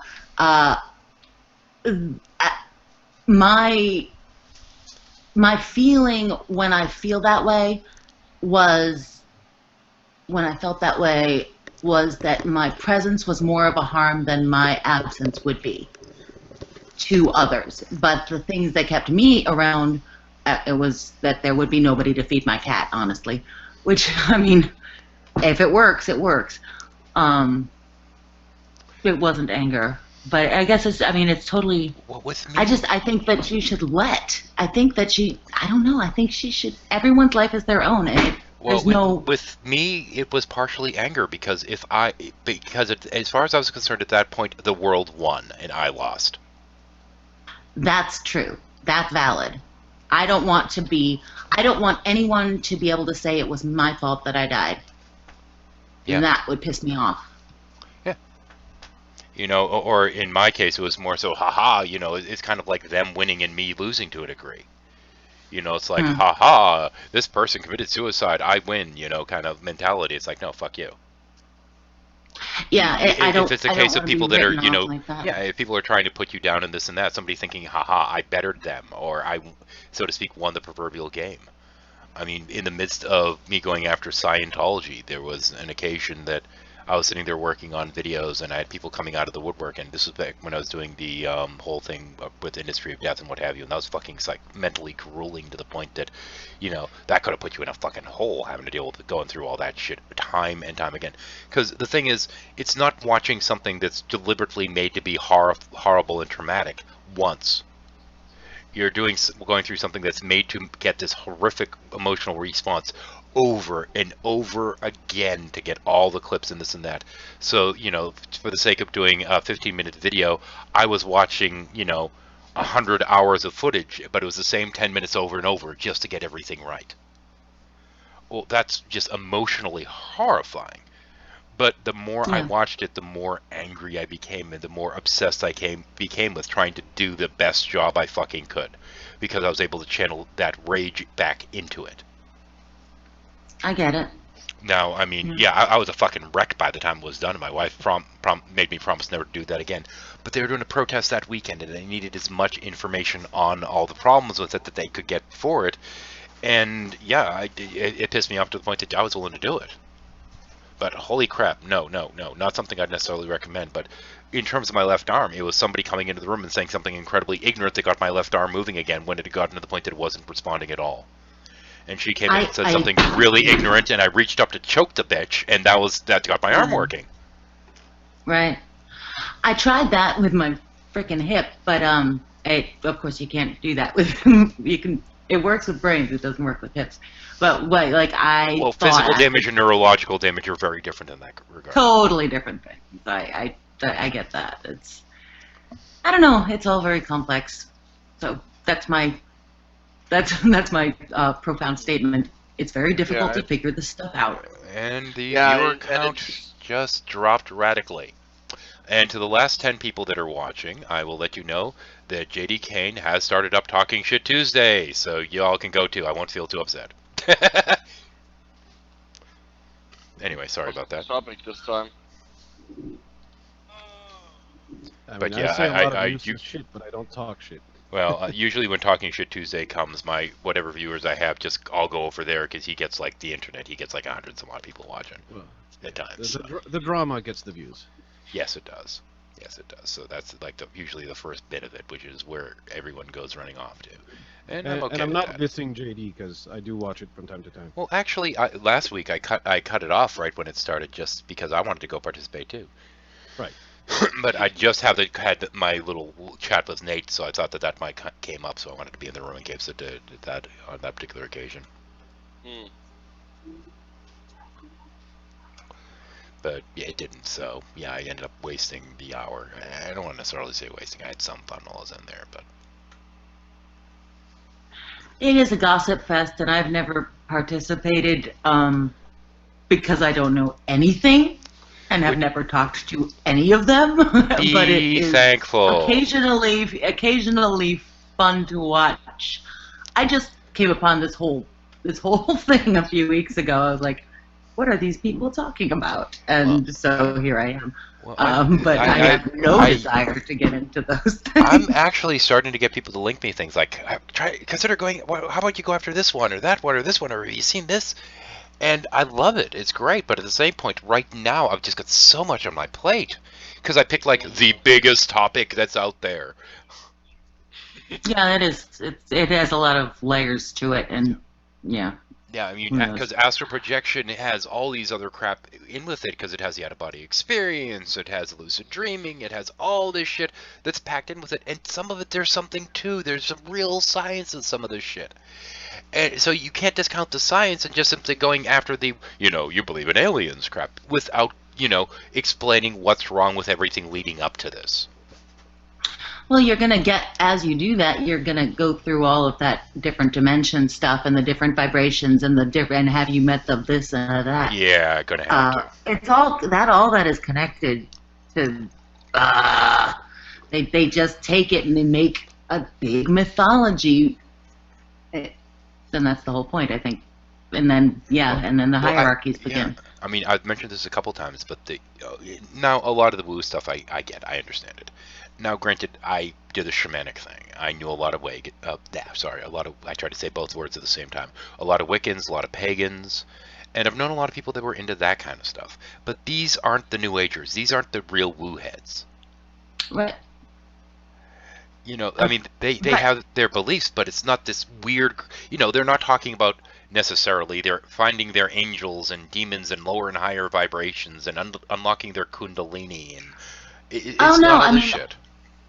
Right. I mean, I went a different route. I went with, I explored the pagan stuff. I explored the Toltec stuff, which is, I mentioned in that little comment on your video for this morning. Yeah. And various other things, including all of the yoga stuff. But it seems to be all smushed together in this new stuff. And it's like, wow, okay, I know that they're all, I don't know. Well, the thing is, what happens is you have things like, for example, yoga and your yoga practices. Classical yoga in India had nothing to do with exercise. Nothing at all. But the American version is all about the exercise for most people. And, you get to spirituality through exertion, essentially. Well, the old yoga was more of a philosophy, a way to live a more moral life and to treat yourself and your fellows well and this kind of stuff. It was more this kind of pseudo-moral philosophy with quasi-religious elements put in it. Yeah. Along with some meditation to try and get to a better self-awareness. It's yoga is union, and it was just supposed to get you to the place where you realize that you're... You. Aham Brahmasmi. That you are, it's all the route to get you there, where you are already. But it takes, as soon as we start telling stories about any of these things, it's like, all right, they're gonna do this again. Well, I mean, that's the thing is the New Agers, they take these classical beliefs and they add all these layers of additional crap on top of them, and then some idiot that's clearly delusional in some sense, or just simply lying, will start talking about aliens that came to visit them and that they contacted them through whatever, and then after that they started contacting them through channeling, and next thing you know, you have all these idiots running around claiming, I'm channeling Anubis, and he's actually an alien reptile from such and such planet, but he's one of the good reptilian aliens, not one of the bad ones. And you have some idiot that's there in the room with them who say, well, how do you communicate? And they say, oh, or rather, what language, how do you speak? Or something along these lines. I can't remember what the exact question was. And he goes, oh, we're telepathic. And it's like, that's not really answering the question. They said, but whatever. I mean, just we're blatantly evading. And he vibrates my heart chakra. Yeah. Now the kicker is, my favorite was Spirit Science, and his third chakra videos was like, think you know chakras? And I'm like, yes, I think I do. Matter of fact, the Buddhist tradition pertaining to them is actually trying to draw everything to the heart, not trying to draw everything to the head, because it's a totally different framework. But they don't know this. They don't care. They just don't care because it's all about getting out the top and going to the astral layers, which has nothing to do with the chakras. I don't know. It really doesn't. I liked that. The thing is, even then, in terms of the seventh chakra, the crown chakra, this is supposed to be your IV drip from the divine for all intents and purposes. It's just supposed to be little drips that come down and touch you there. But these people seem to think that they can open up the chakra and then go to chakras beyond it that'll give them telepathy and telekinesis and the ability to fly out of their own asshole. What? Come on, guys. I want to be able to fly out of my own asshole. That sounds like fun. You would. Someday, well, related to that is all of the vibration stuff. I'm sure that I know you covered a lot of the vibrational stuff with the tones and the scales and the relating to this and that.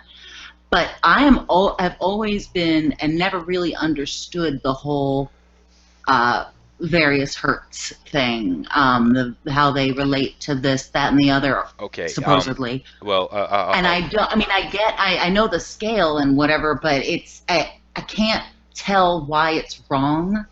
Okay. In the Shaman Skeptic Sage, I did talk about it a little bit.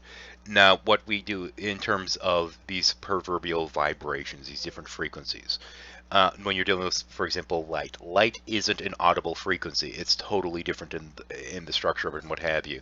One of them is based upon distortions within the air. The other one's based upon actual protons and how light is reflected. Totally different mechanisms anyway around it. But going in even deeper than this, you have this vast spectrum of basically varied frequencies, from microwave frequencies, what have you. And then you go down to the visual range, which is a very small portion is the visual. Now, where these proverbial notes are actually separated is a completely fucking arbitrary thing based upon human hearing. Has nothing to do with the vibration itself. It's just how we perceive those vibrations. So we put back in the day. Yeah, we put in these fairly arbitrary separators, but there is no difference between one note and the next. So if you're claiming that there are all these different vibrations, there's ultimately one vibration that's just modulated by very different factors, but ultimately it's just the compression or expansion of this frequency range. And it eventually gets to the point that it's so far beyond human cognition that it's not even worth referencing. But they sit there and they say, okay, you get to the certain point and then it repeats the cycle. No, it doesn't. It moves out of that into radio waves or into microwaves or what have you. It moves into a totally different framework. I mean, I get that stuff. What I'm more referencing is being able to increase your quote vibration, like you want to be vibrating at 528 hertz. They actually put hertz ratings on it? Oh yeah.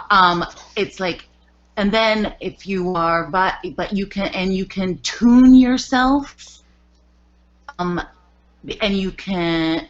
If your mind I first encountered this a few years ago. If your brain was vibrating at 500 something hertz, it would explode in your head. Just as a footnote. Yeah. Lucid dreaming happens at either 27 or 40 hertz. Yeah, I can't understand. I didn't understand what they were talking about, and that was one of the times when I was like, okay, is there something that I'm simply not understanding, or is this bullshit? Brain waves don't go that high. That 40 hertz is kind of the upper edge anyway around it, and we're talking gamma at that point. In terms of the brain waves, we're talking, I believe it's gamma waves on that one. Now, if you go by what they're saying in terms of things like the binomial beats and what have you, they're talking about alpha and theta waves. These are not the correct ones for lucid dreaming.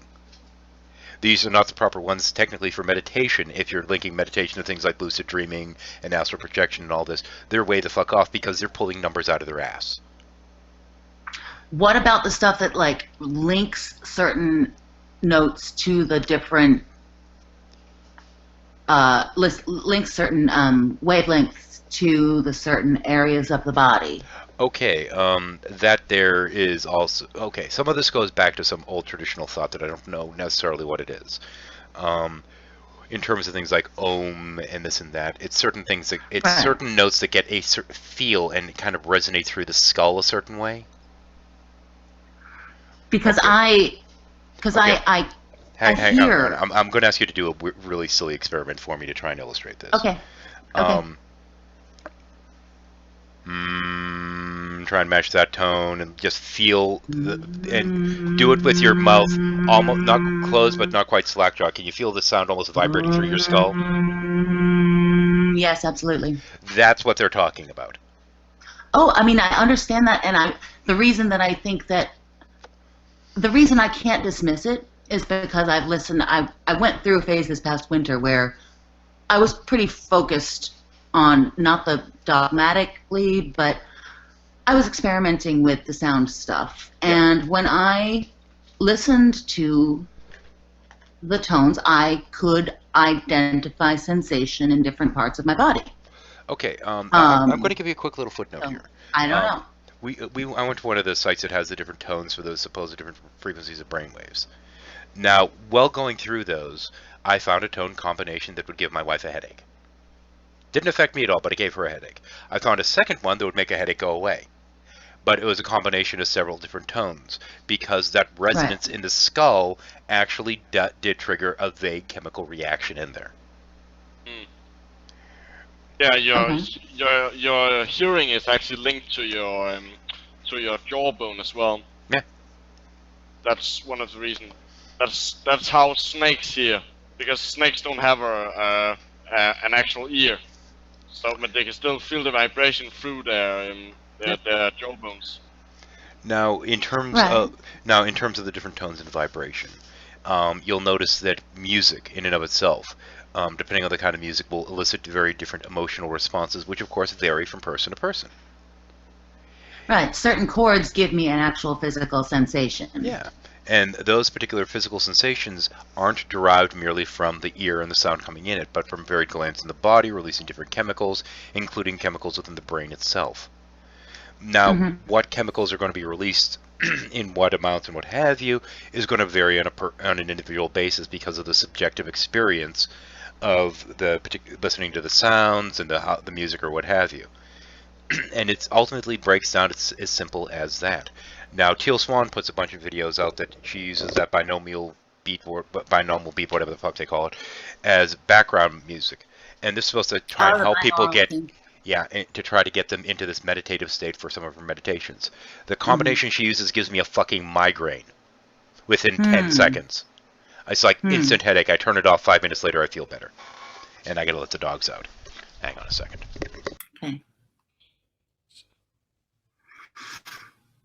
I don't know.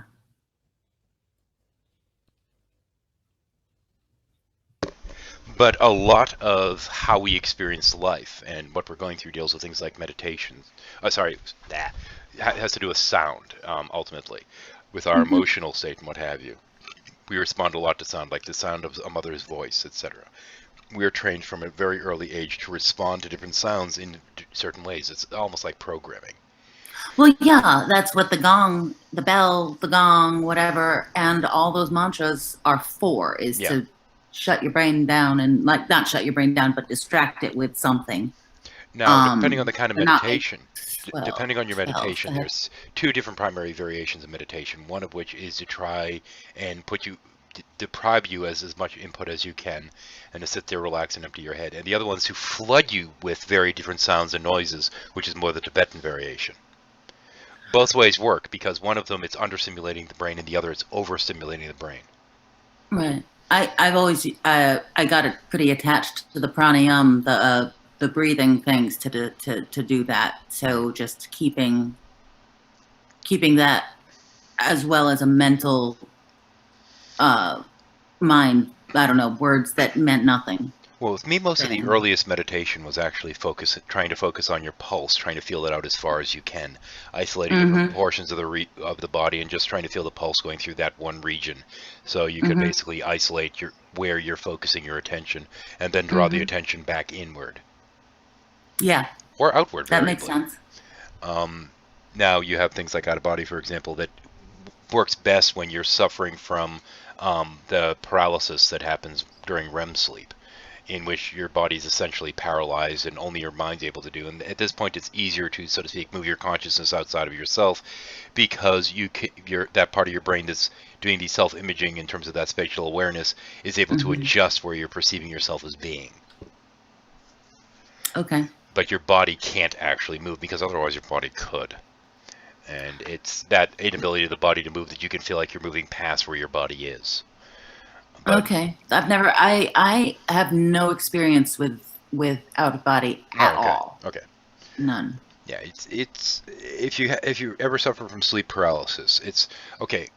The best time to try and deal with something like that, when you're falling asleep and everything starts really sounding very distant and this and that, and you feel like you're kind of sinking into yourself. Well, what I do have the thing where you jerk. Oh yeah. But like on a very regular basis, but and I've heard that is the precursor to it, but I've never followed it. Well, okay. there's this point at which, when you're starting to fall asleep, that all the sound seems kind of muffled and distant, and while you're aware of people talking to yourself, you don't feel like you can respond. And if you do respond, you wake the hell up immediately. That's kind of the state at which most of these things happen. That point when your body's gotten to the point that it's not really responding, your mind's kind of doing its own thing, and it's shutting down the body. That's the point at which most of those experiences happen. Or in the other end when you're waking up. Yeah. Right. Okay. But that's typically, and this is why these experiences are generally recognized, because it's right before, right after falling into proper REM sleep. Okay. Now, if you can maintain some degree of that cognition while falling asleep, then you can go out of body while having a lucid dream as well, which is kind of entertaining. But in any case, that's really neither here nor there. But in terms of the tone thing, what they're referring to in terms of music and this and that is typically not what they're really referring to when they're talking about vibrations. It's supposed to be this spiritual level of vibration that has nothing to do with the physical. Oh, I understand that. Okay. I understand that fact. I'm more inquiring whether I don't know what I'm inquiring exactly. I just wanted to put it out there It's a fuzzy term. It's a fuzzy really term. is. Trying to nail it to the carpet's really hard. And I understand also that in the same way, the reason I gave it any time of day, the whole sound part of it, is that in the same way that we divide up the music scale and the color spectrum and things like that, we divide up the world, and it's all contiguous. Anyway, everything is, and so I was like, well, since it is all really scientifically vibration, it's conceivable that this could have some blah blah. I don't know. The heavier aspect to it is psychosomatic, based upon how we respond to sounds on an emotional level. Because as we do know, things like positive or negative emotions can have a physical toll. For example, stress has a horrible physical toll on the body over prolonged time periods. Yes. But things that make you feel happy or frightened or this and that in terms of sounds. Because let's face it, there are certain tones that can make you apprehensive and this and that. We just emotionally respond to certain sounds in certain ways. And this is why music is as powerful a tool in things like cinema and what have you. And that psychological response is something that we can theoretically harness through things like meditation and what have you. This is not something that's some mystical woo. This is just simply on a psychological basis how we're wired. Yeah, I get that. And I don't see there would be any harm in that. I mean, this is the thing with how I'm trying to approach the Power Woo series. I don't want to simply say, this is all bullshit. Like, for example, the vagus nerve in relation to the chakras. Yeah, there are these actual nerve plexuses along the vagus nerve. There is no seventh node, but whatever. You know, there's the crown chakra doesn't exist on the vagus nerve. But the rest of them, to some degree, to a lesser or greater degree, they do there. There's something to that. Now, if we were to go to the actual science and figure out, is there a way to actually trigger more releases of the chemicals from some of these various glands? Cool. If there are ways to do that. Now, the vagus nerve itself can be stimulated through varied forms of meditation as well as some exercises. This we know. And we know that through stimulating in various sections, you can affect your heart rate, you can affect your stress level, you can affect your respiration, you can affect your stress levels. There's all, and as well as depression, it can actually be used to treat for. But this is where the science comes in, and these people are just throwing darts at a dartboard and making shit up as they go along, to the point that I believe it's what they claim the blood sugar is controlled by the root chakra when it's actually the next one up, or is it orange to yellow? I don't remember which offhand. But you know, the pancreas, the gland of the pancreas, is not in the same area that they're claiming controls your blood sugar. We've got a fucking problem, guys. Let's do something about this. And that's where the problem comes in, because even if there are ways that we could, you know, I mean, people control their respiration all the time. People can control their breathing. There are people that can slow down very different body functions because they have, you know, struggled through meditation to learn how to do these things. So maybe there is a way we could take this a level further and actually do, no, granted, we're not going to levitate by unlocking our fucking kundalini, but maybe there are ways to, you know, get your body to release feel-good hormones or things along these lines through meditation. And if so, great. But let's stop, pretending that we know more than we do and actually have some actual research done to see if this shit's even possible. I can attest that endorphin release is incredibly powerful. Oh yeah. And that is the reason I kept exercising until I had a hip that needs replacing. So yeah, I mean, you will go in pursuit of endorphin. Because you get addicted to it. Oh yeah. Oh yeah. Oh, but yes. And Kundalini Yoga is a darn good endorphin releaser. Yeah. So now, here's the thing. The problem is, though, technically there's no Kundalini. Oh, yeah. I mean, yes. And the thing is, when this is the thing, is you feel that weird burning sensation down there. There are 3 wispy little nerve channels that connect to the spine right there. And these could easily be strained or damaged. They're pretty spindly. They're not that sturdy. So when these things start saying there's something going wrong here, if you then start pushing it, you can cause some serious damage, and that's why I care in terms of that one. This is your body giving you a warning, saying, "Wait a minute, something's not right here." Yeah, and I always one of the things I felt less than about was that I'm not feeling my Kundalini rising. What's wrong with me? And apparently, I don't think I damaged my vagus nerve. Is what I'm saying, because I could make a bad joke. I didn't have any twitches. So. Well, I mean, the thing is, there are also people that say, I had this Kundalini awakening, and I wasn't even doing yoga. It's like, well, doesn't this tell you that it has nothing to do with yoga? That this is something completely different, guys? And they're just not getting that part. I mean, yeah. Yeah, I don't know. I don't know. And nobody does. Well, I mean, this is why things like biology and science and understanding how the body works matters.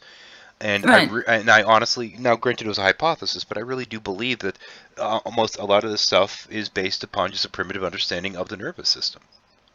Absolutely. I mean, when I saw the diagrams that you had up on that particular one, I said, that makes sense. Because I was aware of the whole nadi equals nerve, and I had a feeling that there was that, but I never, my biology is plant biology with only dabblings in the animal biology, so that was really interesting to see the nerve pattern there. Well, I mean, that's the thing is when I start covering these things, I sit there and have an idea what the beliefs are. Now, some things I know more than others. I'll do a little bit of basic research into them. But then what I do is I sit there and I'll start doing my searches and say, okay, if there is something real and true to this, what might it be? And I look for that. I don't just stop at, here's their bullshit and here's my desire to dismiss it. I say, okay, let's assume that there at least is some core of truth in this. Let's see if we can find that, and if not, we'll throw away the apple and move on to the next apple or orange or whatever we end up going with next. But I have to be able to get to that root of it, and that's what I'm trying to do right now with the current series pertaining to this whole the whole astral travel, astral projection kind of thing. Is what can we find the core of this apple? And if so, what worms might be there? And are there any seeds in here that are worth planting? Yes. But yeah, I mean, we figured out the out of body. We know at lucid dreaming what frequencies these happen at. I didn't know any of that shit before. I just said, okay, this is the next topic. Let's get to it. Well, it's pretty cool to. As I said, I think what you're doing is valuable, and I hope people pay attention to it. Because I mean, for myself, I kind of came to the conclusion myself, but it was after a lot of false paths, a lot of them, and a lot of damage. So, if we can break some of these dogmas, that would be great. If we could do it before they really start. So. The thing is, okay, the proverbial, and in my case these days literal. I have to stop calling it proverbial. I made one. But in terms of me and the whole shaman hat thing, I could put that on, sit down with any Teal Swan video, and go through the entire thing, and based upon everything that I experienced during that framework, go, this is right, bullshit, bullshit, bullshit, what the fuck are you talking about? She's almost got it here. I could go through the entire thing like that, but that's not, I don't think, going to benefit people enough. I could also go through as a pure skeptic and just sit there and poke fun at them and ridicule them, but I don't think that's helpful enough either. Right. I mean, all three. Yeah. Again, I agree. Yeah, this is why that big insano, you know, however many hours long thing of me just tearing apart that spirit science thing, as grueling as it was, and 40 hours worth of damn effort, was pretty well received by people because I took all 3 points: the shaman, the skeptic, and the sage, and I think you need all 3. Right. Depending on which puppet's being which at any given moment. I think I'm not gonna sit here be your yes chick, but okay. The whole reason I got even interested in, I mean, if I didn't agree, I wouldn't have started hanging around. So yeah. Well, you know, you know, when you do disagree, make sure to let me know. If you think something's bullshit, make sure to let me know. That's important. Well, I that's why I was joking in the other side chat. Like, if you take on firewalking, I'll challenge you. Not going there. Yeah. Yeah. Cool. Yeah, just being able to, you know, try to suppress the nerve impulses so I don't know how much damage is being done to my feet is not something I'm interested in. And I don't think I have any nerve damage, but I'm happy to put my feet up for examination at any point.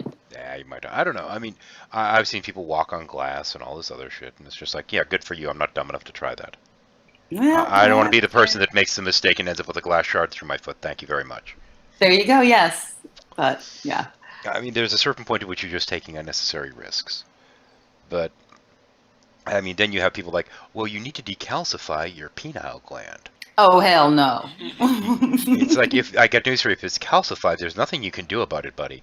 Yeah, your brain's dead. Yeah, that word does not mean what you think it means. Exactly.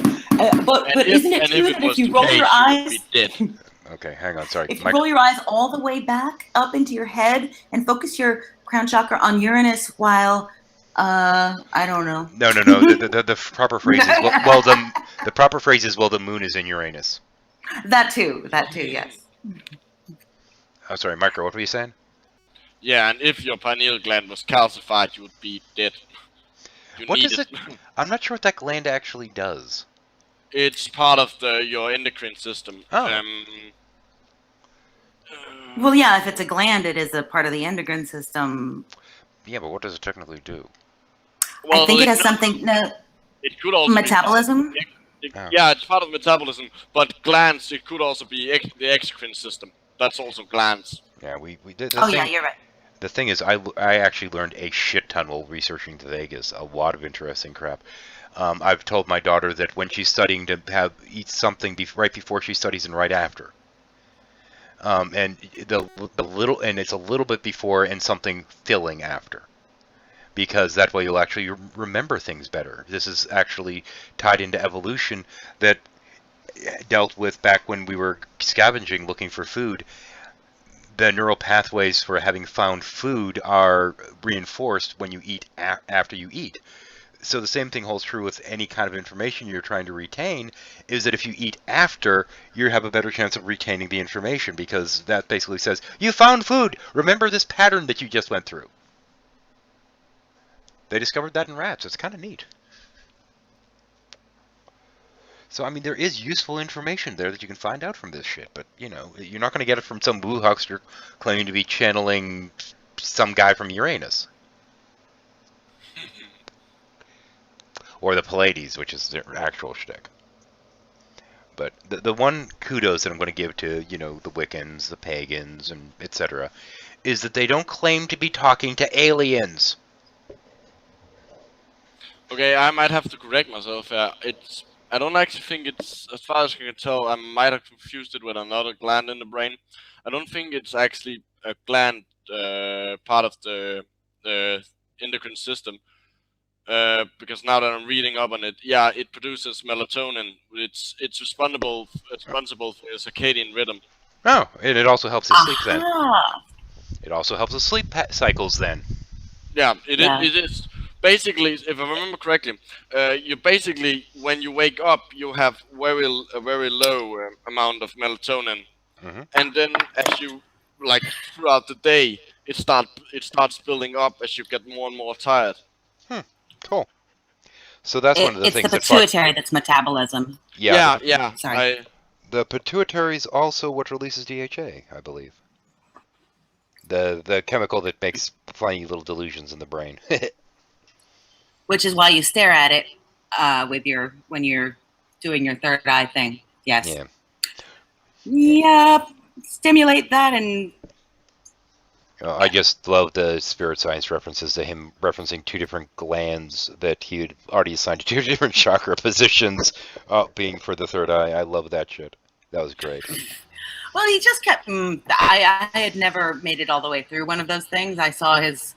I heard. I don't remember what one it was, but I heard something, and it just went. That's wrong. And I just never bothered to go any farther. So. I would just like a spirit science to learn to use the term fraction instead of fractal. Oh. A fractal of the whole. Really, dude? Come on. Well, that's all about. Yeah, I've heard that elsewhere, which is. Yeah, he got that somewhere, and I can't remember where. But wouldn't surprise me. Yeah, it's about a conception of. I don't think he has an original thought. It's a bastardization of something that is theoretical. Again, it's a bastardization of something that's theoretical in physics. Actually, I think so. Yeah, but you should be saying fraction of the whole because fractal is something different. Yeah. It's totally wrong. Yeah, a fractal is a number that when entered into a program that converts it into an image will actually go on forever.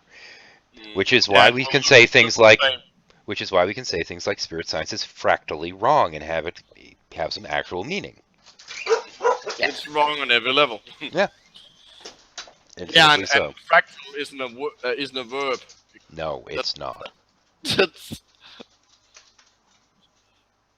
No. You can't have a fractal of the whole. That's stupid.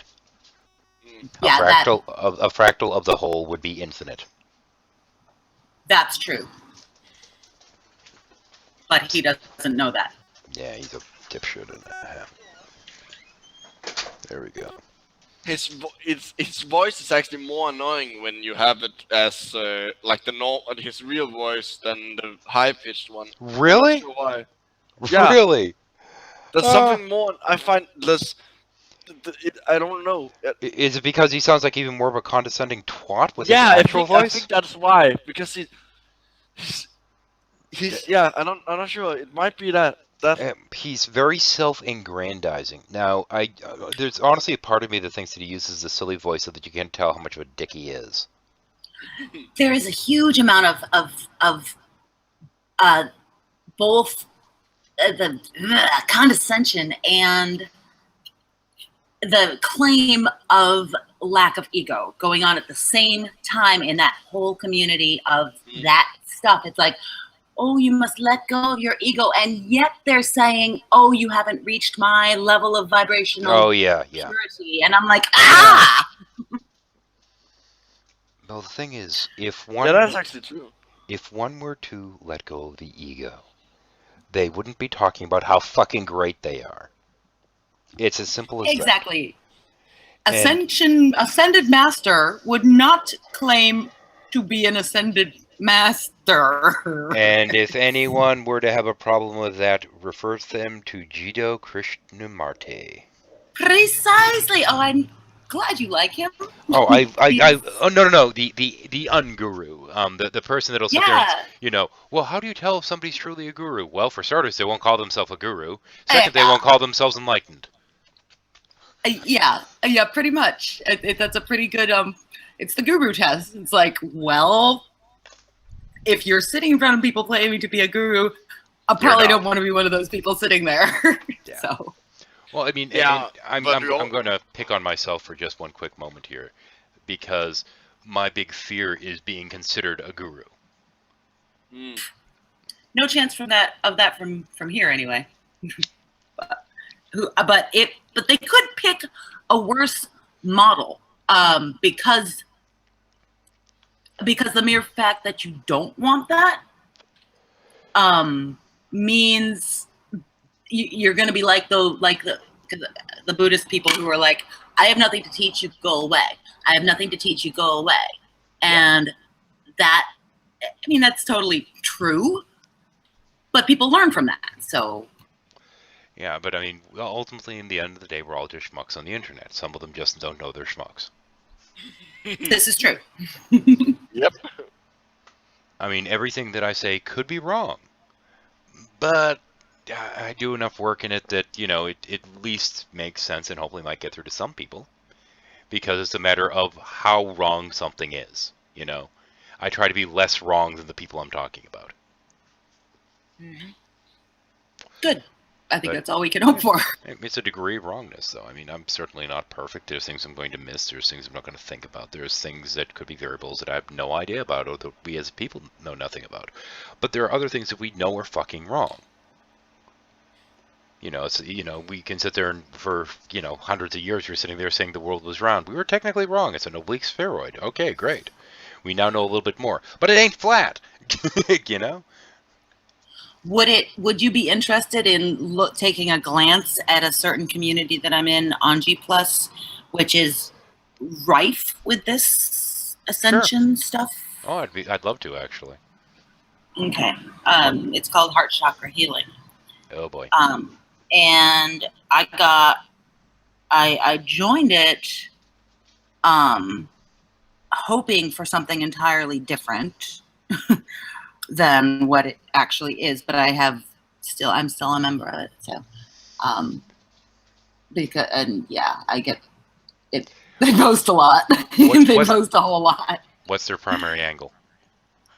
I thought that it was like, this is when I was looking into the tone stuff. I thought it was going to be talking about that. I thought it was going to be ways in which, because I don't know. Don't worry about it. I'm still a little woo, you know.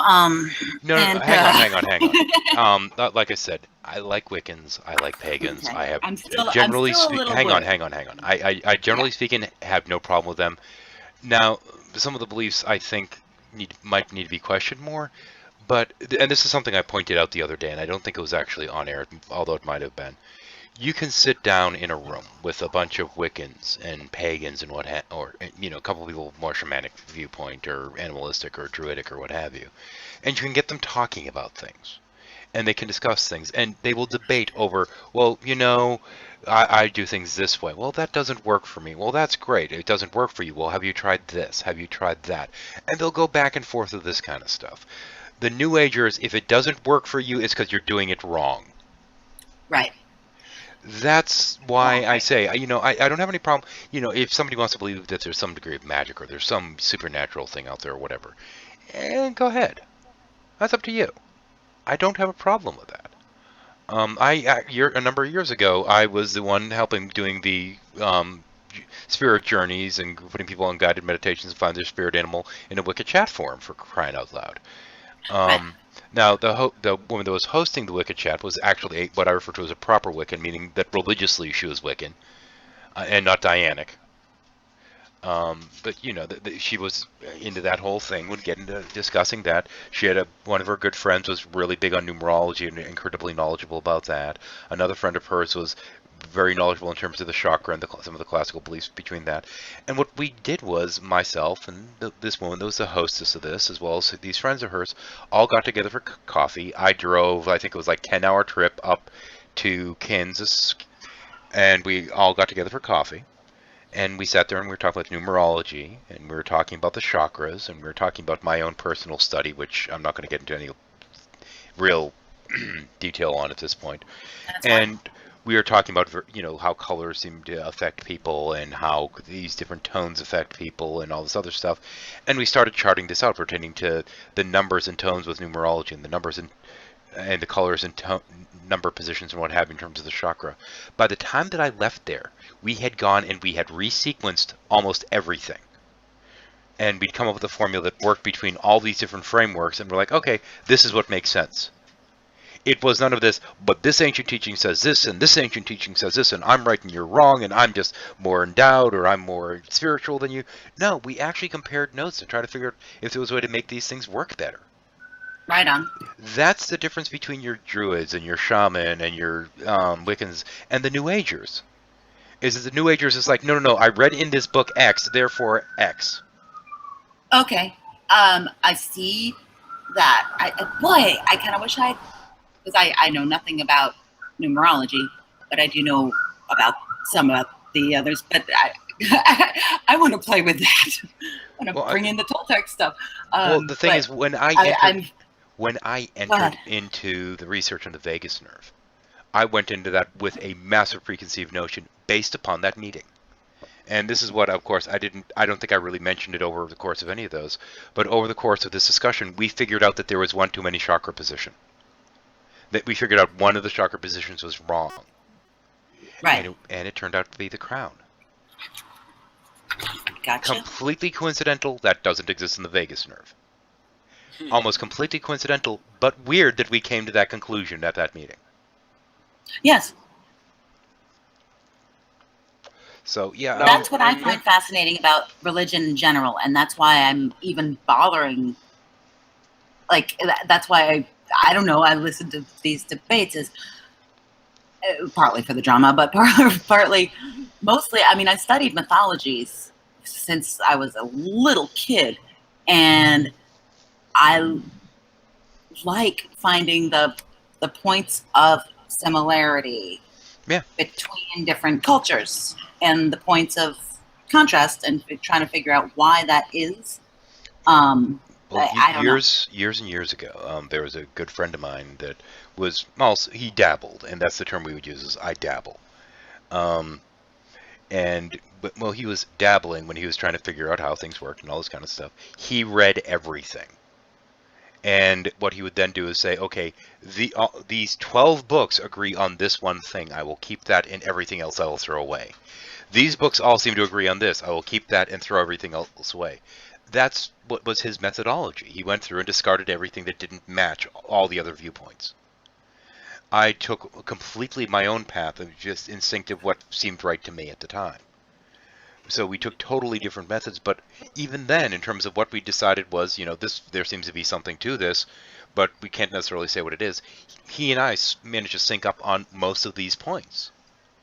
Yeah, it's interesting how it happens. But at the same point, you have the New Agers that, it's whatever this current fad is, they just lump it on top of their old crap regardless of the contradictions. Which is, yeah. Now, I have a question about that. Do you think that, because the New Ages, a lot of them, I suspect, come from, like, more traditional religions, such as, like, Christianity. Do you think that's where this whole, the book says it, might come from? Well, hang on a second. Now, the thing is, when you get people that are wrapped up in most of the big box, I'm going to call them box religions, not for the sake of building, but because it's like they give you this starter box, and this is what you're supposed to believe. Everything that you need to believe and know is in this box.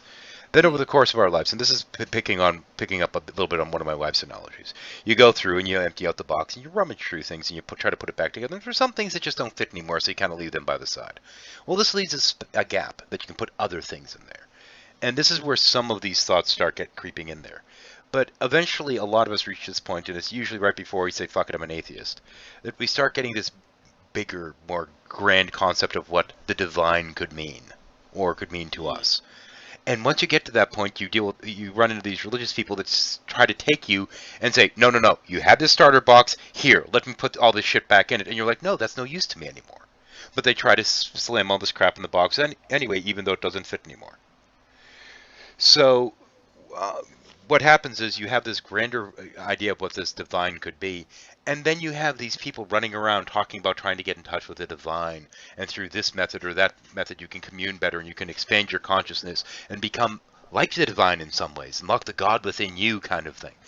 And this appeals to a lot of these people while they're in that transition. So they never reach atheism. Instead, they get crammed into one of these other weird-ass belief systems.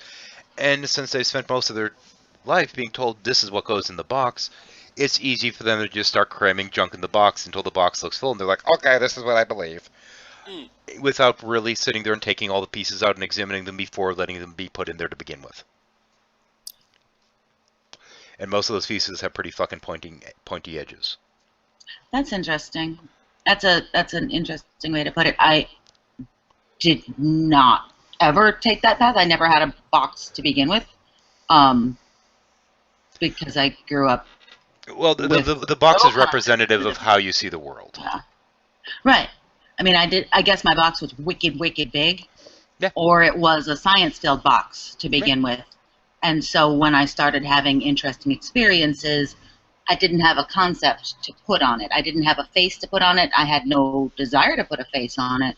And so I just kind of went wandering around and didn't. And then I stopped wandering and went, all right, whatever. But I know that my purely like cynical atheism was also incorrect. Like thinking that I knew for sure was also just as, or I don't know about just as wrong. Yeah. Well, it's just as dogmatic anyway. Yeah. Or it well, was. I mean, dogmatism can take all forms. That much I will certainly agree with.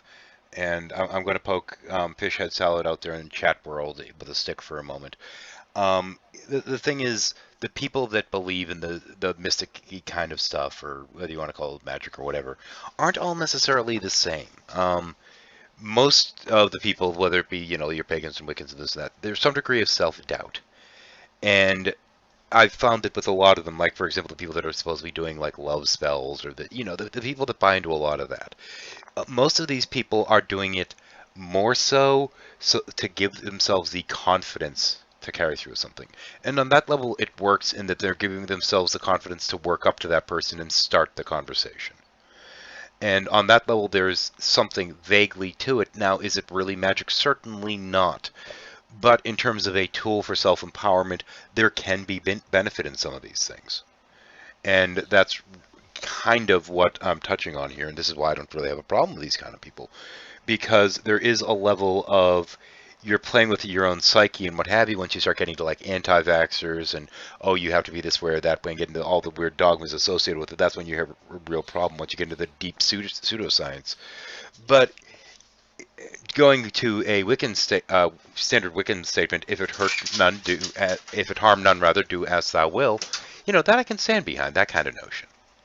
I mean, there is some wisdom in it. And there are some people that follow these more as quasi-religious belief than some, I'm going to unlock my fucking X-Men powers kind of shit. So, I mean, there's that, but I mean, at the same point, there are certain things like meditation, what have you, that do have some actual real-world benefits. Whether it's simply reducing stress, or actually in some cases pertaining to things like the vagus nerve and the fact that we do know that meditation does actually stimulate the vagus nerve, you can, through this, help alleviate depression and other things along these lines.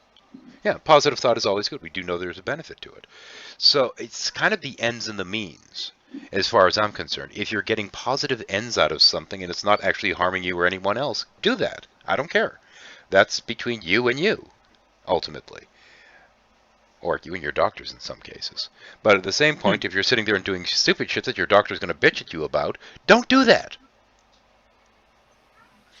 I mean, if you're doing yoga in a 100 and some odd degree room and to the point that you're about to pass out from a heat stroke, you might want to reconsider your life choices. Yeah. Yes. I think on that note, I'm going to reconsider my life choice and eat some supper or whatever time it is, or because lunch. Food is good. You do that. Because food is good. Because food is good. Thank you, gentlemen, again, and I will speak with you anon. Hey, it was good to have you. Take care. Thank you. Bye-bye. Anyway, we pretty much round down to nothing, and since we were dealing with these stupid trolls earlier, I'm not probably going to be able to open back up the room as I had before. But we're at 9 viewers. Unfortunately, Talking Shit Tuesday's probably about over anyway, so I won't be able to join them because there's only like 10 minutes left. But unless somebody else wants to jump in, I'm probably going to call it at this point that, and I'm going to have to head out someplace in about, I don't know, a little while. Has it started? I don't think it started yet. What are you talking about? We've been on for hours.